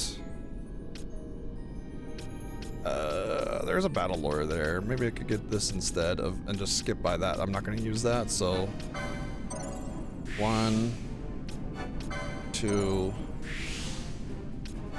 3, and then another thing I want to do is that's 4. 1, 2, 3, 4. Okay, and then I want to take that off of Fran. She can just take whatever and then put it on her so she gets some stuff, because at this point, like, Fran has probably got more LP than she can spend. Like, what's her level? So I can get 50 and I'm at 10, 20, 30, 40. So I can only get like 10 or 15 licenses anyway. Debating on the I definitely want this, so that's 1.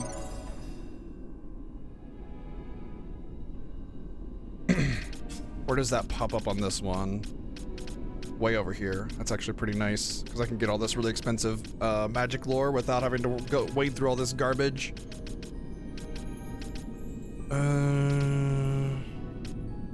Ooh. 1, 2.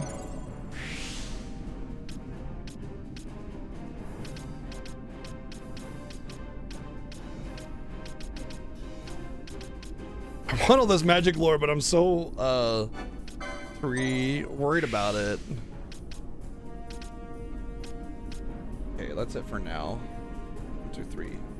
Because like 10, 20, 35, 38. I guess she's got a little bit more. Are boards random? No, they're based on your class that you choose.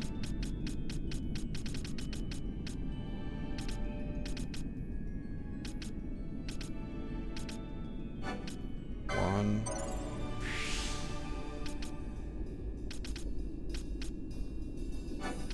2, 3. Okay, it's pretty close to her cap anyway, so that's fine.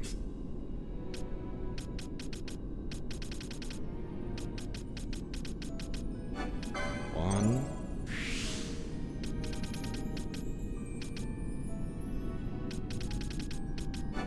2. 3.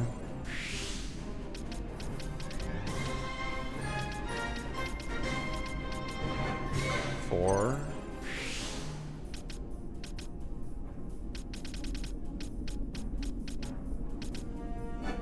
5.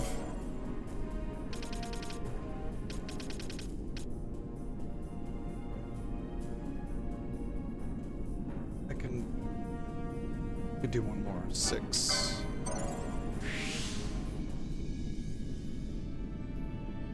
10, 20. Okay, she's pretty close to being capped as well. All right. Thank you, Dark Cloud, for the new sub. Welcome in. Hope you enjoy your stay. Thank you for that. I appreciate it. There, now my casters actually have HP. We can do stuff and not worry about it. We're gonna do a little bit more grinding though, because it's basically just gonna set us up to where we can just zoom through the rest of the game after that point.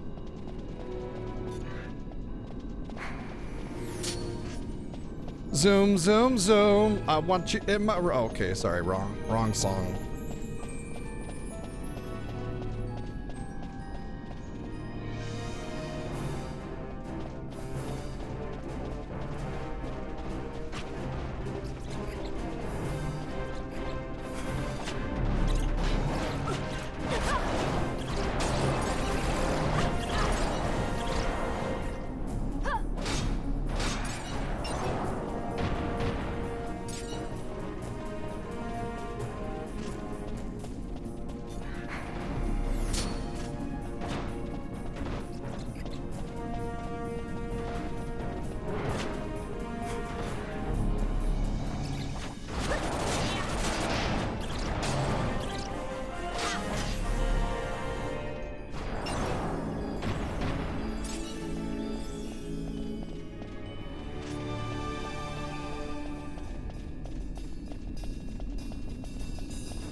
Hey, and then an anonymous sub gifted to Rocco. Thank you very much. Shit, I forgot to turn on decoy. It shouldn't be a problem now that I have HP, but the biggest reason why you put decoy up is so that when somebody gets confused, Ash, they just immediately get hit again because of the decoy, and then it breaks the confusion.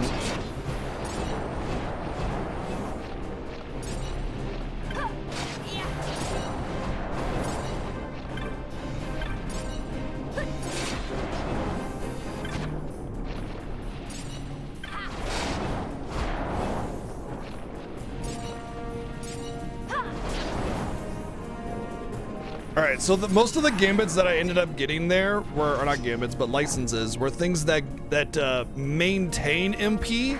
So like whenever I take damage, I get MP. Whenever I defeat a foe, MP. Whenever I cast a spell, I get MP, that kind of thing. And then reduced casting cost. And that's honestly, like, at this point, much more important than output. And I wanted to make sure that I have license room for that because, you know, as the incentive states, we can only have licenses equal to 2 times our level. Which admittedly so far has not been very confining. It will be, especially as I start getting the golden amulet used across more party members.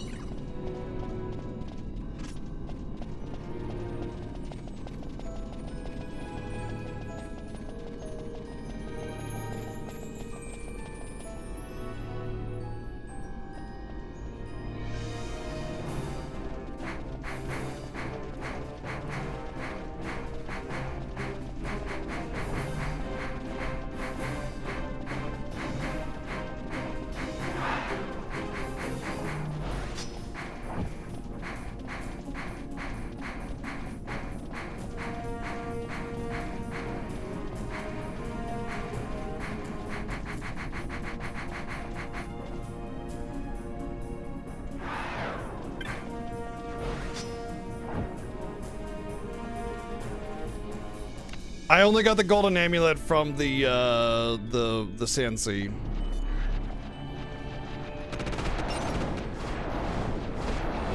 So I'm kind of juggling it between my characters as they start to get a little bit more. I figure that level is going to be the gate towards getting more LP, so that was the decision on doing that. I'll get another golden amulet in whatchamacallit, the one with the Mirror Knights, just before Giro Vegan.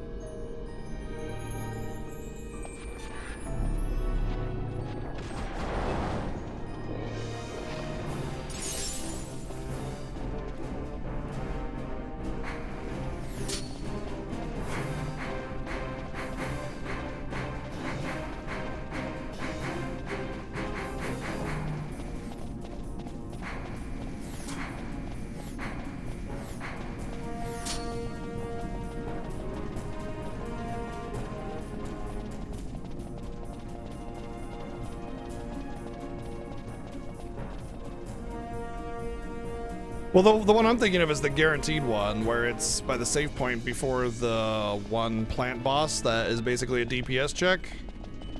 That might be the XP one instead. But it's one of those. Either way, I feel like level is going to be the funnel, the choke point for licenses in this playthrough anyway, so I don't think I need golden amulets too much. I think for a little bit, it'll be fine.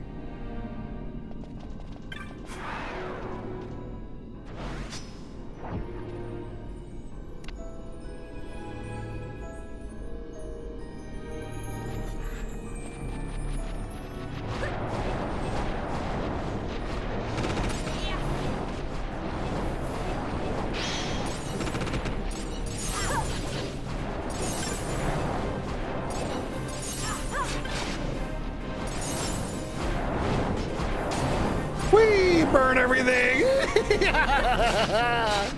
They all are so flammable!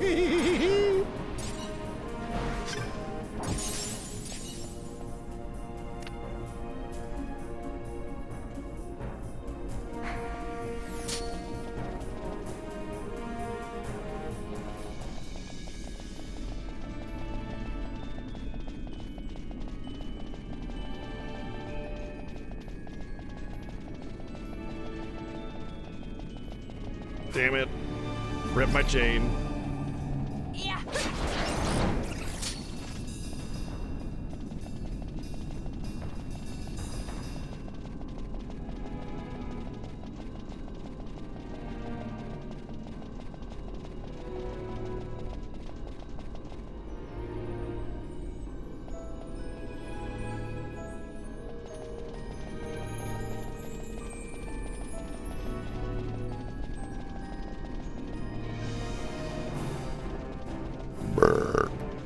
You're welcome.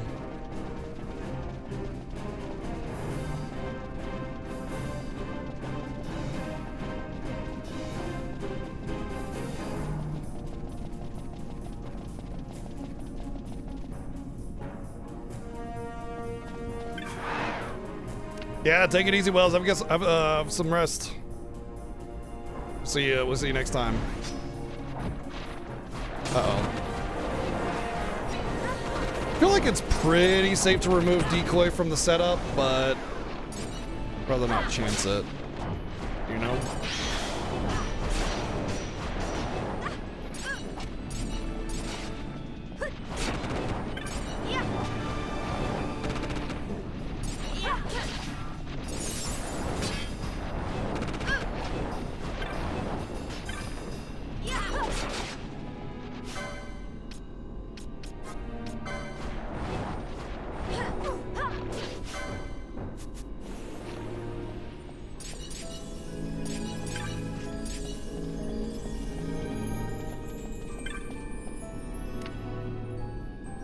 Okay, I should be able to build a chain up pretty soon. I think all the bats are dead, and that'll help with the whole ordeal.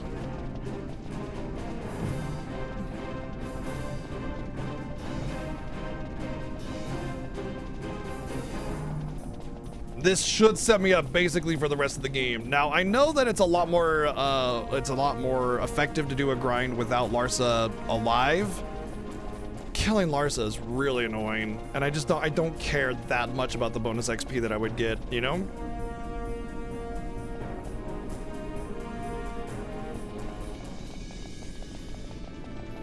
Actually, forgot they have gambits that you can turn off now.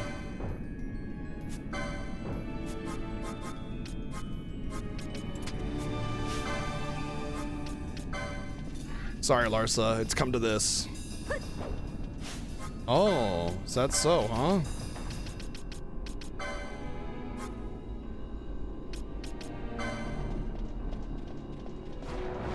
Not like this.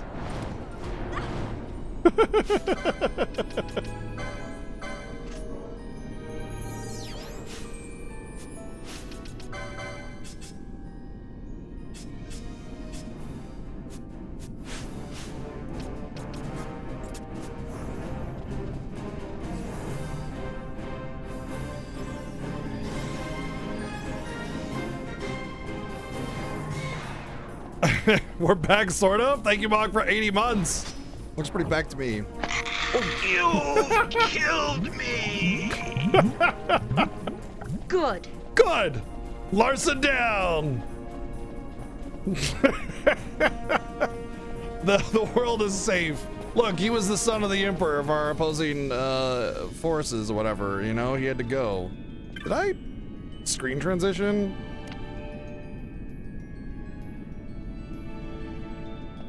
I did. Okay, we're good.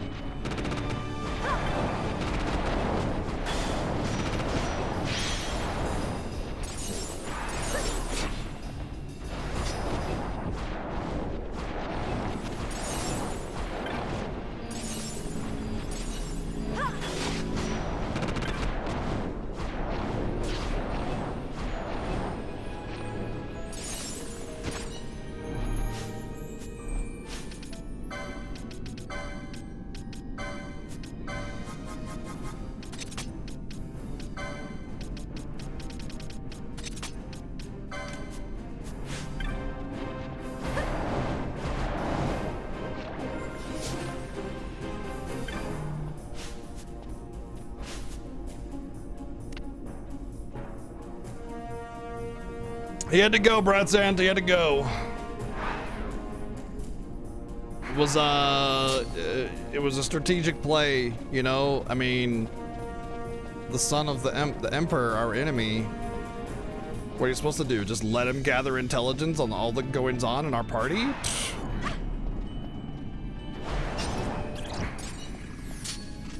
It was a security threat.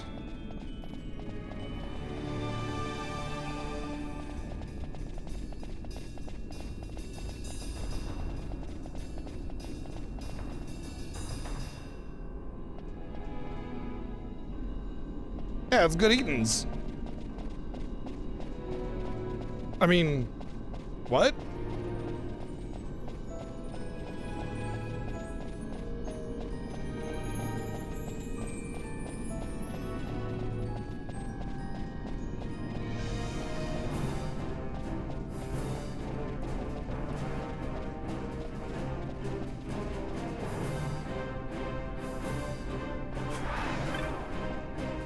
I think about 2 or 3 more rotations should cover it, and I think we'll be done for good. Never have to go back to grinding, and we just push, push, push.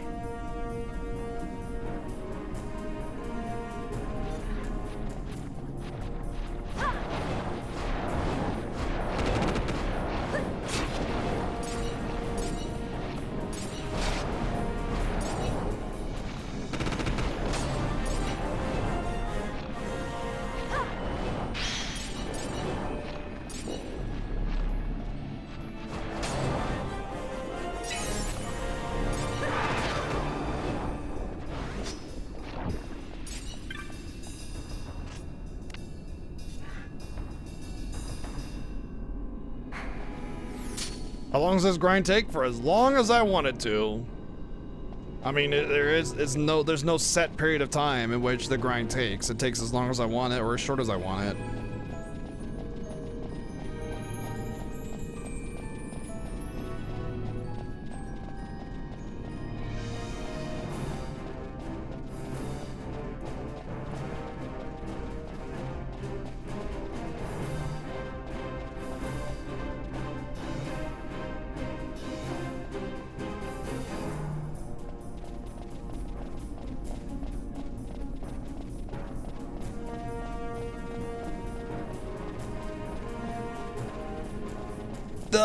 BGG, it clearly says fleeing and you're not allowed to run away in this game, so obviously you're cheating and that's not how you play the Final Fantasy Fiesta, so I'm gonna have to call you out on that, okay?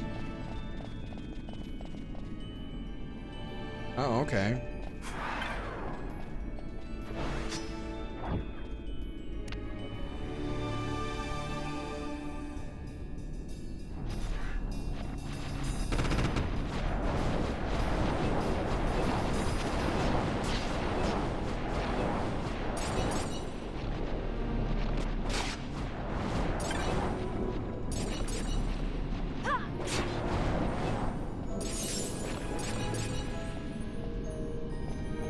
That was a small one.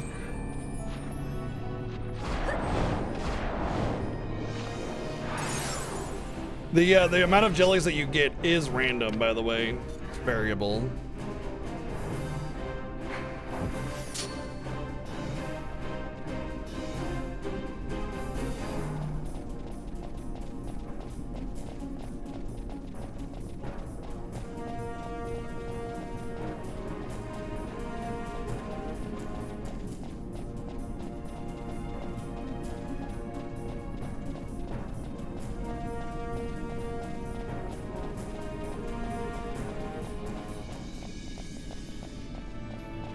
What's the grossest color that you can think of for a sauce? Blue? Probably blue. Probably blue. Because it's like, you know, you kill a blue jelly, you melt it down for a nice sauce on a behemoth steak. That gonna taste gross or what? Blue jelly sauce. Doesn't sound too appetizing. It's always blue is like the least palatable color, right?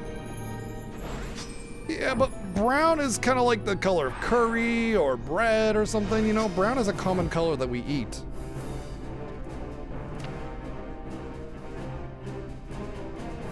But even a blueberry sauce, when you start to cook it down, turns purple. A dark, rich purple, which, you know, especially on a dessert is gonna look great.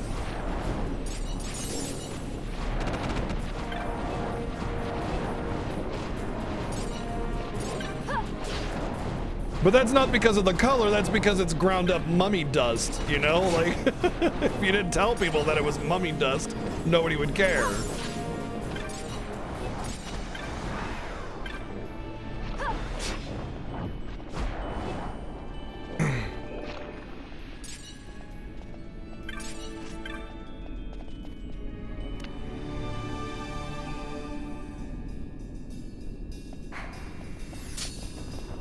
I'm just thinking about like an actual blue and not like a purple color sauce. I can't think of anything that has like blue, you know?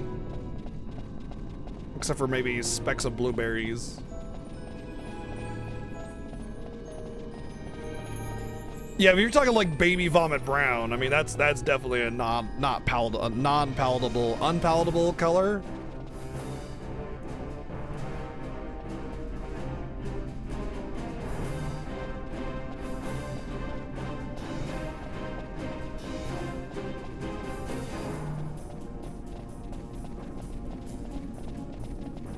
I still think, though, out of all the colors, the least palatable color is blue. Especially if it's a little bit more stark and vibrant.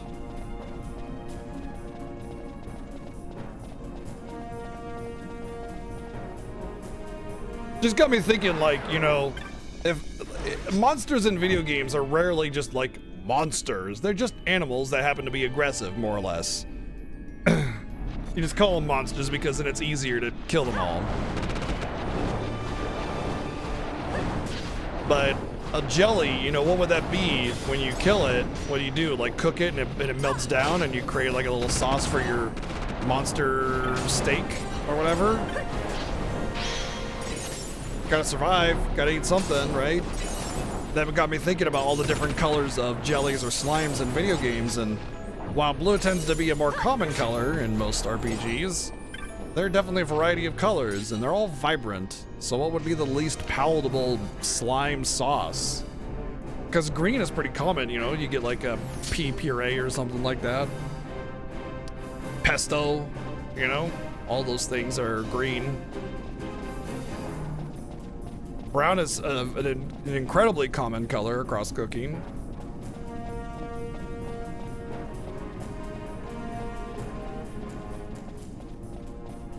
Gray is definitely a good one. I think gray is a good contestant for blue, because gray kind of gives you the impression of like cement or like lifeless, dull, empty, devoid, and also just pasty glue, you know?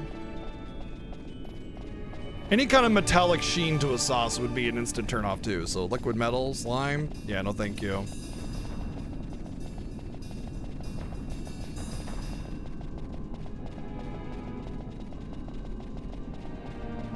Exactly, Broadson. That's why I think blue is the least palatable color.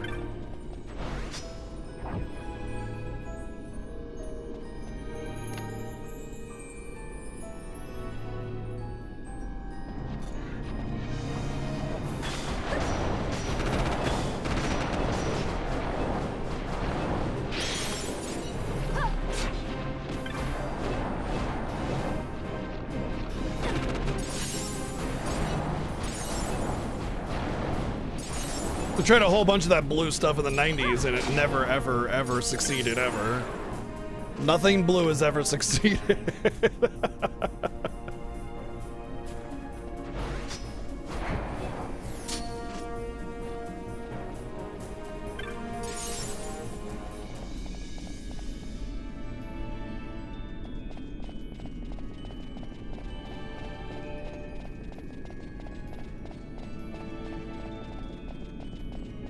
You can ask the dishes? Is that some kind of like Beauty and the Beast thing going on there at Disneyland, where the dishes talk to you?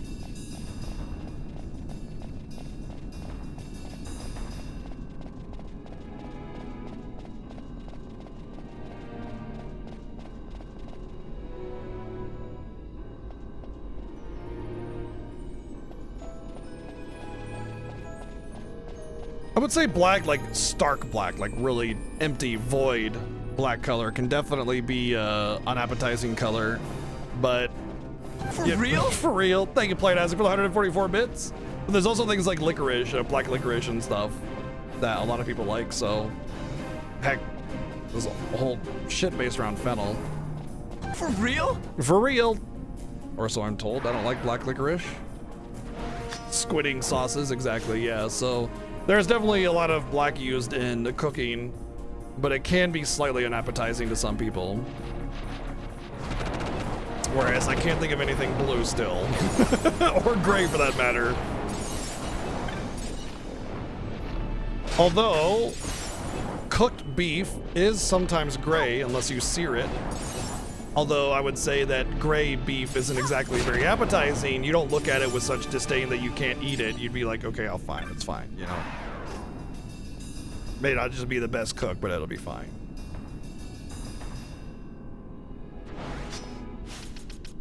There's also char in general. Getting a nice grill char is palatable to some people. Oh, we're good. Let's get the hell out of here. We're at 99. I didn't realize we had been going that much. Cool, we're done. If that's the case, we need to go the other way.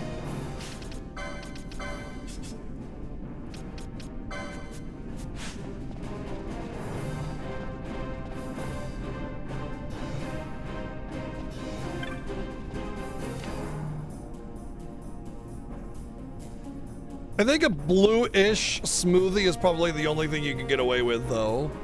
And even then, it's probably almost positively more of a gray blue or purple blue, more than likely.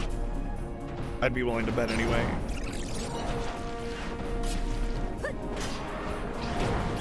It's very vibrant, but not bluish. Okay.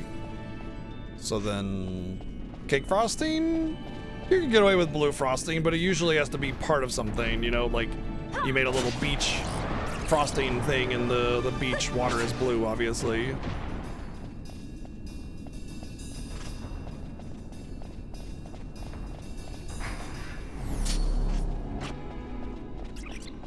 Still, having one instance of like, you know, one smoothie in one place that's blue isn't exactly a whole lot.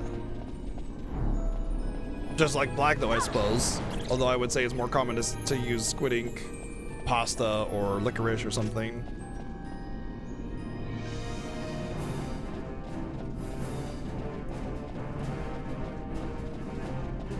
What's up, Darian?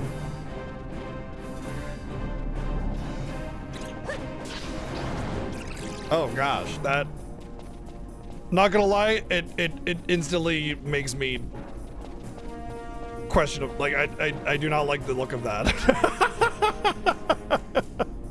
That makes me look like I'm gonna be throwing up after I drink it. I don't like the look of it.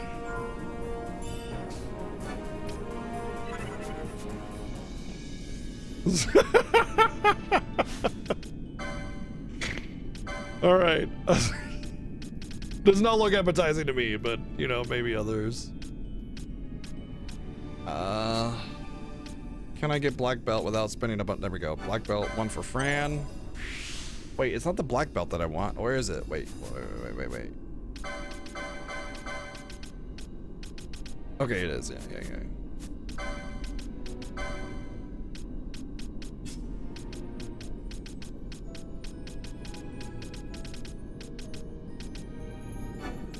One for Ash.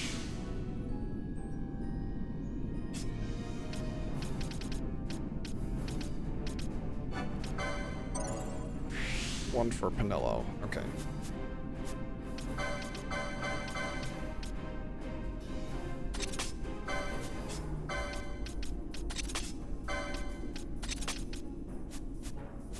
I find it funny that it's basically like accessories have just been something that I haven't really used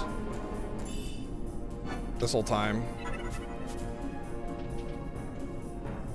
All right, I'm gonna BRB. I'm actually gonna pause the timer for just a minute because it might take a couple more minutes than I thought, but I just need to grab something to eat really quick and some water. Actually, I'm gonna grab the what do you call it? The cider, the hard cider. That I have one left, so I'm gonna grab that, and I'll just be back with a little bit of something to eat. So hang tight, just a minute. BRB.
I'm kind of back. I just need to go to the bathroom.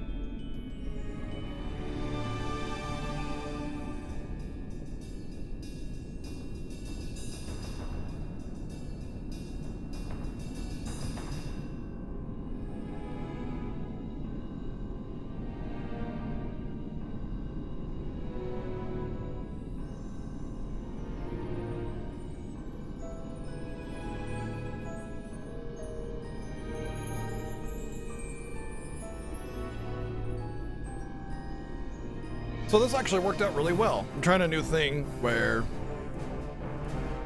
I have most of the stuff pre-prepped that I can just throw it into a bowl, pour the dressing over it, and voila. Beautiful, delicious chicken salad. With homemade vinaigrette.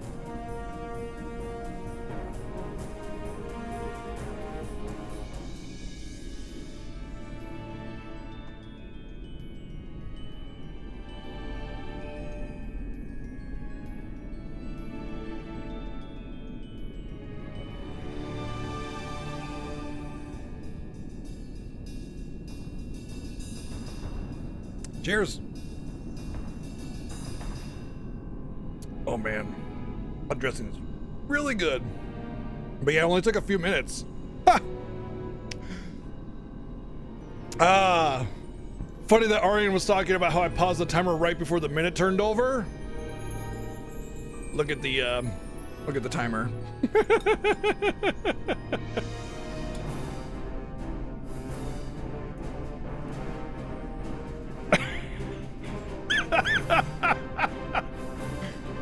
I think I'll wait here a minute. What do you guys think?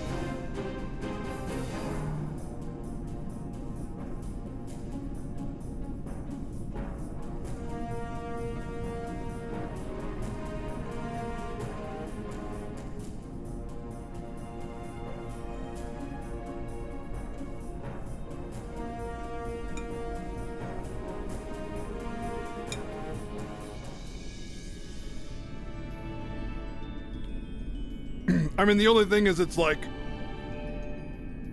it's not a split, so it doesn't matter, but yeah.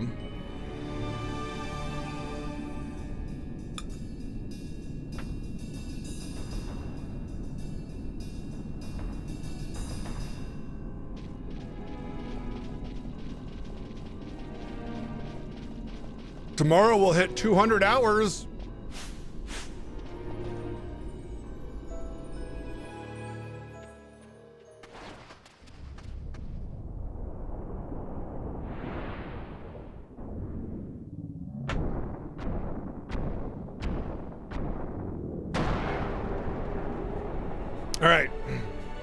Fun fact about this boss, he does not abide by aggro or decoy or anything. He only hits the closest target to him. But he also does a lot of disable.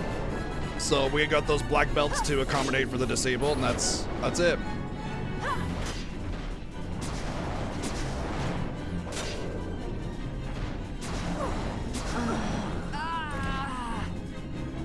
He has reflect. I forgot.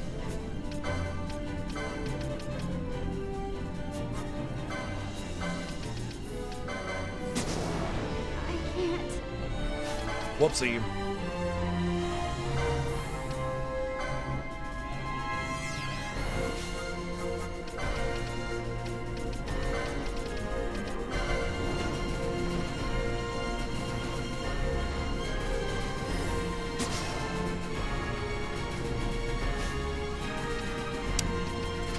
I forgot all about reflect.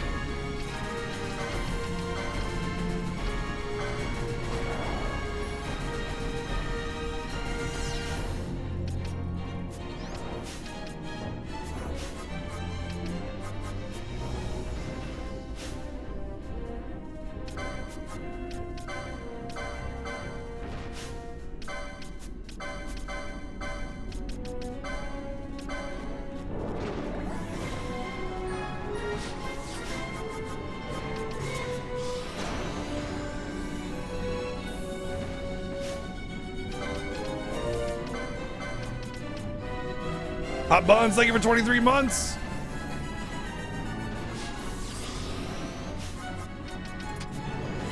This actually makes me kind of useless here, to be honest.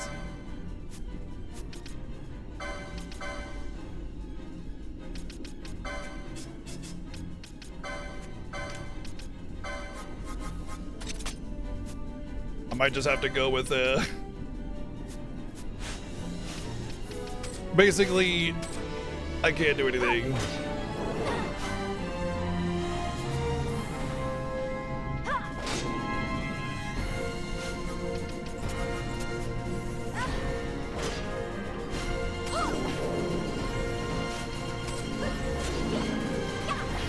Actually, they're not hitting for that low of damage. This is fine. This will be fine. We'll be fine.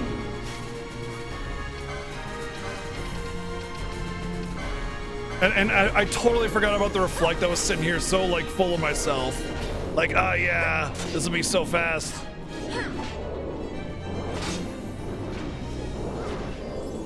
You didn't know I played these games? Really?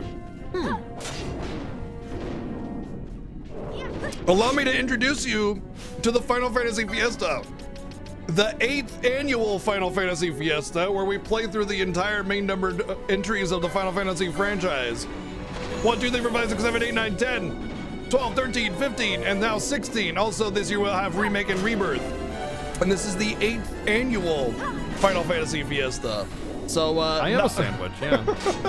Because I got meat between two buns. Thank you, Playtastic, for the 869 bits. Not only do I play these games, they're some of my favorites, and we play them literally every year. So, welcome to the Final Fantasy Fiesta. This is clearly your first one.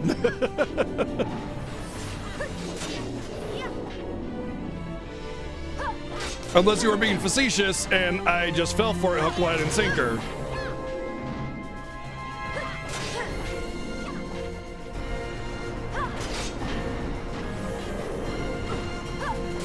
Hey, over here, asshole.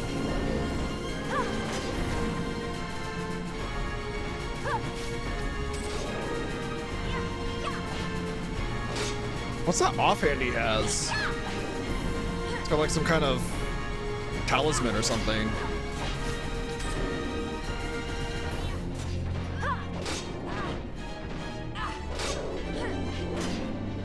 If you make an assumption, you make an ass out of me and umption. Or whatever.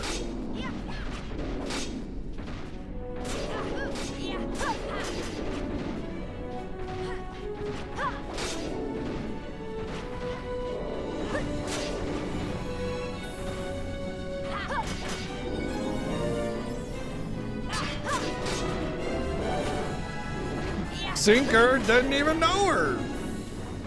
You know, I don't even know where that line is from, that joke. I have no idea. It's just like everybody says it all the time, you know?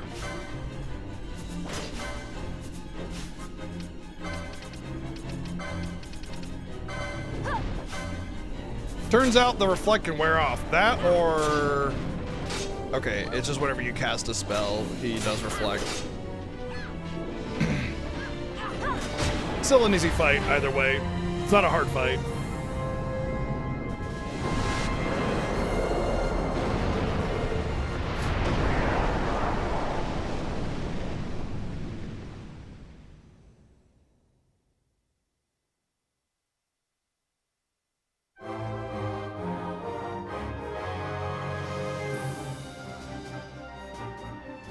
Pissy boss mode is basically this game in a nutshell.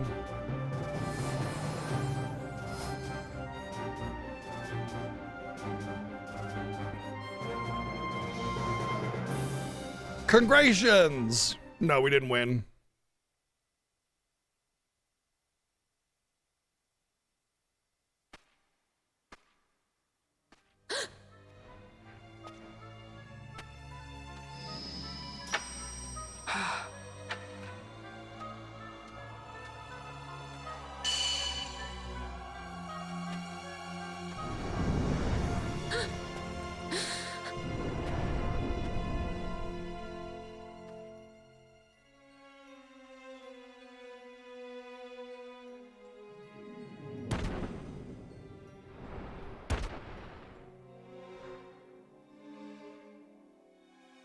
That thing inside her, what was it?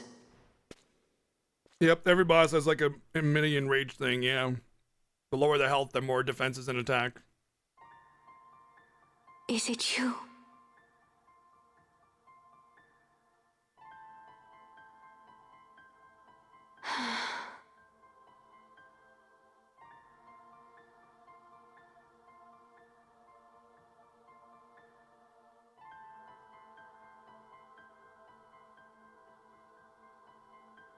When the Hume soldiers came to the wood, the village took small heed of them. So long as the wood herself is safe from harm, the Viera give little care to goings-on beyond her. But in me, an uneasiness stirred. I had to discover why they had come. So you came here hoping to find something out and got yourself caught. You're as foolhardy as your sister. They took me then, and set close beside me a stone. They said its mist would be drawn into me, that the Viera well suited this end. I saw the light coming from the stone, and then...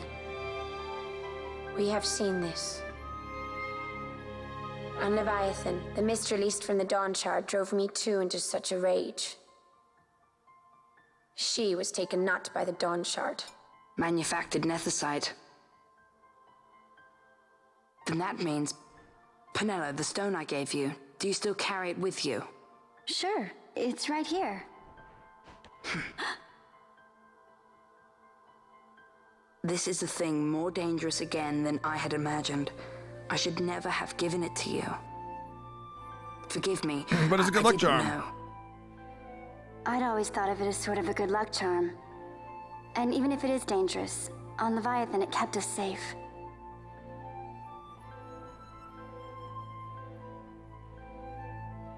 There is a place for all things, even dangers such as this. I hope you're right about that.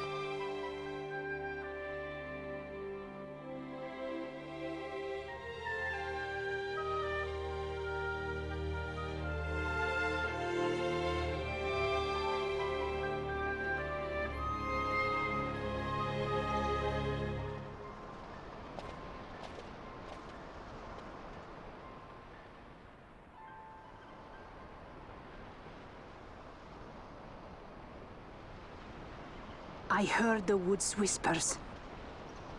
Take it. Lente's tear is a permission. Pass through the wood and leave. To other places go. That cannot be all. I saw it when I left the village. Ivalice is changing. Salad. How can the Viera stand and do nothing at all? Ivalice is for the Humes. The wood alone is for us. But that is wrong. How can we just hide here in the trees when all the world outside is on the move? I too wish to live freely, to leave this wood. Do not do this. You must remain away from the Humes. Stay with the wood. Live together with the wood. This is your way. But Fran, my sister... I am no longer of you. It is good. I have discarded wood and village. I won my freedom. Yet my past has been cut away forever. No longer can my ears hear the green word. Is solitude you want, Miern? Sister. No, Miern. Only one sister remains to you now. You must forget my existence.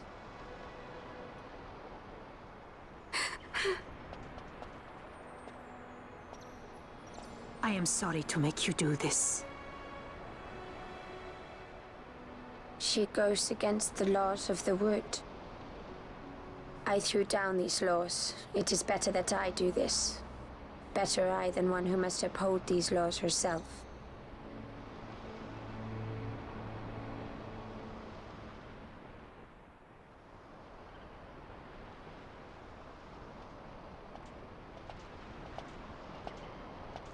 I have a request. Listen to the wood's voice for me. I fear she hates.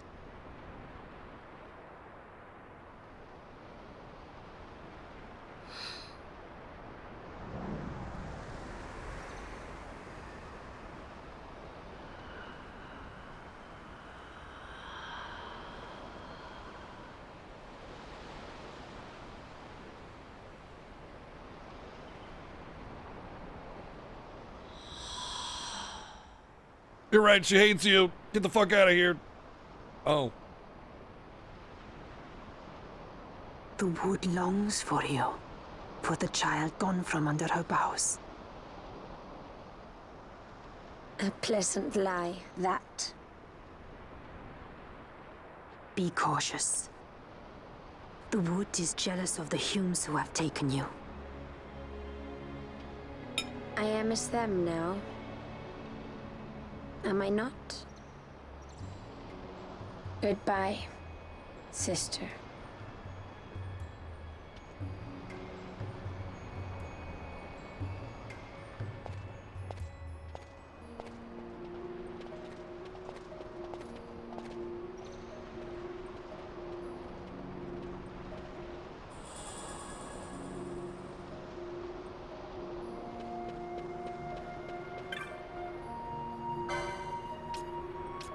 Oh, I didn't get, oh, I did get it, and then I forgot to equip it the whole freaking time. I'm such an idiot. Oh my god, I'm such an idiot! That's a huge upgrade too, whatever.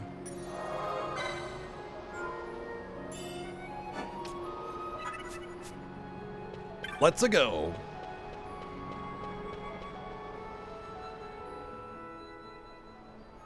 So I know normally I would do some like Mirror Knight grinding either right now or later when we go towards Girovagan, but I won't be doing that since we did 2 runs of the jellies. That'll actually, over the course of the game, save me a lot of time over what I would normally do. But I'm not even going to kill any Mirror Knights unless they get in my way. Like I'm not even going to go for 3 Mirror Males or anything. Nada. Although I will say, getting 3 Mirror Males and then just like casting on myself would eliminate any issue with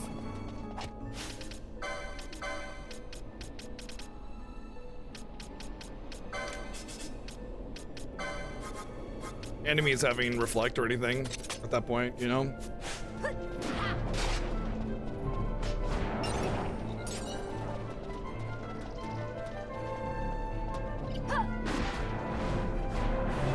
Every time I get to a boss, or every time I think about like the mechanics of Final Fantasy 12 and how, you know, a lot of people think, oh, you just set gambits and forget it or whatever. You know, in a lot of cases, yeah, you can just set gambits and forget it.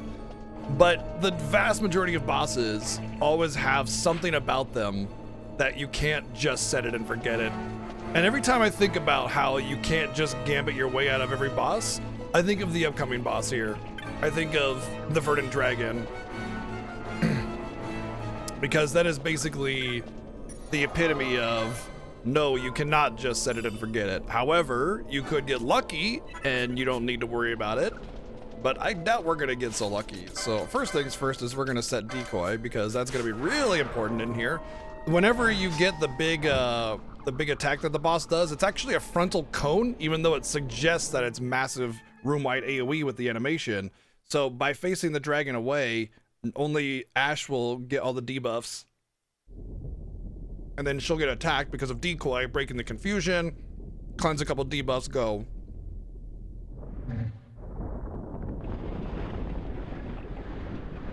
Yeah, like I said, you could get lucky. Or you could overgrind.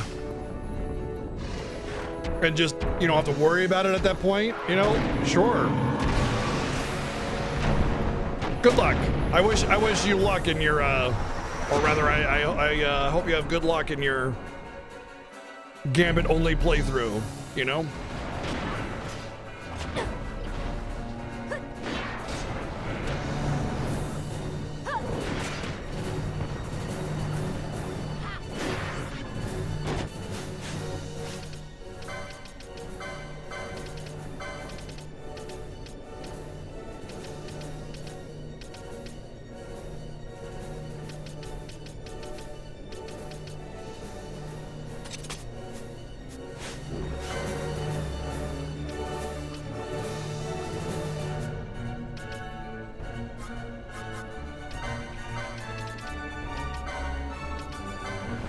Oh, Elder Worm, not Verdant Dragon.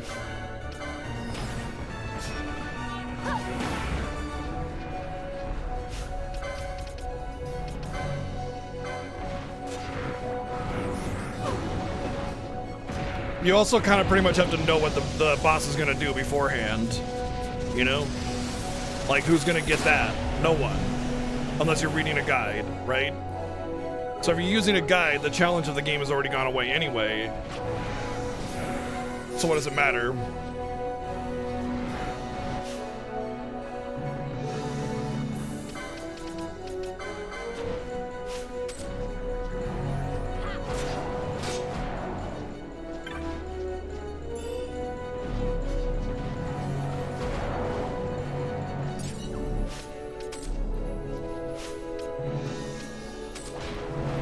Yup. Yeah, this is definitely one of the harder first-time fights for new players because of all the debuffs and everything. And this is a prime example of how this game is not just, you know, set it and forget it. You can, if you know exactly what to expect and exactly what to do and know exactly what you're doing, or overgrind. Sure, a lot of bosses could still be done like that, but chances are, even with experience, you're not going to get there.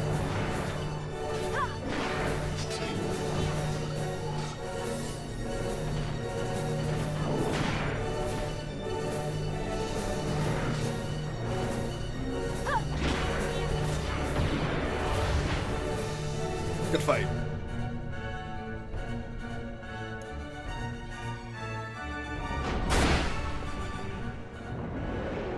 I'm in the same camp of the first time I fought this boss, I hated it. Well,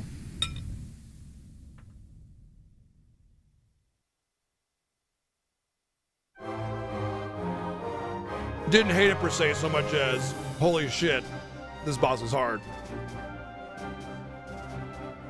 But then when I learned that the spore drop or whatever it's called is frontal cone instead of AoE, I was like, oh, okay, Holy Trinity, let's go.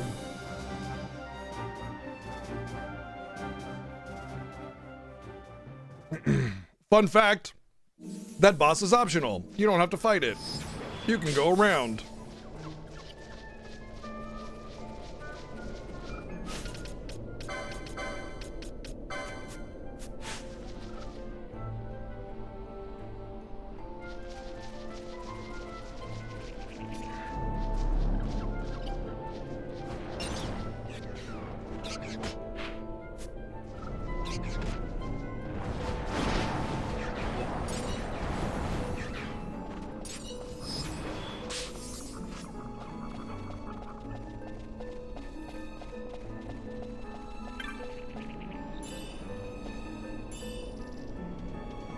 I want to say there's a rare spawn or a rare ability on that little dead end there, but I'm not going to worry about it. We're just going to move forward.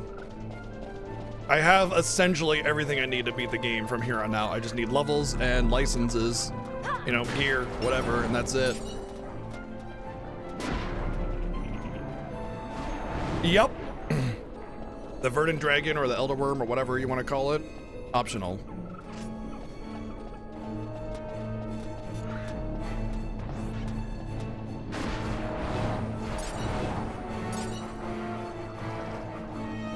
The boss we just fought.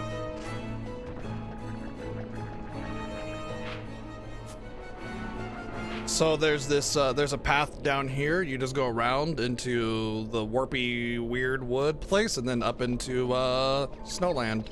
Done deal. Mount Baromeses.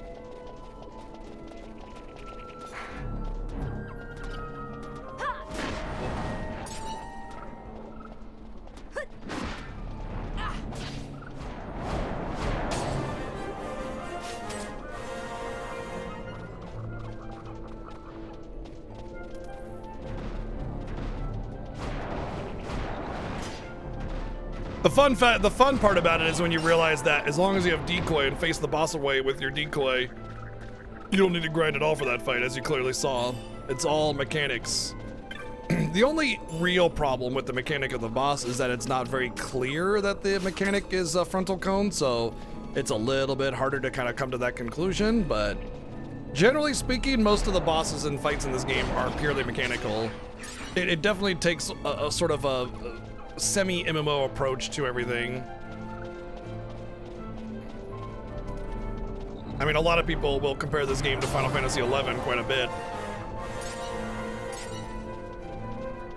Oh, absolutely. I mean, this game came out before MMOs had really been popularized too much. So, not a lot of people were clear with what a quote MMO mechanic is, you know?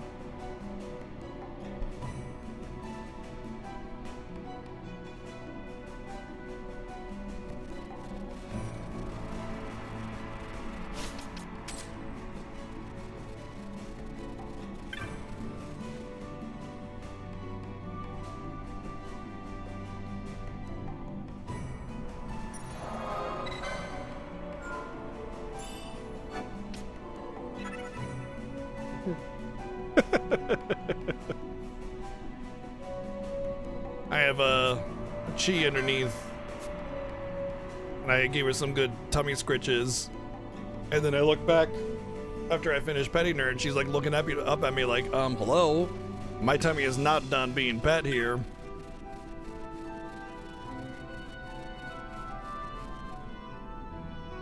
You know, okay, so you say you really need to replay this game. My guess is that your initial impression of the game was not so interesting, so good.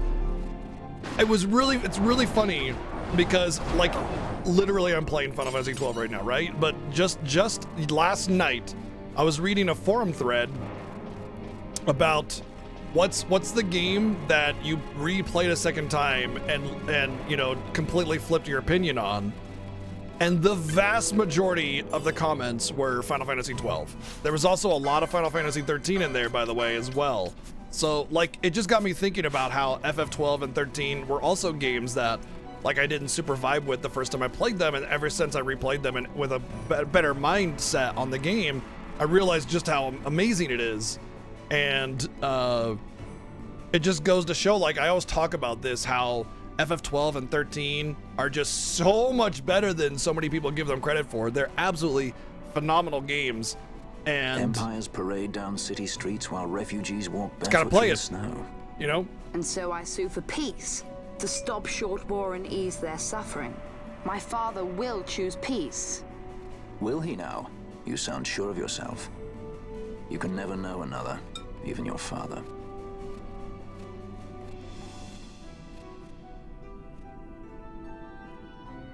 Don't take it the wrong way, Kay?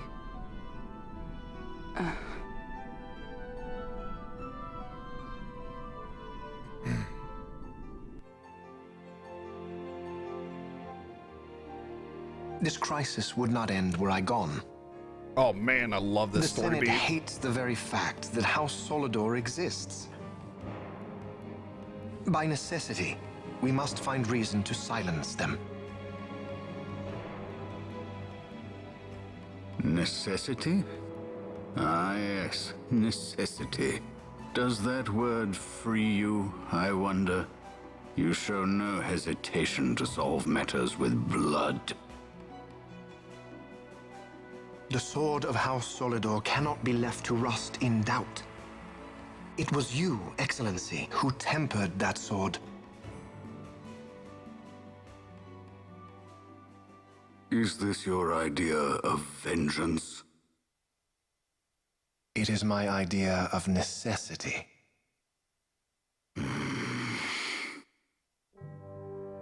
If we do not act now, it is not only our future you imperil. So, you would dirty your hands to keep his clean. My hands are stained with blood. I see little reason to stay them now.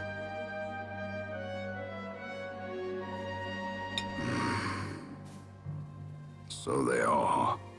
And so how Solidor Love this scene because it's like, you don't really know what they're talking about. But then a couple scenes from now, it all comes together. And it's like, when you pair the scenes together, it's just chef's kiss. Beautiful. And an amazing plot element, too. A little bit of a twist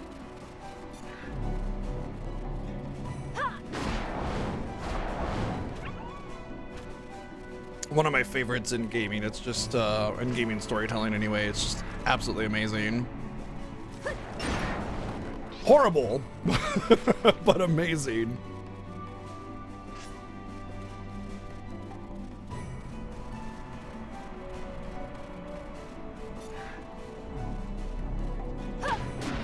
Well, Final Fantasy games on Steam often go on sale. Somebody was just saying they picked this up for like 70 or 80% off very recently, so keep your eyes on Steam, wishlist it. That way you get notified whenever there's a sale.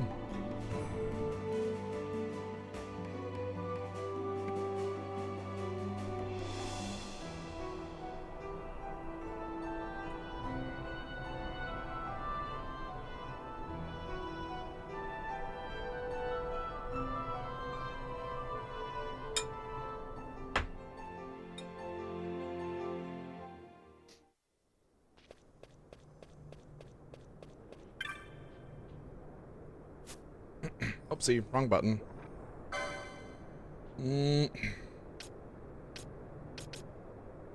I'm not getting that. I'll get it on the way out, maybe. Don't care for that. Don't really need any of that garbage. Oh, I definitely want this.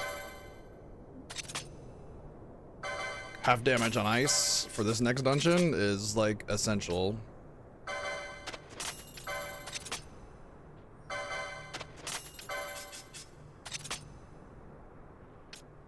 I do want that. It gives me speed.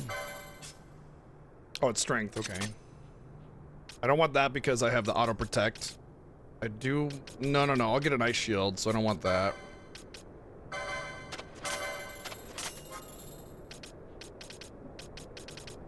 We'll just hang on to this for now.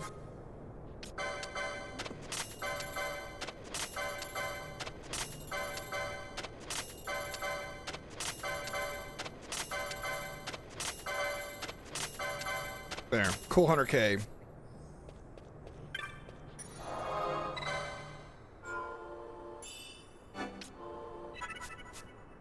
Don't want the ancient sword. Worthless to me. You don't like Vane's VA? What? What? Oh my god, I think his performance is immaculate. Oh, I so aggressively disagree with that. It's deadpan? Do you understand Vane's character? Do you want to be like, Oni-sama, I want to kill everybody? What the fuck, bro? Like, dude, come on. What do you think his character is? He's cold-hearted, man. Like, Christ.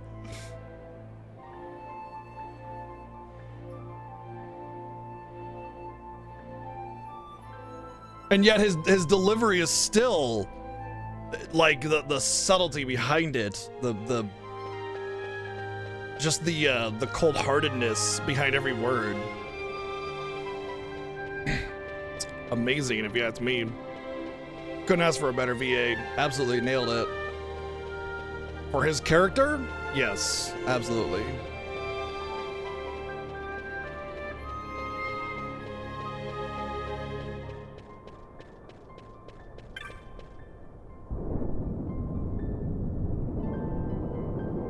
Look, we all got our tastes and preferences, but I mean, this is an anime. You know, you're not gonna get over the top, ridiculous, you know, over elaborate on purpose kind of thing. You know what I mean? You're gonna get very human tones and stuff. You know?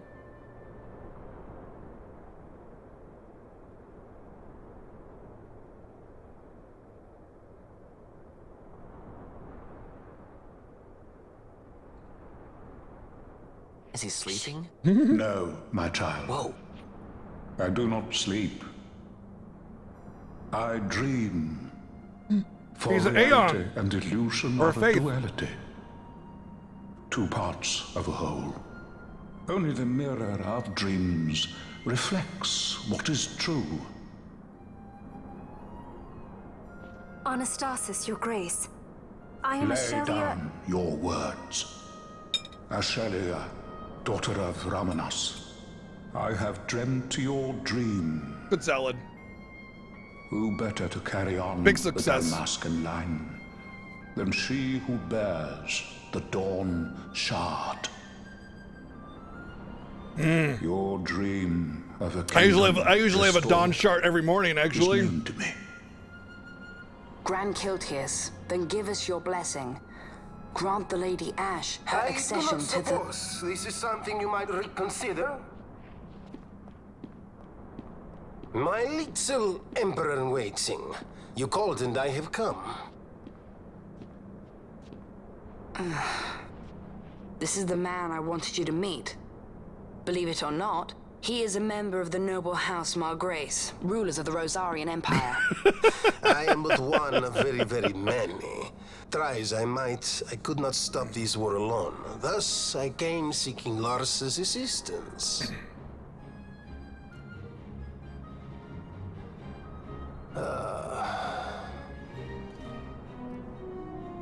Alcide Margrace at your service. To think I stand before the Lady Ash, it is truly an honor. I see it is true after all. Stunning is Dalmasca's desert bloom. In Arcadia, Larsa. In Rosaria, Love Elsa. Alcide. He's such a dork. They dream not of war. Should empire join with empire, the way will open for a new Ivalice in our time. Grand Kiltius, you speak much of dreams, but in the real world, war is upon us. Grand Kiltius, I was told my coming here would prevent this war. I was to assume my father's throne and announce the restoration of Dalmasca, treat with the Empire for peace, and persuade the Resistance to stay their hand. I have not come all this way to be asked to reconsider. A word from you and the Resistance would stop cold, and Rosaria's pretext for joining the war scattered off to the But that would not winds. stop Arcades. This was what we had hoped. Alas, circumstances change. A full 2 years have passed since your reported death. Were it to become known you are still alive, I fear it could only worsen our current situation. Because I am powerless to help. Nay, in fact, it has little to do with you. Then what? If Lady Ash were to extend her hand in friendship, perhaps I could then persuade the Emperor. His Excellency will solve things peacefully. The Emperor Gramis is no more. His life was taken. Father.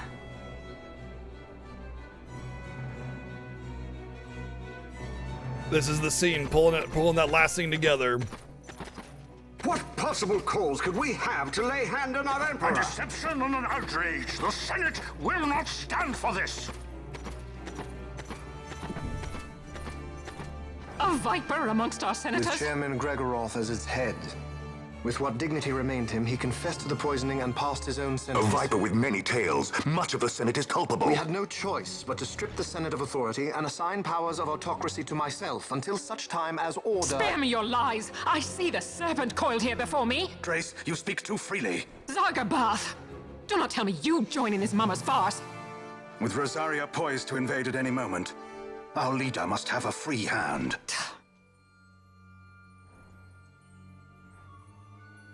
The once great House Solidor is now reduced to myself and my dear brother Larsa. Surely you would not go so far. It's an intense situation. People are at Vain Solidor! high emotion As Judge right now. Magister and upholder of the law, I hereby place you under arrest. You misunderstand. Vane did not make himself autocrat. It was the very Ministry of Law which you serve. Do you see it now, Drace? When you bared your sword at His Excellency, you bared your sword at the law. You wear the mama's motley well, Bergen.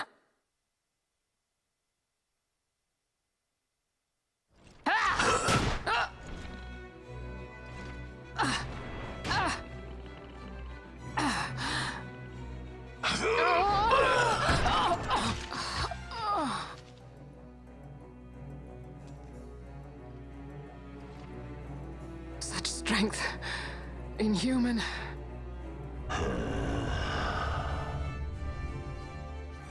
Zargabath, take the Alexander. You will accompany Bergen and bring Larsa back to me. Sire. Your Excellency, Lord Larsa was placed under my charge. Oh? Perhaps you mistook your orders then.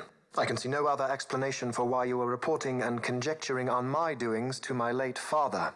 Your Excellency. A hound begging for scraps at the Emperor's table. Would you serve another master, hound? You may fulfill your duty as Judge Magister before us all.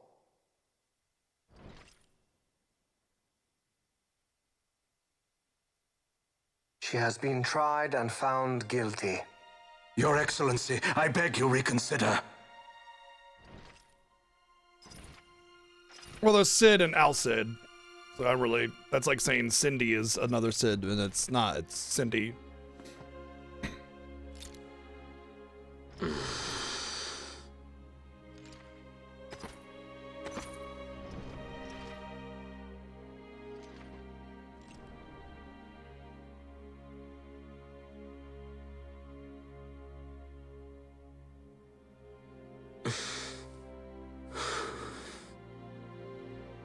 Do it.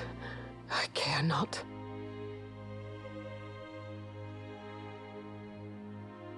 Live, Gabrantha. Protect the young lord. Protect Larsa.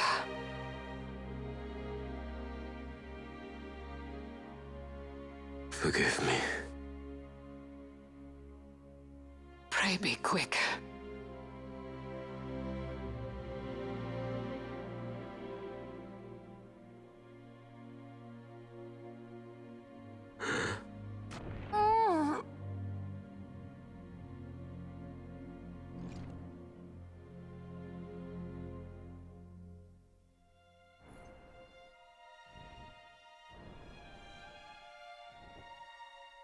God, the framing there. And so House Solidor lives immaculate. on. The use of the foreground and the background, and then fading out towards the background right before it happens. Just let us suppose you approach also, the Empire with a peaceful resolution. It's evening, the sunset, late Emperor Grammys which would is have lent you metaphorical his for ear, that much the is ending of her certain. life and everything. But Just we are dealing perfect. with Vayne Solidor. Should the princess return, he would claim her an impostor, or to tempt the resistance into battle. Vayne wants this war, that much is certain. As our ill luck would have it, the man is a military genius. The dreams have told me thus. To reveal yourself would imperil us all. I see war. That's why it hurts Vayne's name that much writ more though, bold on Titus. history's You know, page. when bad people die, I don't Arcadia's care. banners fly high. They are making ready for the coming war. According to our latest reports, the Western Armada prepares for war, under Vayne's command, no less.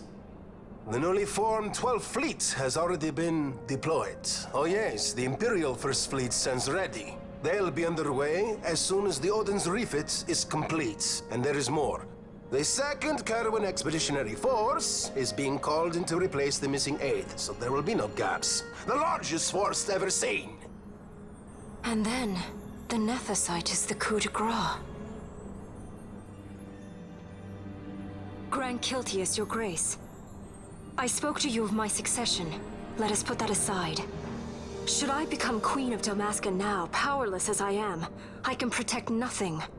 With a greater power at my disposal, perhaps then. It is the Nethicite of which you dream? I require something far greater. To wield power against power. Truly, the words of a Hume child. I am descended from the Dynast King himself. Indeed. Then you have but one choice. Seek you the other power Wraithwall left. Does such a thing exist? Journey across the Paramana Rift to the still shrine of Miriam. There rests the gift he entrusted to the Grand Kiltius of his time. Seek it out. The Sword of Kings can cut through Nethicite. Why he would entrust the power to destroy Nethicite, the instrument of his greatness, to another and not to his own progeny, I cannot say. Awaken Ashelia Benagan, and take up your sword, or your dream will remain but a dream.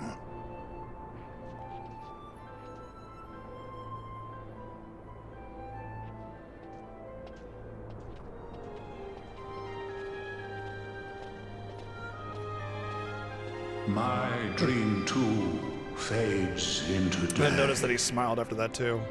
Interesting. Especially considering that, like, he thinks that Ash's desire to push power against power is naive. But at the same time, maybe he respects her conviction of trying to protect her country. Trying to do what's best, but also knowing that in order to do what she thinks is best, she has to make a hard decision.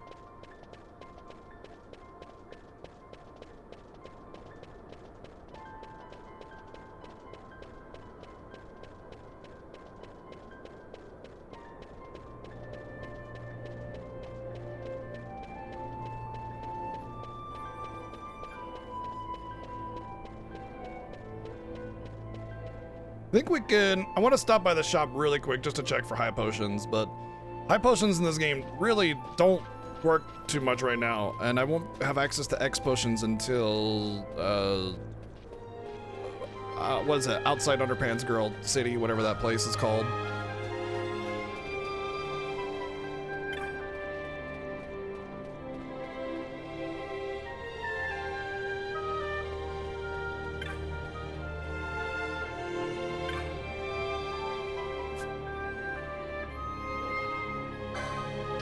Also, I do have Kiraga. Oh.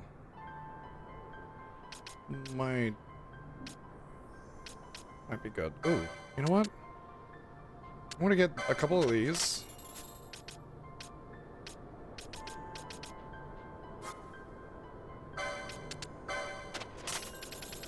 Good here. Good here. Get that. Get that. Okay, we're good. Where would the magic glove be?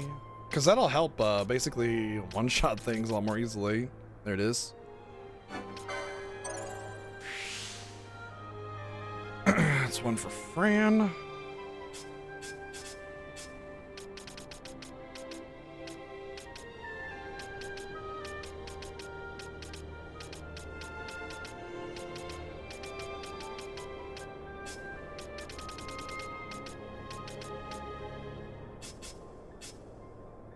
Oh, down there more.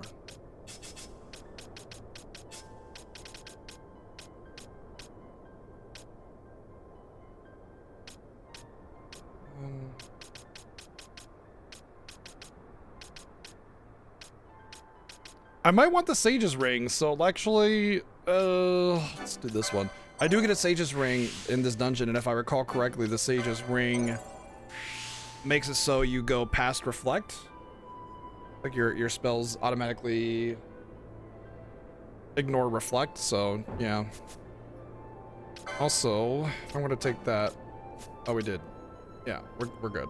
Wait, no, Penella didn't get it. Okay. 10, 20, 30, 42. So I need to be 21. Okay.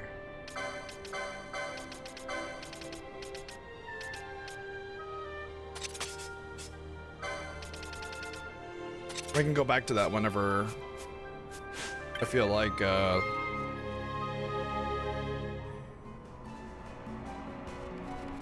need protection from disable.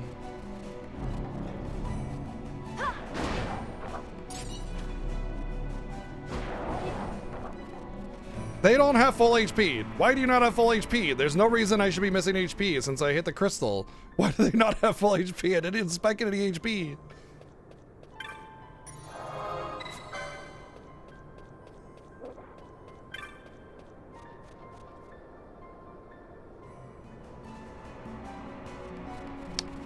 What am I doing? I need a chocobo.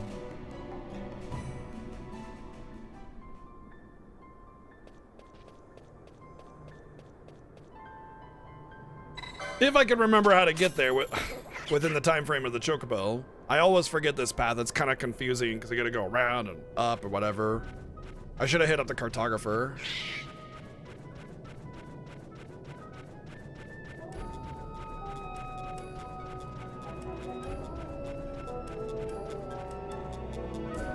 If we get to the blue save point, the blue crystal, then I know I'm going the right way.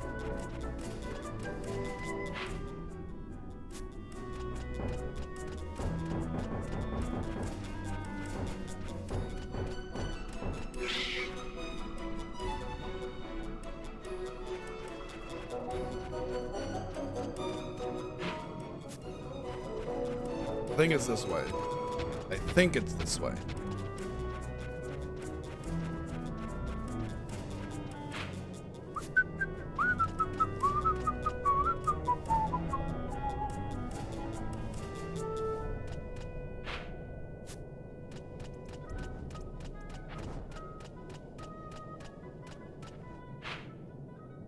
I need to be over there, I'm pretty sure. Unless this is it right here.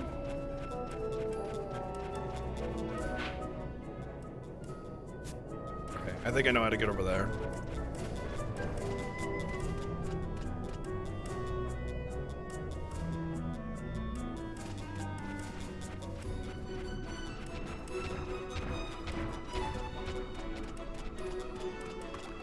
I do not remember how to get over there.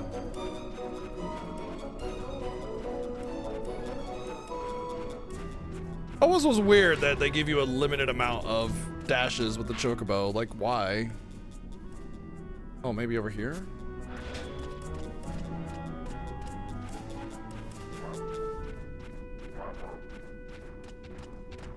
At least I don't have to get into these encounters, you know? I mean, I am definitely going faster without having to fight the battles, but blah.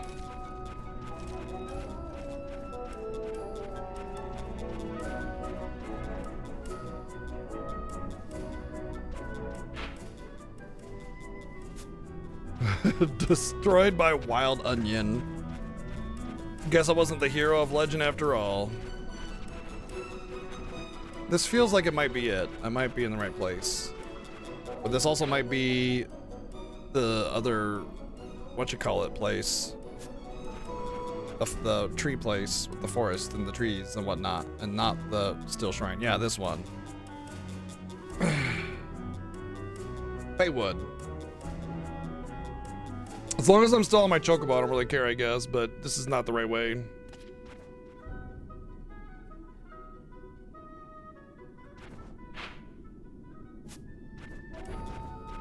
Should I head up the cartographer?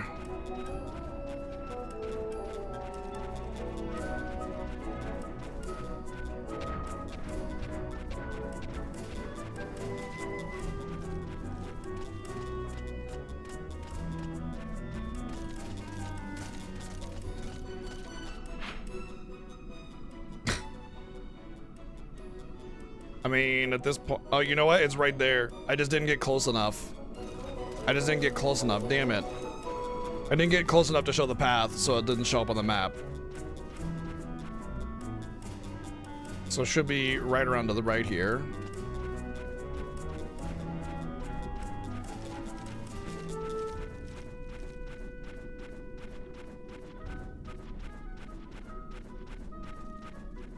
This should be the blue save point. There we go. All right, as long as I can get past the birds, I'll be fine. Go, Chocobo, you got 15 seconds, get past the birds. We're not gonna make it.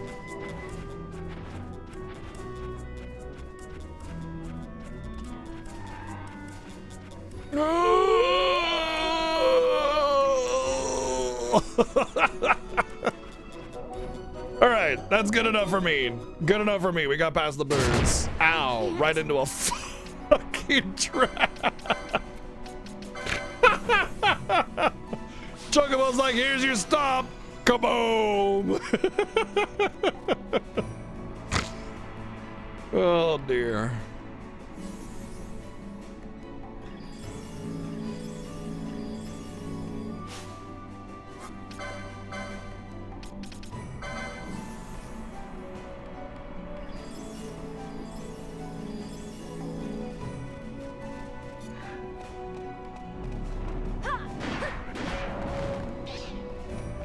It's a lot of extra damage. I might even be doing as much as twice as much extra damage whenever I have full HP on my casters.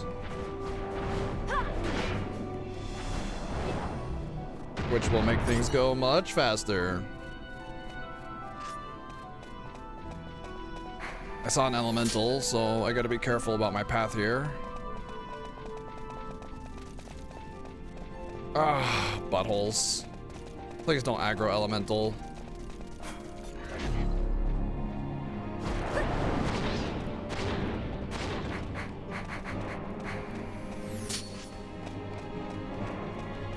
I figure if I go towards it, there'll be less undeads randomly. Fuck! Well, I'm dead.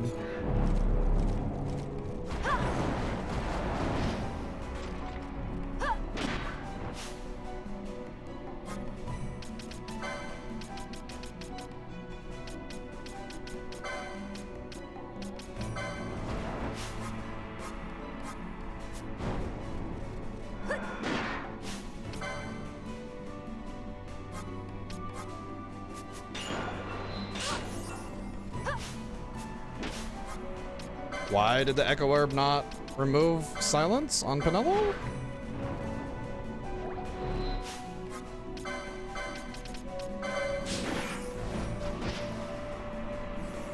Really?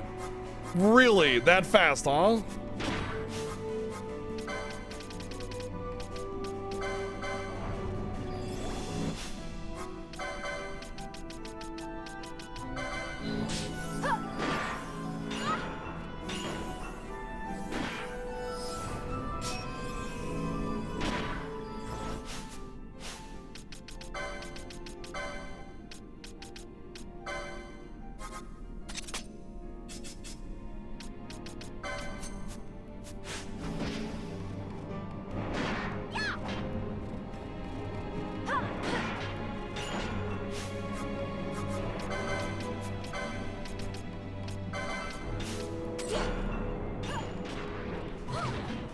No. I doubt Aqua's gonna work, but I'll try it. Well, never mind.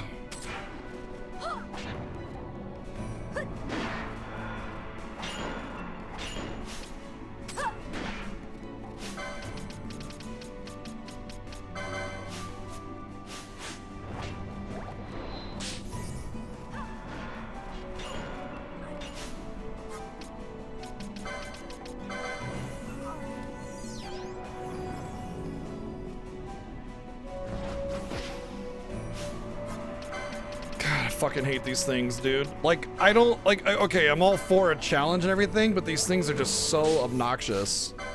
I don't think I have immunity to silence anywhere on anything. And I thought about getting something just for these assholes, but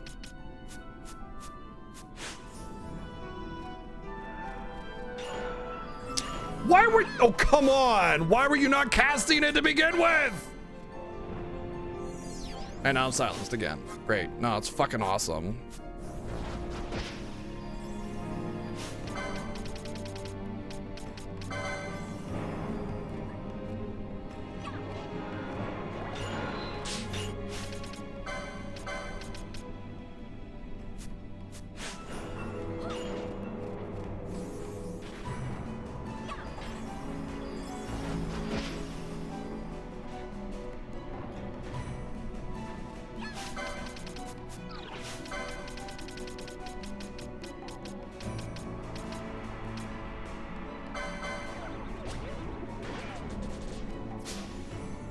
Of course it's immune.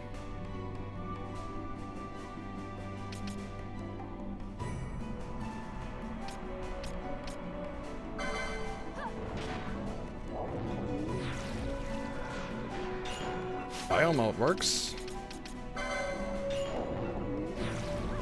It's not that much damage though.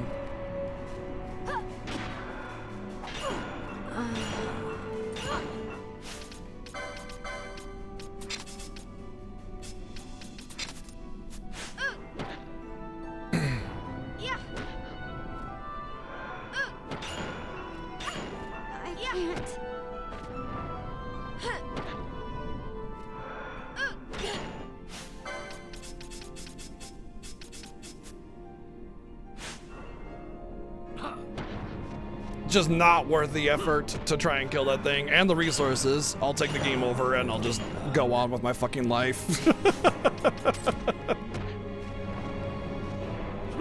Can't believe a fucking undead popped up right in front of that thing, dude.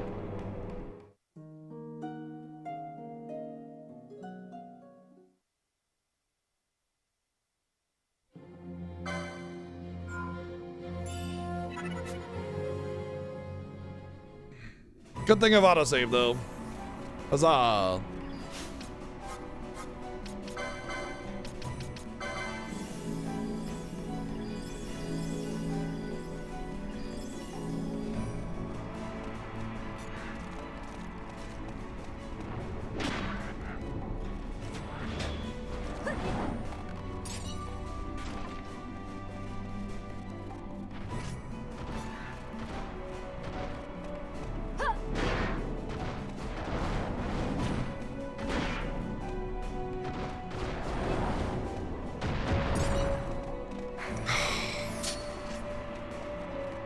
I can't approach it because undead could pop up anywhere and then that thing will aggro because I'll have to fight the undead. The only thing I could do is like run to this corner, and if I get aggro, just drag everything with me away from that damn elemental.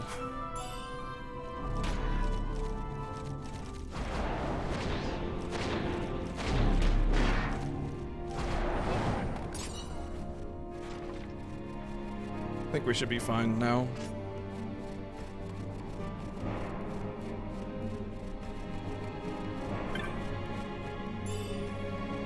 Oh, interesting.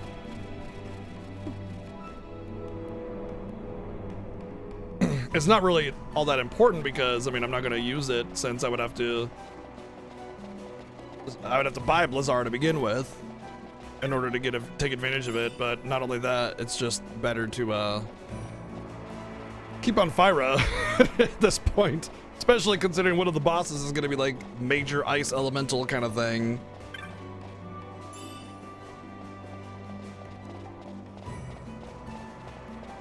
I want to say one of the bosses has Reflect, which is why that Sage Ring will be good, but I think it's during the boss fight that I loot the Sage Ring, or after, one or the other. It's not this one, it's this one. No? There was some treasure down there. I know there's the ice shield up here, which is what I mentioned before, and that'll be what I want to use here anyway, because it's half ice damage. That's the battle harness.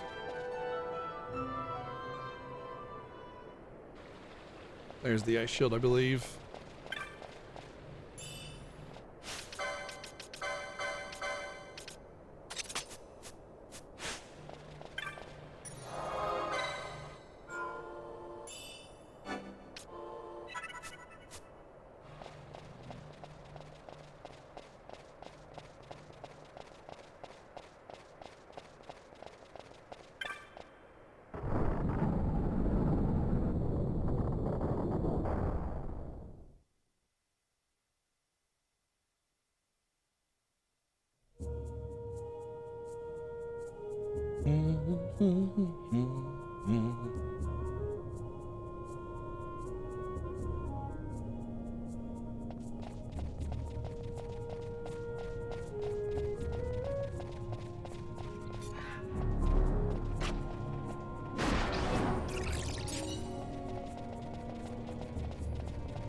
Come here, little baddie.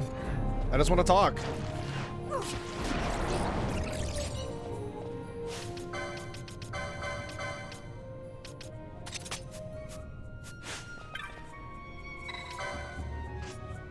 Boop.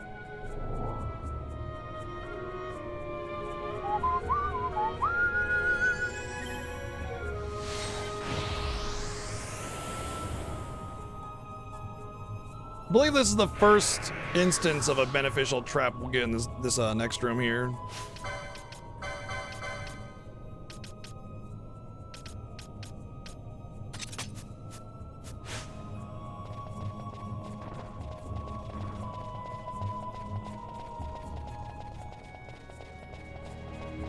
Hey, friendos. Want to play? Also, I have Libra, right? Why is the trap not visible? Oh, there it is.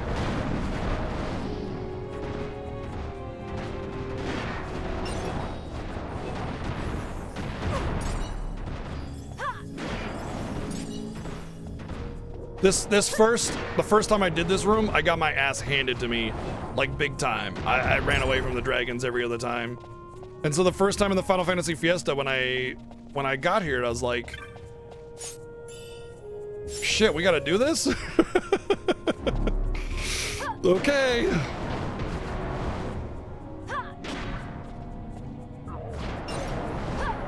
Damn, I can't believe with all that added damage for max HP, I'm still not two-shotting them with the double Fyras. And the Fire Staff. You know, I just need more magic lore, I guess. Let me check my levels. So I'm around level 30, which means I can have 60 licenses. All right, 10, 20, 30, 40.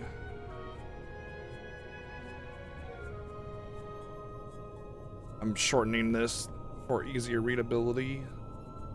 20, 30, 40.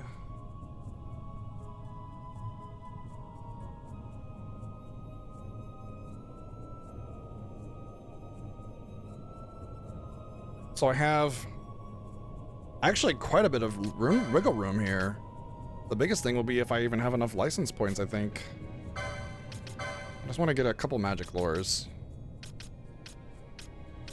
Let's just grab...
Just doing a Kira there to top myself off so that I have max HP.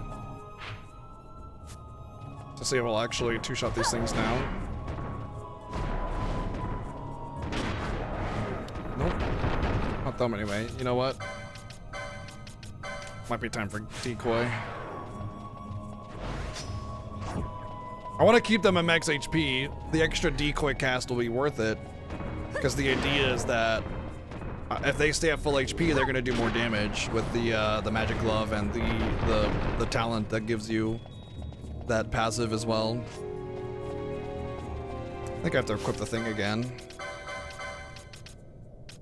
I could probably just keep that on since she doesn't use magic, so it's not a terrible accessory if you don't use magic.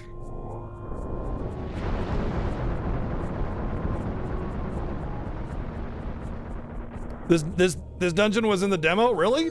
Wow. Yeah, I never, like back in the PS2 era, I never really got much of the demo discs anymore. I remember the FF8 demo disc in the Brave Fancy Musashi game. I remember playing a lot of other demos, Wild Arms demo. My favorite little fun fact about the demo discs is that the entirety of Wild Arms 1 exists on the demo disc, and there's an out of bounds glitch you can do, which allows you to get past these little NPCs they put in the way to prevent you from accessing the full game, of course.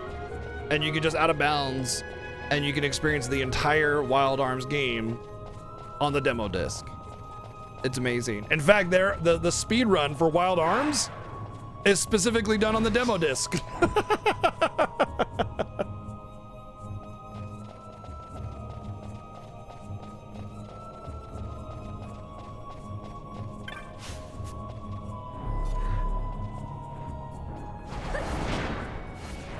Mostly the full game. Oh, okay.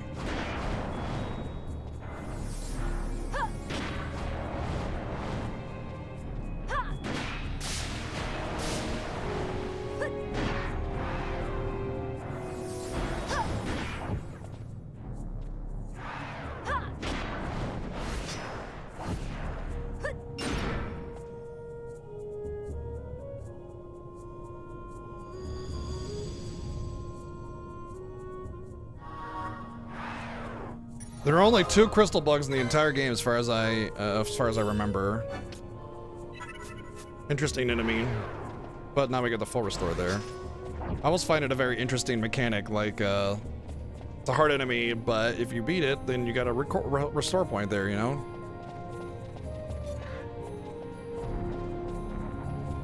Oh, really?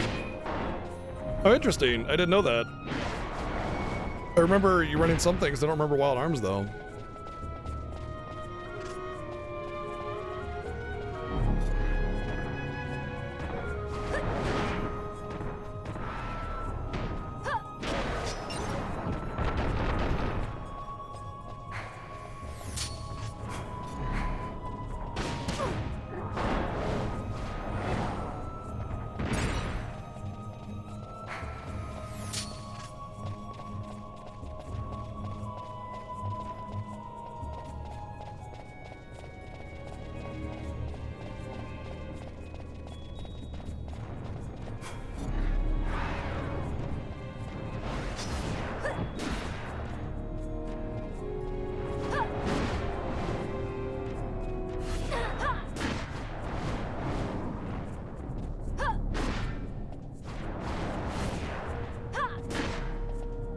Nebreus has one? Really? Don't remember the Nebreus one.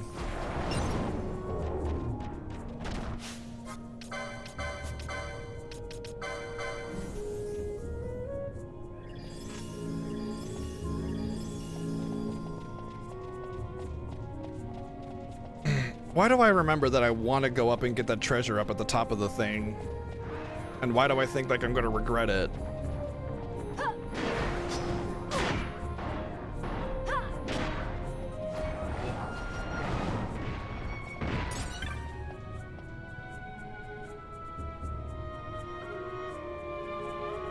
It's cool. I mean, it's also a lesson to developers to not do that.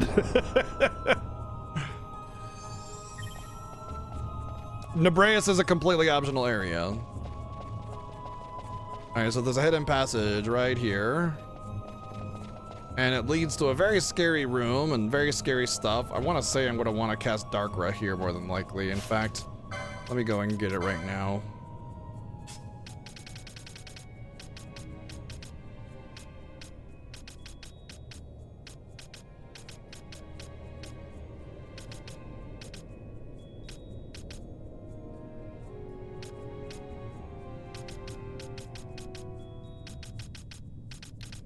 Okay, oh, there it is. That's Darkra. Oh, Darkra is the same one. Oh, I didn't know that. Okay, cool. Let's see. Not licensed gambits.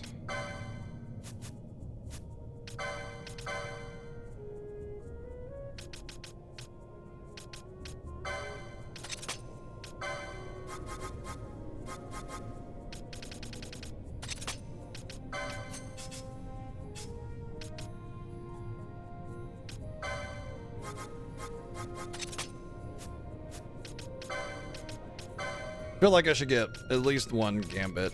Where's a out of the way one that might transfer over to somewhere convenient for me? Actually, let's get this one because it'll lead towards Evanescence. That's 45 on her.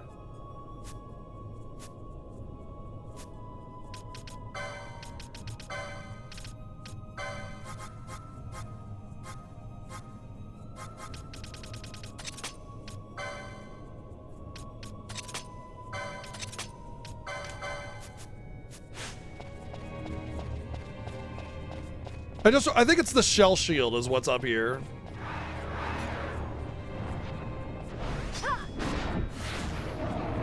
That'll work. That'll do, pig. But yeah, I'm pretty sure it's the shell shield, which is an excellent piece of equipment and usable in a lot of places, especially where magic is the primary function of the boss. And because buffs in this game are really good, but they're really hard to keep up, Shell Shield means perma shell. Never have to worry about it ever again.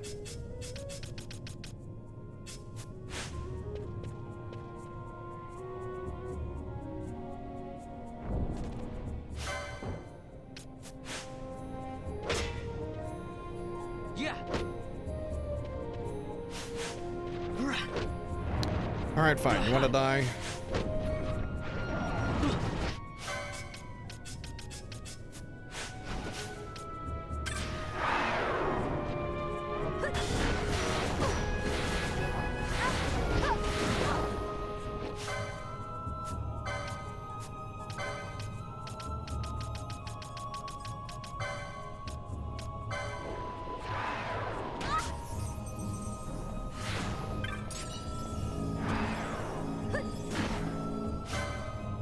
I'm pretty sure the Matriarch Bomb is a rare spawn, by the way. I'm fairly certain that's a rare spawn. Which is pretty typical for me, I suppose.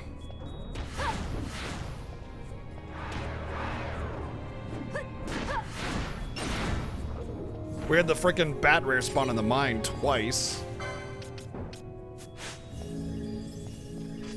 Alright, do your thing, and once the names are white, we can take them out. I do believe there's another trap right here. Yep.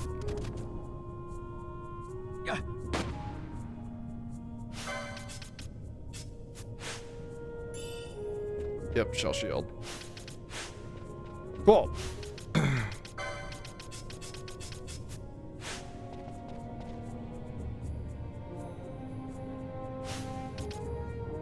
I love this game for that, what I just did right there. Stuff like that, it really makes me love the party system.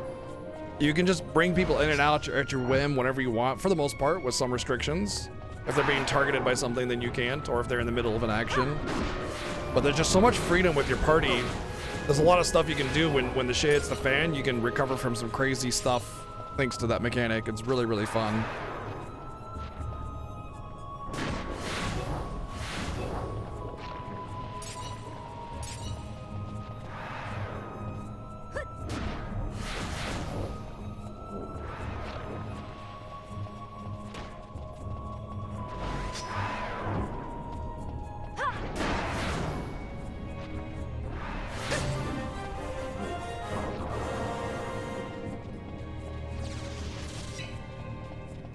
Exactly, Boom Baby.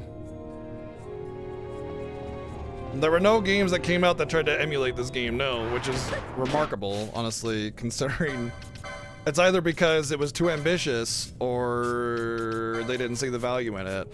Either way, they're lost. This game is amazing. Damn, Darkra hitting like a frickin' truck.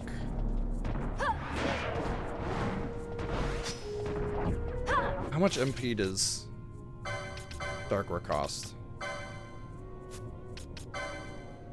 24 versus 16. That's probably why.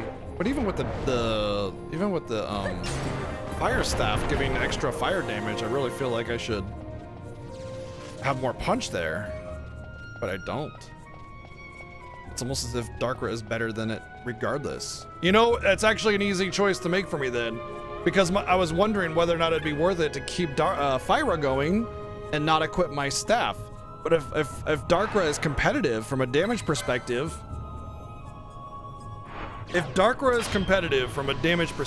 and I can get better stabs with better magic power, sure, I lose the fire damage, but my magic power keeps going up from better weapons, and thus overall, I'm benefiting more. So, yeah.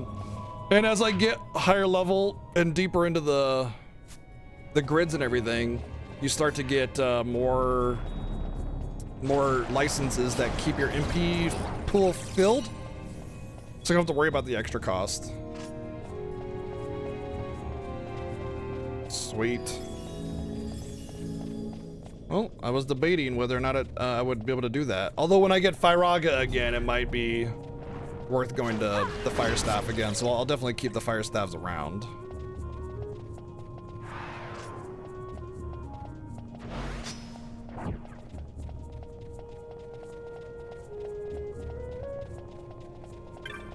Honestly, pretty much after this game came out, JRPG's drought started. And then it was like when, what's that one? I Am Setsuna, when that game came out, RPGs started releasing a lot more again.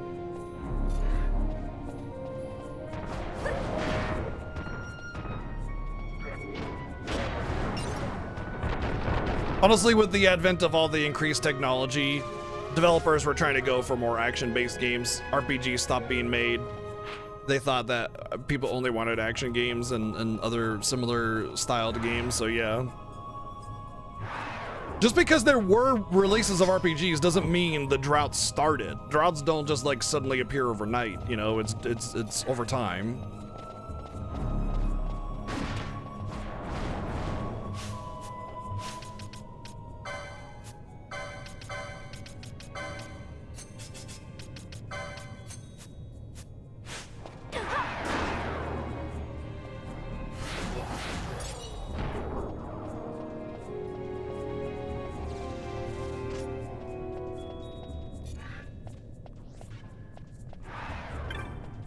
This is the agate ring, right? Nope, ruby ring. Oh, maybe it's the ruby ring that bypasses reflect.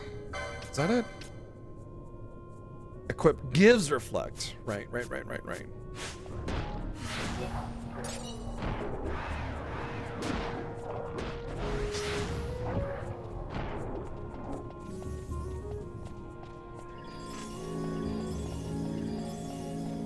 Having a few ruby rings is pretty beast for certain strategies.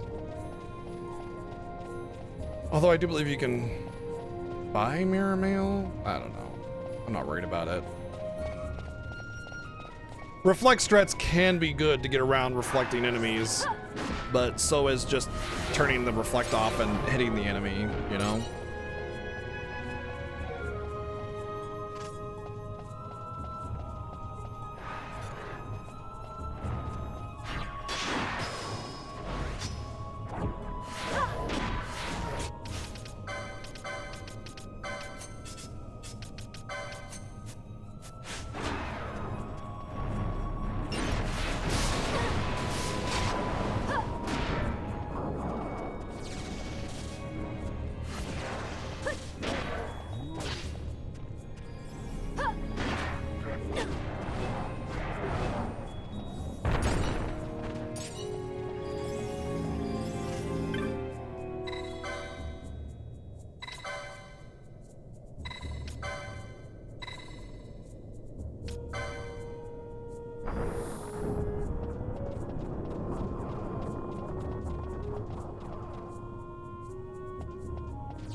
I didn't hear the doodling sound, but I'm 99% sure that's the right direction to face it. I have this idea about the Breath of Fire franchise and how it should be handled. I don't think that they should just release a new Breath of Fire. I don't think they should be like Breath of Fire 7 or whatever. I think what they should do is reboot it. Because the Breath of Fire franchise has a lot of really great lore to it. And with a more practiced hand, they could do some really fun stuff with the Breath of Fire series. Either, you know, be true to form and make it, you know, very similar to the existing Breath of Fire games, the first 4 anyway, and just do it with more modern, you know, takes on designs and visuals and stuff, or go full on, take advantage of the concept of turning into a dragon and being of the Dragon Clan, and go just like balls to the wall on making that concept shine, a la FF16.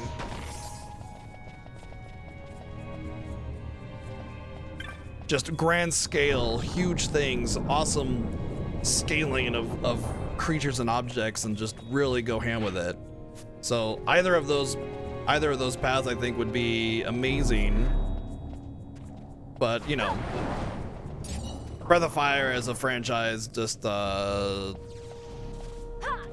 it just doesn't have a huge draw. But if they rebooted it and just called it Breath of Fire, I mean, it doesn't have that RPG connotation to anybody that's never heard of Breath of Fire. So they just think, cool, Breath of Fire, dragons, awesome, big, cool stuff, you know? Whereas Breath of Fire fans are gonna be like, holy shit, new Breath of Fire. Although I will say a lot of diehards are probably gonna be mad if they ever went like a non-turn-based RPG route, you know what I mean? Ow.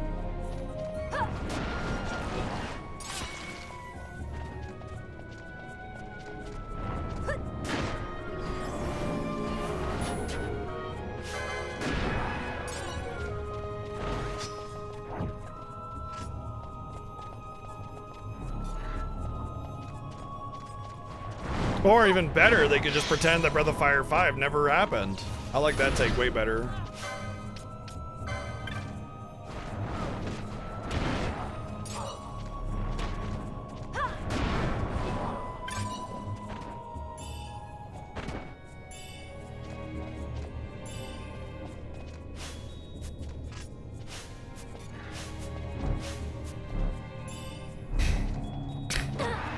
So much effort to open the treasure box. I hate how the action button is the same as the menu button in this, and they continue it with FF15. I don't understand that.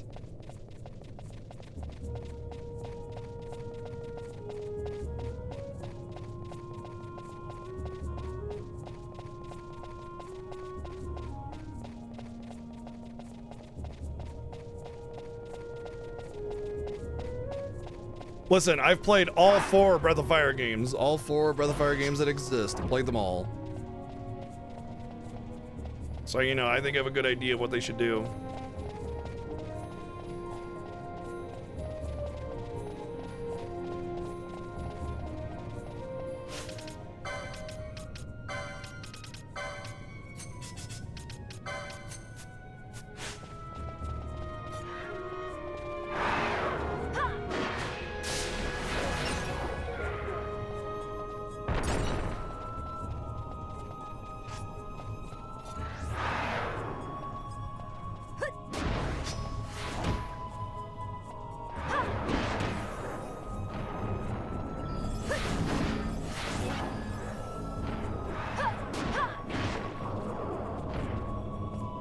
No, Dragon Quarter is awful. It's alright if you remember it alright, but it was a terrible game.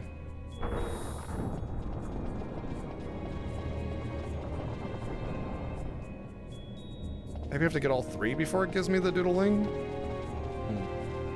But yeah, Breath of Fire Dragon Quarter was a pretty awful, terrible game with really unnecessarily punishing, cruel mechanics.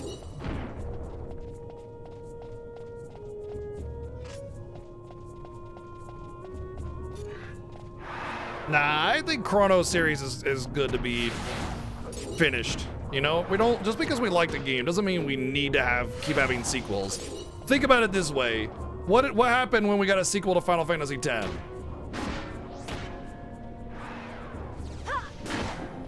Still want another Chrono game just forced out?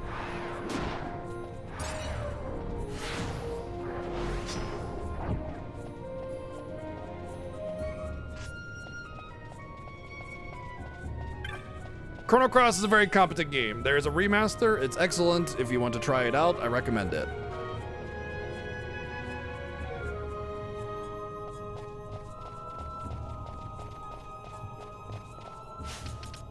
I think at this point, I can stick to Fyra. There are no more undead in the rest of the dungeon, if I recall correctly.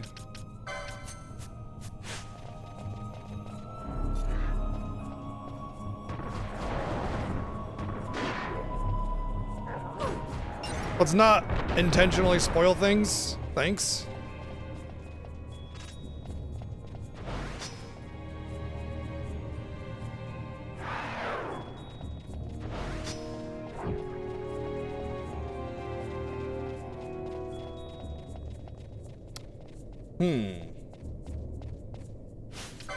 I guess I can ether, but I don't. Doesn't this enemy have like reflect? I want to say the enemy reflects, but maybe I can dispel it. This might be one of those. Oh, you know what? I think it is one of those fights where having reflect is good. All right, I'll go in. No gambits.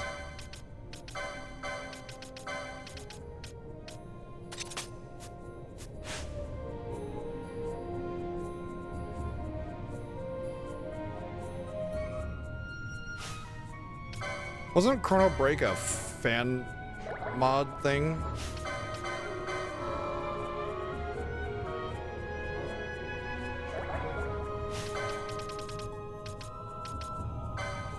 I don't know why I'm cleansing my silence. I literally have no magic on her. I guess it's a visual thing. It'll help me. Okay, everybody has ice resistance. Wait, no. This is the I think this is the metal one. This is not Mateus. This is the metal one. In which case, we should be fine.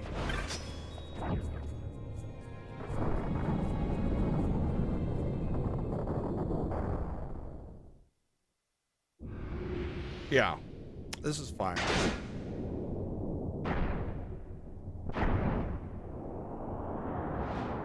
The magnet boss. If you have heavy armor on it, he slows you down.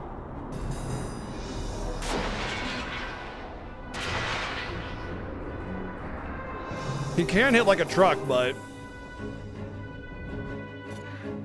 he won't get a chance.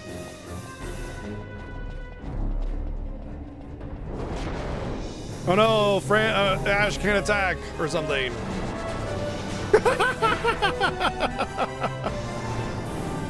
Look at him getting totally melted.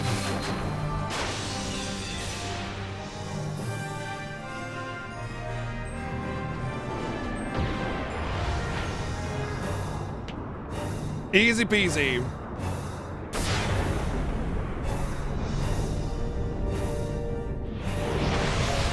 I'm just giving you shit. You killed me. Good. Good. Thank you, Joey, for the 599 bits. I'm just giving you shit, iGrog. Like, you're free to like whatever game you enjoy. I just think Breath of Fire Dragon Quarter is complete dog shit. And I don't even think it's bad, like, as a Breath of Fire game. I think it's just a bad game, you know? But, I mean, at the end of the day, there are people that like Ephemeral Fantasia. There are people that like all sorts of bad games. And who am I to tell them that they're wrong for enjoying it, you know? So, just giving you shit about that. Like, you're free to enjoy whatever you want. Don't let me tell you otherwise. You don't have to apologize for enjoying a game that you enjoyed the way you enjoyed it, you know?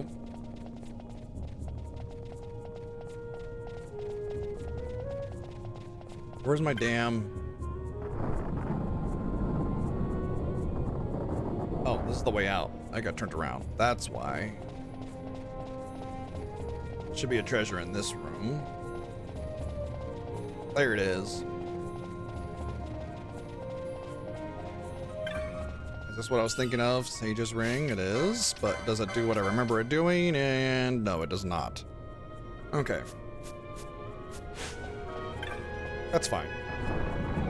Congratulations!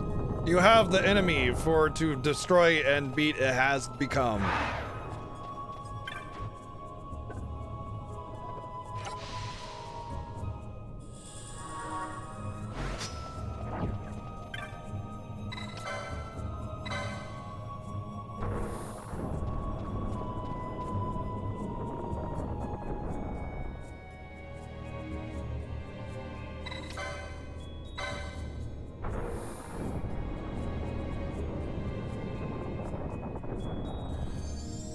Huzzah! I did it right. Okay.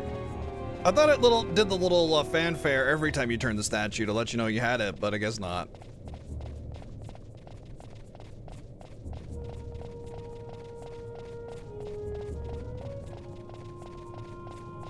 All I'll say, Rennie, is that my perception of Legend of Dragoon was somewhat shattered when I replayed it later on in life. It's a pretty okay game, but it's not nearly as amazing as we remember it when we were kids, if that makes sense. The biggest thing is, like, the localization is trash, and the, what do you call it, the additions thing with the very, very low FPS menu, or battles, makes it a bit frustrating. But at the end of the day, it's still a very competent game, you know? And there's a lot of concepts where, like, a HD remaster could really let that game sing. Really let that game sing. All they'd have to do is do an HD remaster so that they can improve the frame rate, make the visuals all nice and polished up across the board, and then let it so you can choose your additions from a menu or drop down or something like that instead of only being stuck to one and having to deal with, like, what do you call it, like elemental resistances if you have the wrong one, you know? I don't think I have to have that on anymore. I think I can just touch this.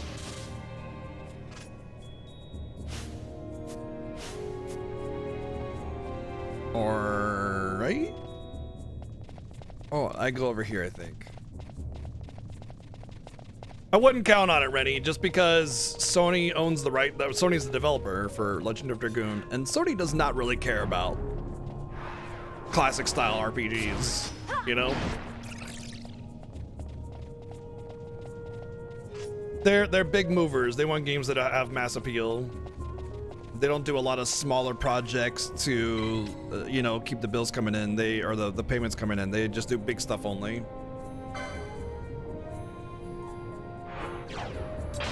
Who knows? Maybe they'll surprise us. Honestly, it's one of the reasons I really like Square Enix as a developer, because they don't just do big games. They do a ton of smaller titles, mid-tier titles. You know, there's something for everybody. And they just have oh god, are you serious? We got the fucking rare spawn? Are you kidding me? That's like the 5th rare spawn we've had to deal with.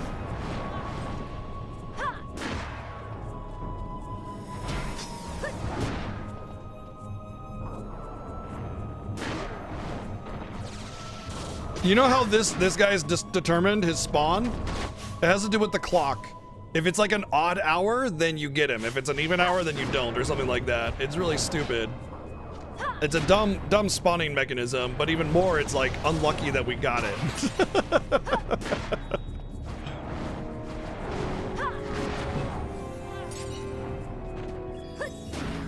Thankfully, we're more than well equipped to take care of them. Not a problem. We get a lot of LP, so whatever.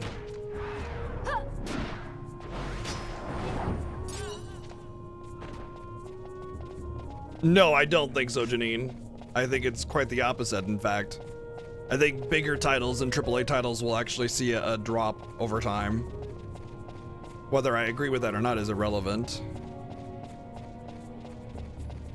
I just read that Penny Blood is coming out in like May, so they have to have a publisher by now.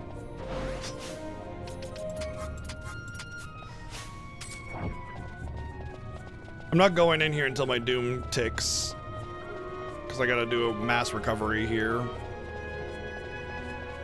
Which is interesting because Armed Fantasia should be coming out shortly after Penny Blood, as far as I understand it, in terms of like development time. I thought they had very similar releases. Oh, you know what? I can hit up the save point over here. But I only heard about Penny Blood having a release very soon, you know? 2025, second quarter, probably, you know?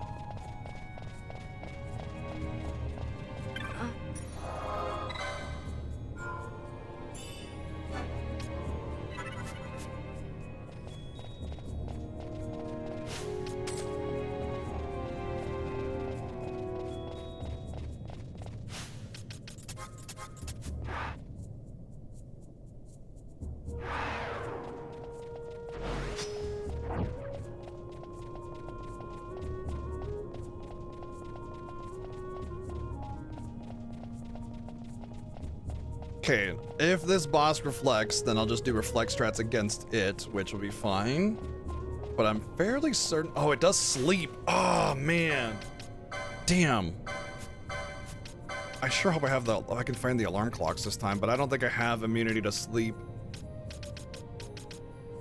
I don't think it does disable though. I will say though, I'm not gonna be at full HP ever, so I'm gonna equip these. Just in case, because I think it might do disable, but I'm never going to be at full HP on this boss. There's a bunch of little ads that are just going to pelt me with a bunch of bullshit.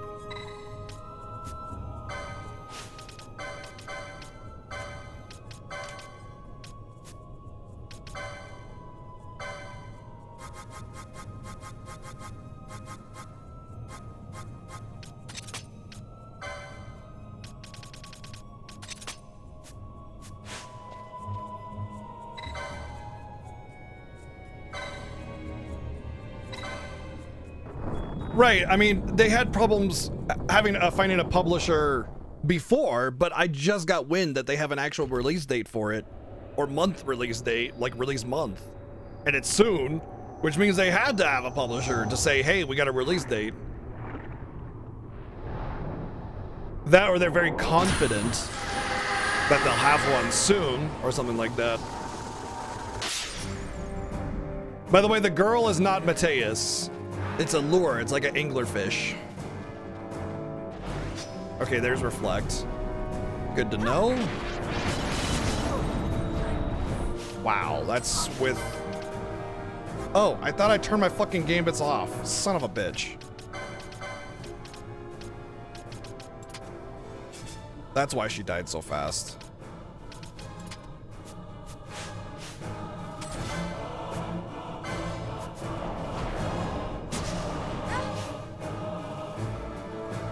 I think I'm just gonna Sudoku here and come back and try this again. Because I royally screwed up here.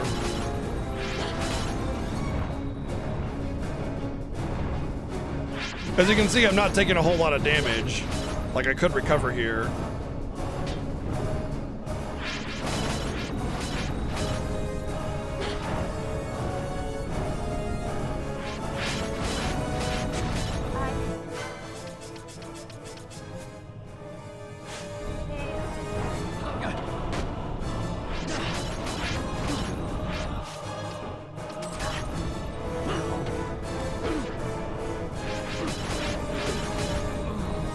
Let's try that again. That's a gimme. I thought I turned my gambits off because I wasn't sure about the reflect. And, well, yeah, you see what happened there.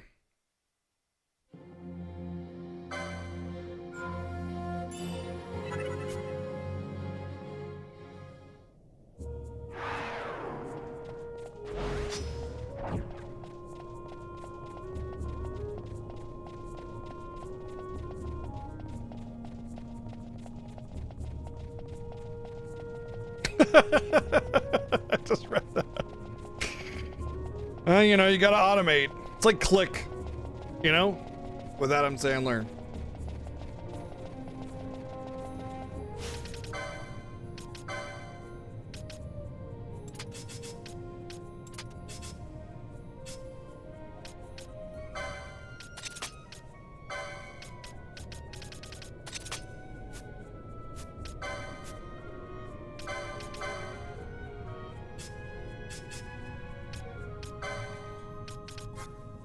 I'm gonna start with Fyra. I know the little ads are immune to fire. Maybe they're not immune to dark though. That might be the better option here.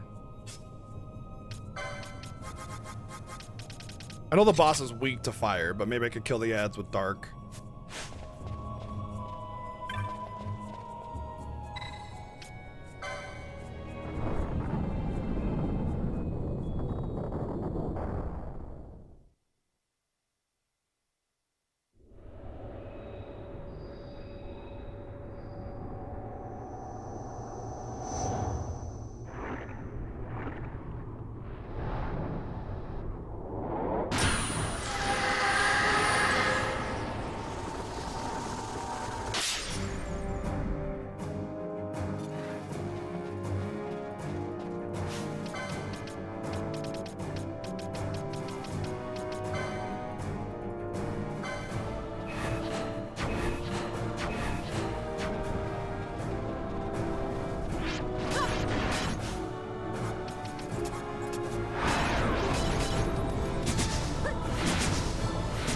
Okay, immune.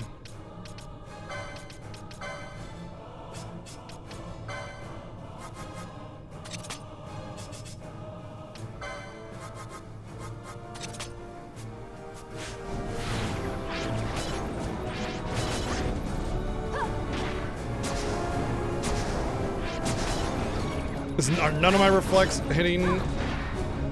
Oh, they're asleep.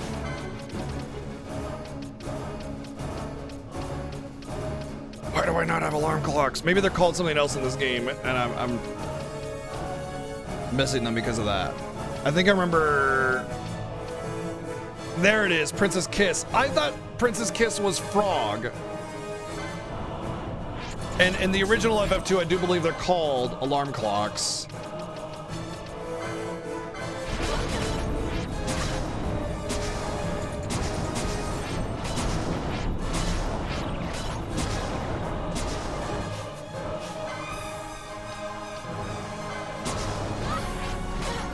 None of my reflex are hitting the target that I want.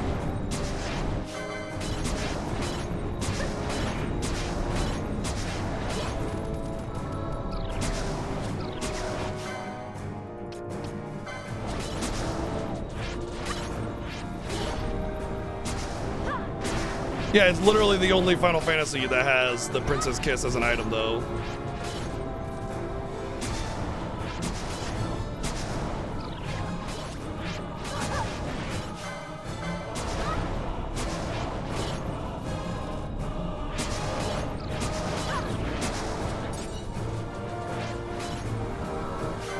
Okay, if I were to do this again, if I rip, I'll wait to use the,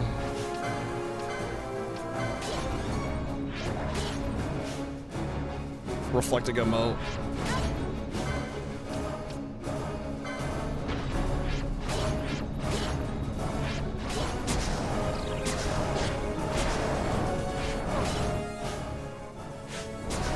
All right, this is a bad strategy. I need to wrap it up. So we're gonna Sudoku again.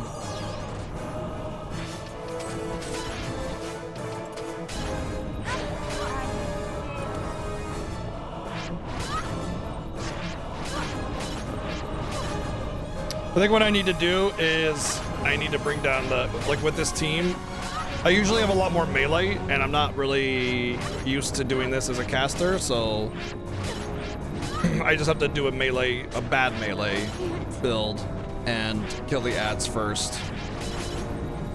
And then not do the Reflectigo mode until I'm ready to fight the boss. So we'll Sudoku again and go back in there and do it differently.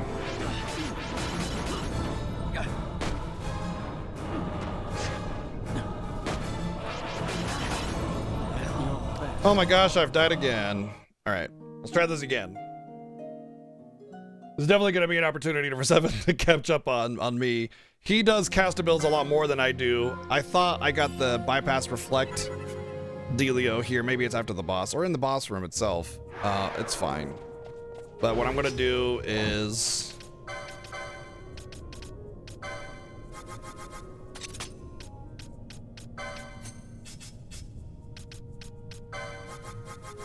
set up to attack. And actually I want to do lowest max HP.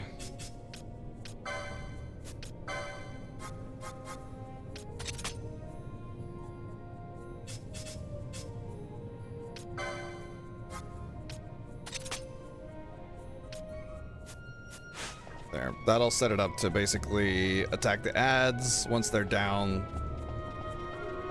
Fran will be in there curing. I'm resistant to ice. Then I won't have a bunch of those enemies soaking up my reflect on the Fyra, and I might not even need to do reflect strats. I might just be able to beat the shit out of them melee style. So let's try it again. Yeah, but usually I'm a very melee heavy build. I could have respec after my grind if I wanted to, but I didn't.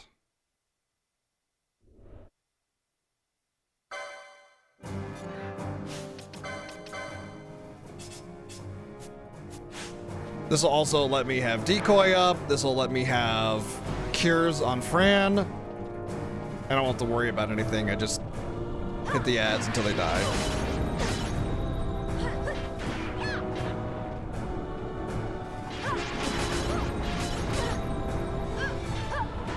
They have about, what, 1,500 HP each?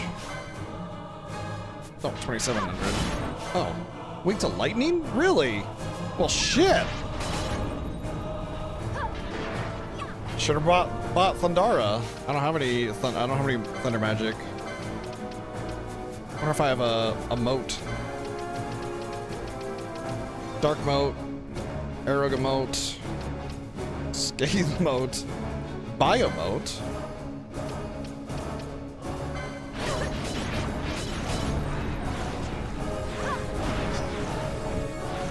I did both damage and sap. There we go, there's our strategy.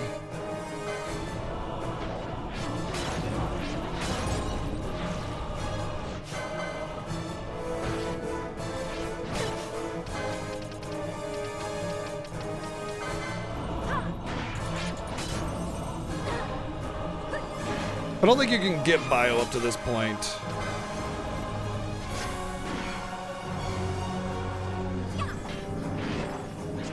Okay, does he still have reflect on? He does. If I dispel his reflect, will he reapply it?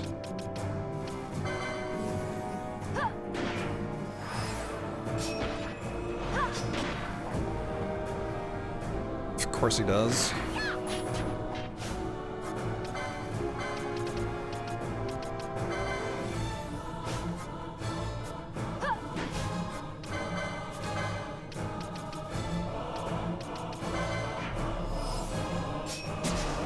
Damn it, I timed that poorly.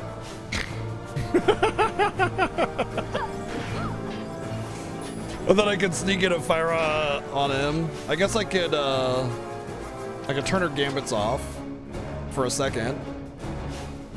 And then get a dispel. And then cast up a Fyra.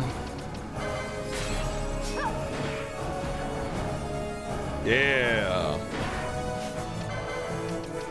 I can actually lock him into casting Reflect the whole time.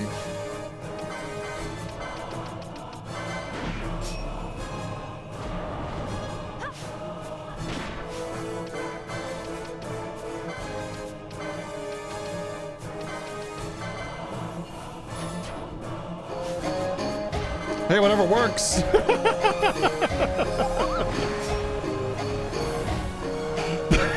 Whatever works. Thank you, Joy, for the 355 bits.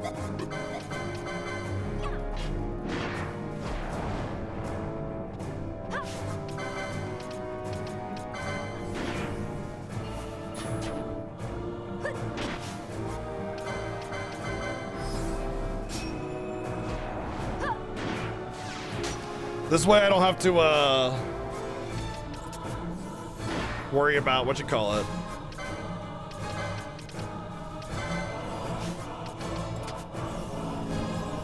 Reflect strats or anything. Oh, he's doing Blizzaja.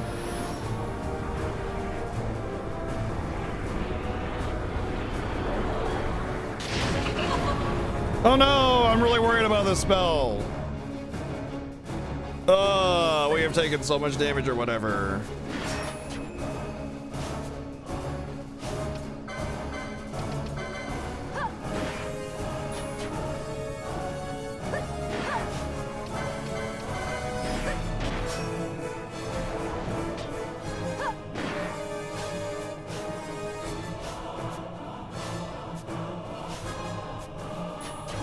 I'll let that regen go on.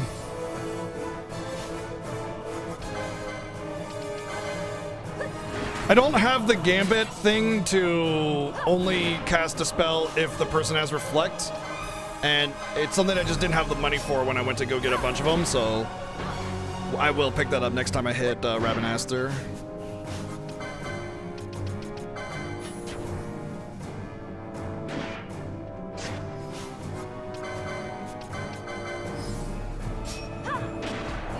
I think that's my ring over there that I wanted, by the way, in that box over there, but we're good. We're comfortable.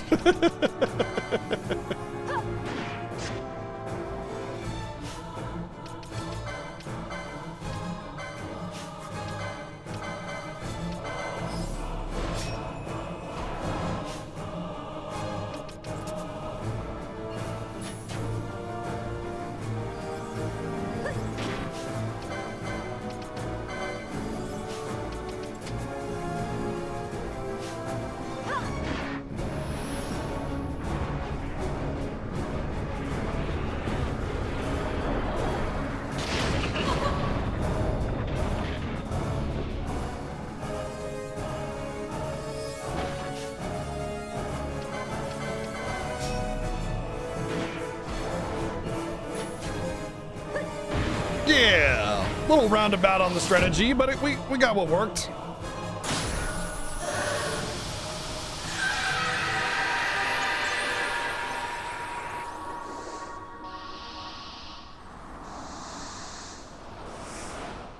Remember, we do have to collect 2 optional Espers as part of the bonus objective. I don't know which 2 I'm gonna get just yet, but I'm waiting until later on in the game to pick them up. Mateus is not an optional Esper. Neither is Hashmael or Belial or what's the jar guy? Those are all required story espers that you always get no matter what. Famfrit, yeah.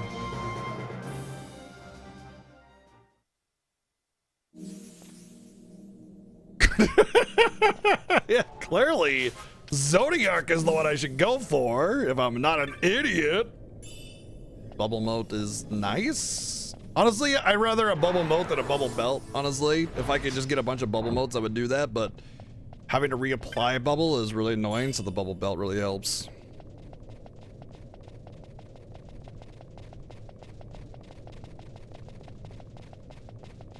It's because I got an Esper. They do a different little flash animation there. Not as in flash, as in like it flash. It's a little flash animation victory screen. Not as in flash the software. But yeah, for Espers you don't get congrations. You get Esper acquired or whatever it says. You done the Esper thing, congrats!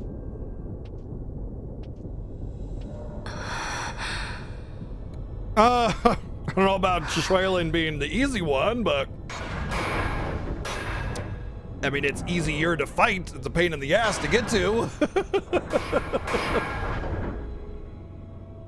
But Adramilok and Zalara will probably be two of them. I might have to do... Wait, I have to get two, right? So yeah, I'll get the one in the little sand area probably. And drawing a blank on the other one, but yeah. You should try it on the Dawn Shard. See if it can destroy Nethicite or not. What? He just may be onto something. The Dawn Shard's no use to us, after all.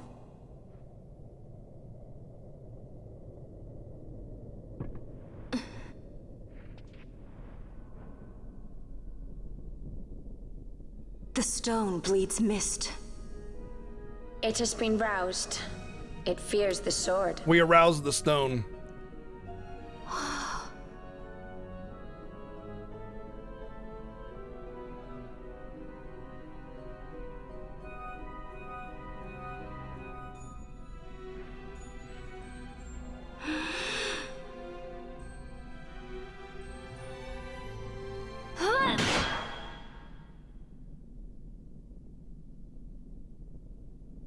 No longer is your sword to the point.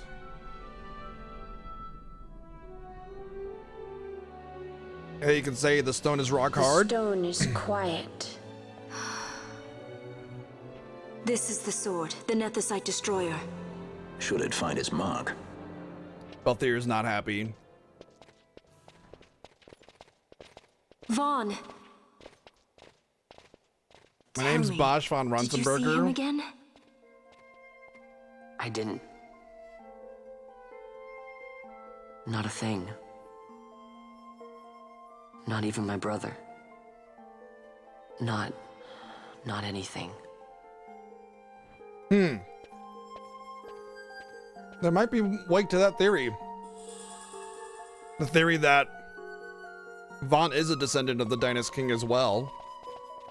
And the Akuria know that. But he doesn't have the same desire for vengeance and to collect power and to get revenge on the Empire. He's sort of made peace with it. And that's why he doesn't see anything there anymore. That might be a little bit of a subtle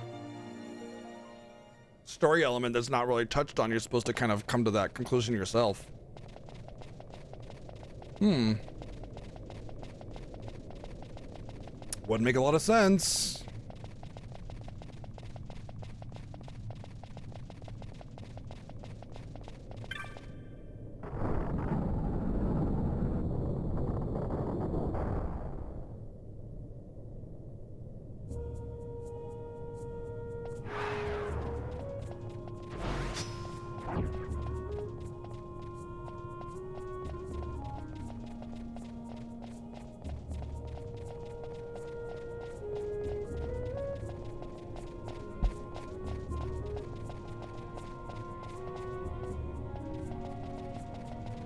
Sorry, I had to fish a nut out from between my legs.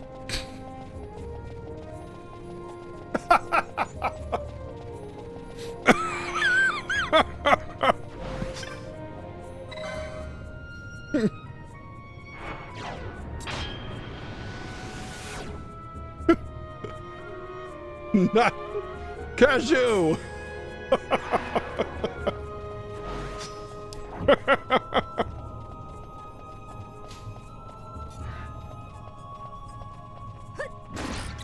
I'm down to the little itty bitty pieces, so it's just a small nut.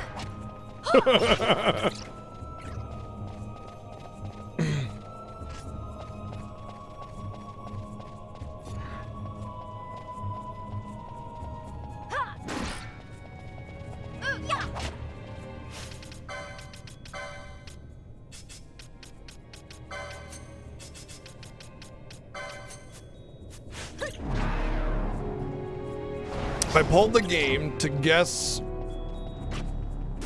to pick the bonus game, what would we get? Oh, Final Fantasy Tactics every time. No doubt about it. Or World of Final Fantasy, depending on what we had in the poll. No doubt about it. Every year, it'd be one of those two, guaranteed.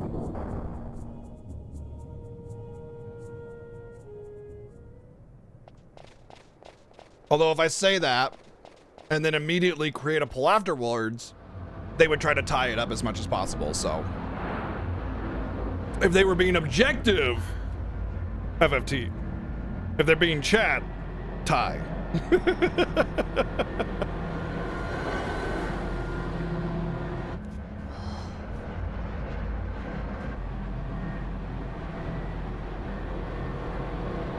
Big airship.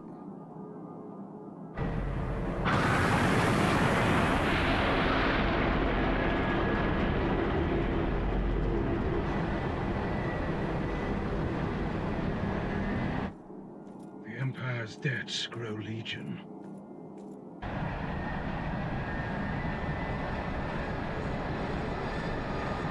Yeah, that makes about perfect sense, Flash in. There. Smoke. Sorry, where was she pointing? I couldn't see anything. There was just something else on screen that was very much more important to look at.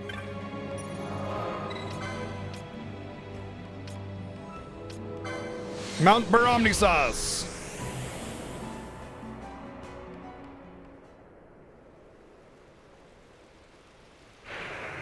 Time for one of the best speeches in the game.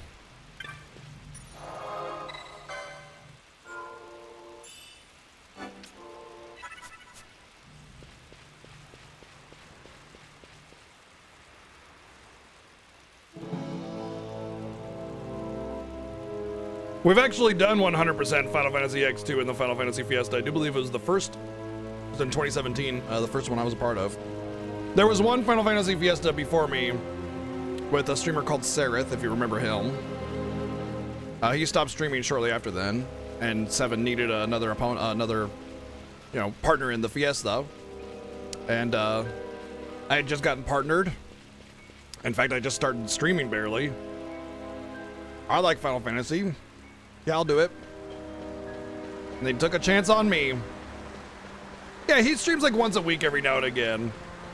He has for a long time. But not like full-time or anything. FF8 Remake when? Whenever it comes out. Let me check my gambits really quick, because I want to make sure I'm on one. Okay.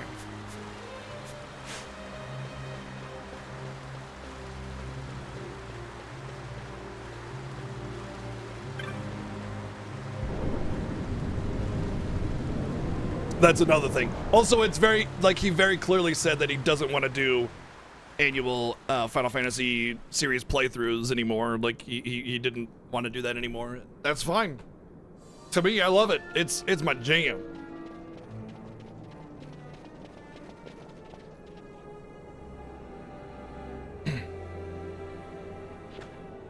Ah, our vagrant princess. Swift has your lust for revenge led you to the Sword of Kings.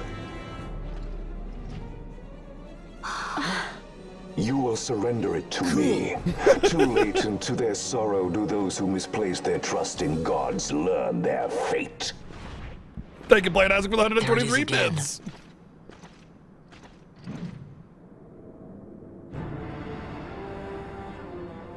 Fran, I don't like the look of that. This mist. He holds a stone. It controls him as it did Mjern.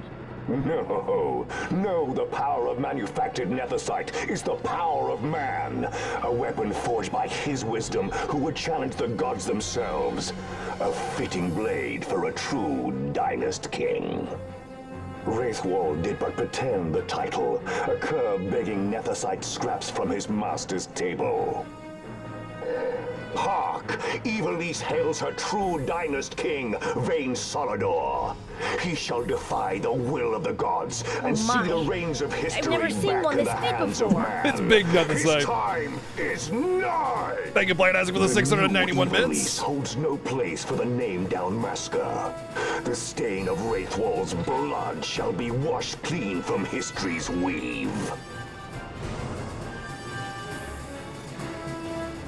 Hey, friendos. Ooh, not good for you. For real. Thank you, Donate, for the 144 bits.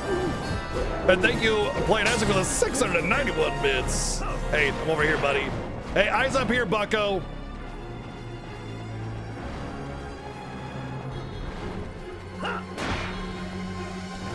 I'm stuck.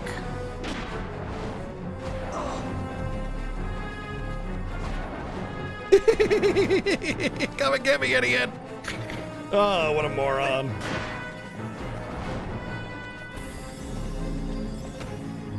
Uh-oh. My decoy's off.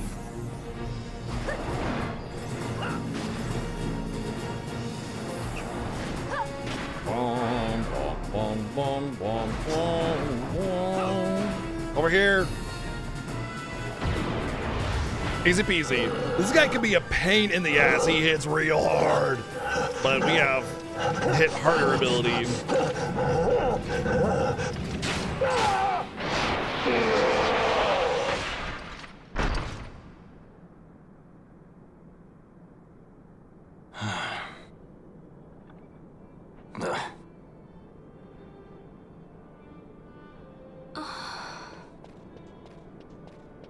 He set his very bones about with manufactured nethicite. The Grand Kiltius? Wait, what about Larsa? Gone. Spirited away by Judge Brandt. You okay? So he was here. Sardines! Sardines! Sardines was here. He went along to avoid trouble, you see, but thank you, Lord, not even the 100 bits. Other ideas. He flew into a rage, and I was left to fend for myself. Please, Princess, you must permit me to take you back with me to Rosaria. So that you can protect me? I would lay down my life, at a single word to be sure, but I harbor no mongering delusions of valiant grandeur. Vayne has our war pavilion jumping at shadows. They favor a preemptive strike, but you will convince them otherwise. You will see that they do not start this war. This I cannot do. Forgive me, but my errand here is not yet done. I must wield the Sword of Kings, and with it bring an end to the Dusk Shard. This stone, do you even know what it is? I can venture a guess. The Draclaw Laboratory in Arcades. The Empire's weapons research begins and ends there. How soon do we leave? At once. At twice. As for matters in Rosaria, I bid you luck. The list isn't So that you would long. leave each It's to mostly fend for his superficial, own. too. Let us hope that you are not disappointed. Ah, that's right. Larsa left a message. The differences between our two lands will fade before the shared dream of men.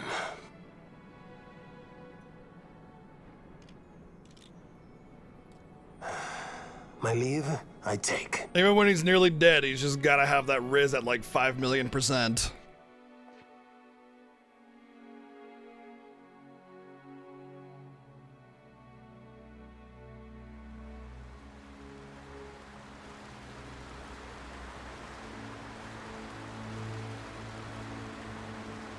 How do you propose we reach Arcades? Well, we go that way. Arcadia's borders will be well guarded for fear of Rosarian invasion. We dare not approach by air. And their navy will see that the coast is watched as well. No, we go afoot. We'll cross into Arcadia in the Salika Wood. We can reach the wood any number of ways, but the easiest is to head north from Nalbina.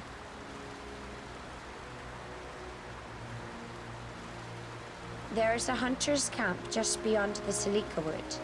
The camp sits within Arcadia's borders, so Imperial patrols there should be sparse. Getting that far should be half the fun. Let's be sure we go prepared. That seems like a really, really, really long journey.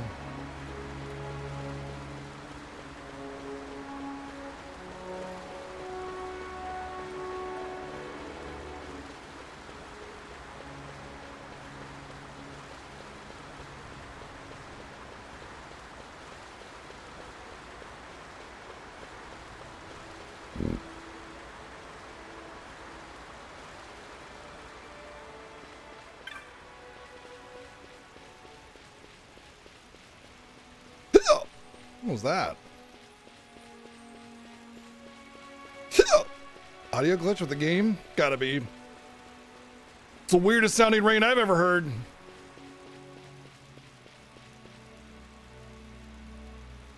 I mean, there's definitely a fair amount of changes. I'm just, you know, it's still very much the same game, is what I meant. And we just cut off 70% of the journey right there. Boom.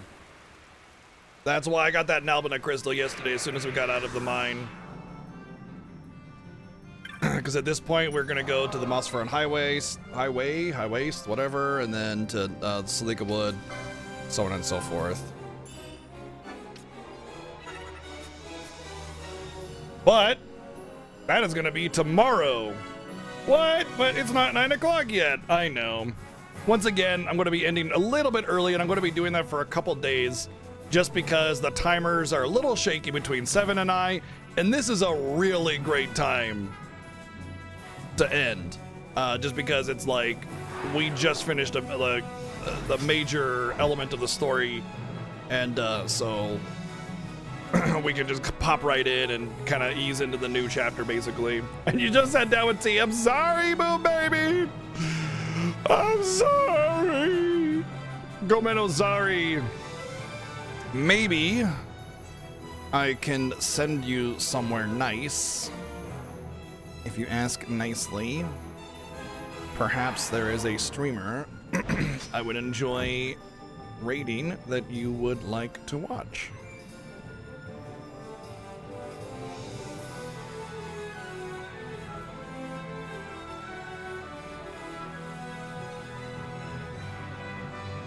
Oh.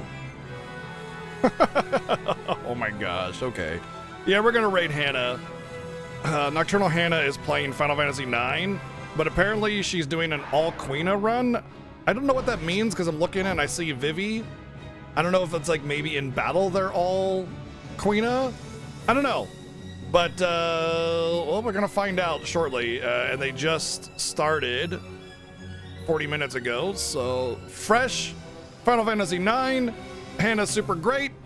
Cool place to hang out in the evening. Go say hey, just like that, all nonchalant and awkward and weird. And we'll see you all tomorrow, 1 p.m. Pacific, with more Final Fantasy 12 as we get deeper into the game. Very excited. Always love playing this game. And don't forget, Seven is going to be having an extra day tonight, or tomorrow morning, I suppose. So make sure to catch him in just about, 8 or 12 hours or something like that. Check the website for times. And we'll see you all tomorrow, 1 p.m. Pacific. Otherwise, right here for more Final Fantasy 12 and more Final Fantasy Fiesta. Go enjoy Hannah. Go say hey.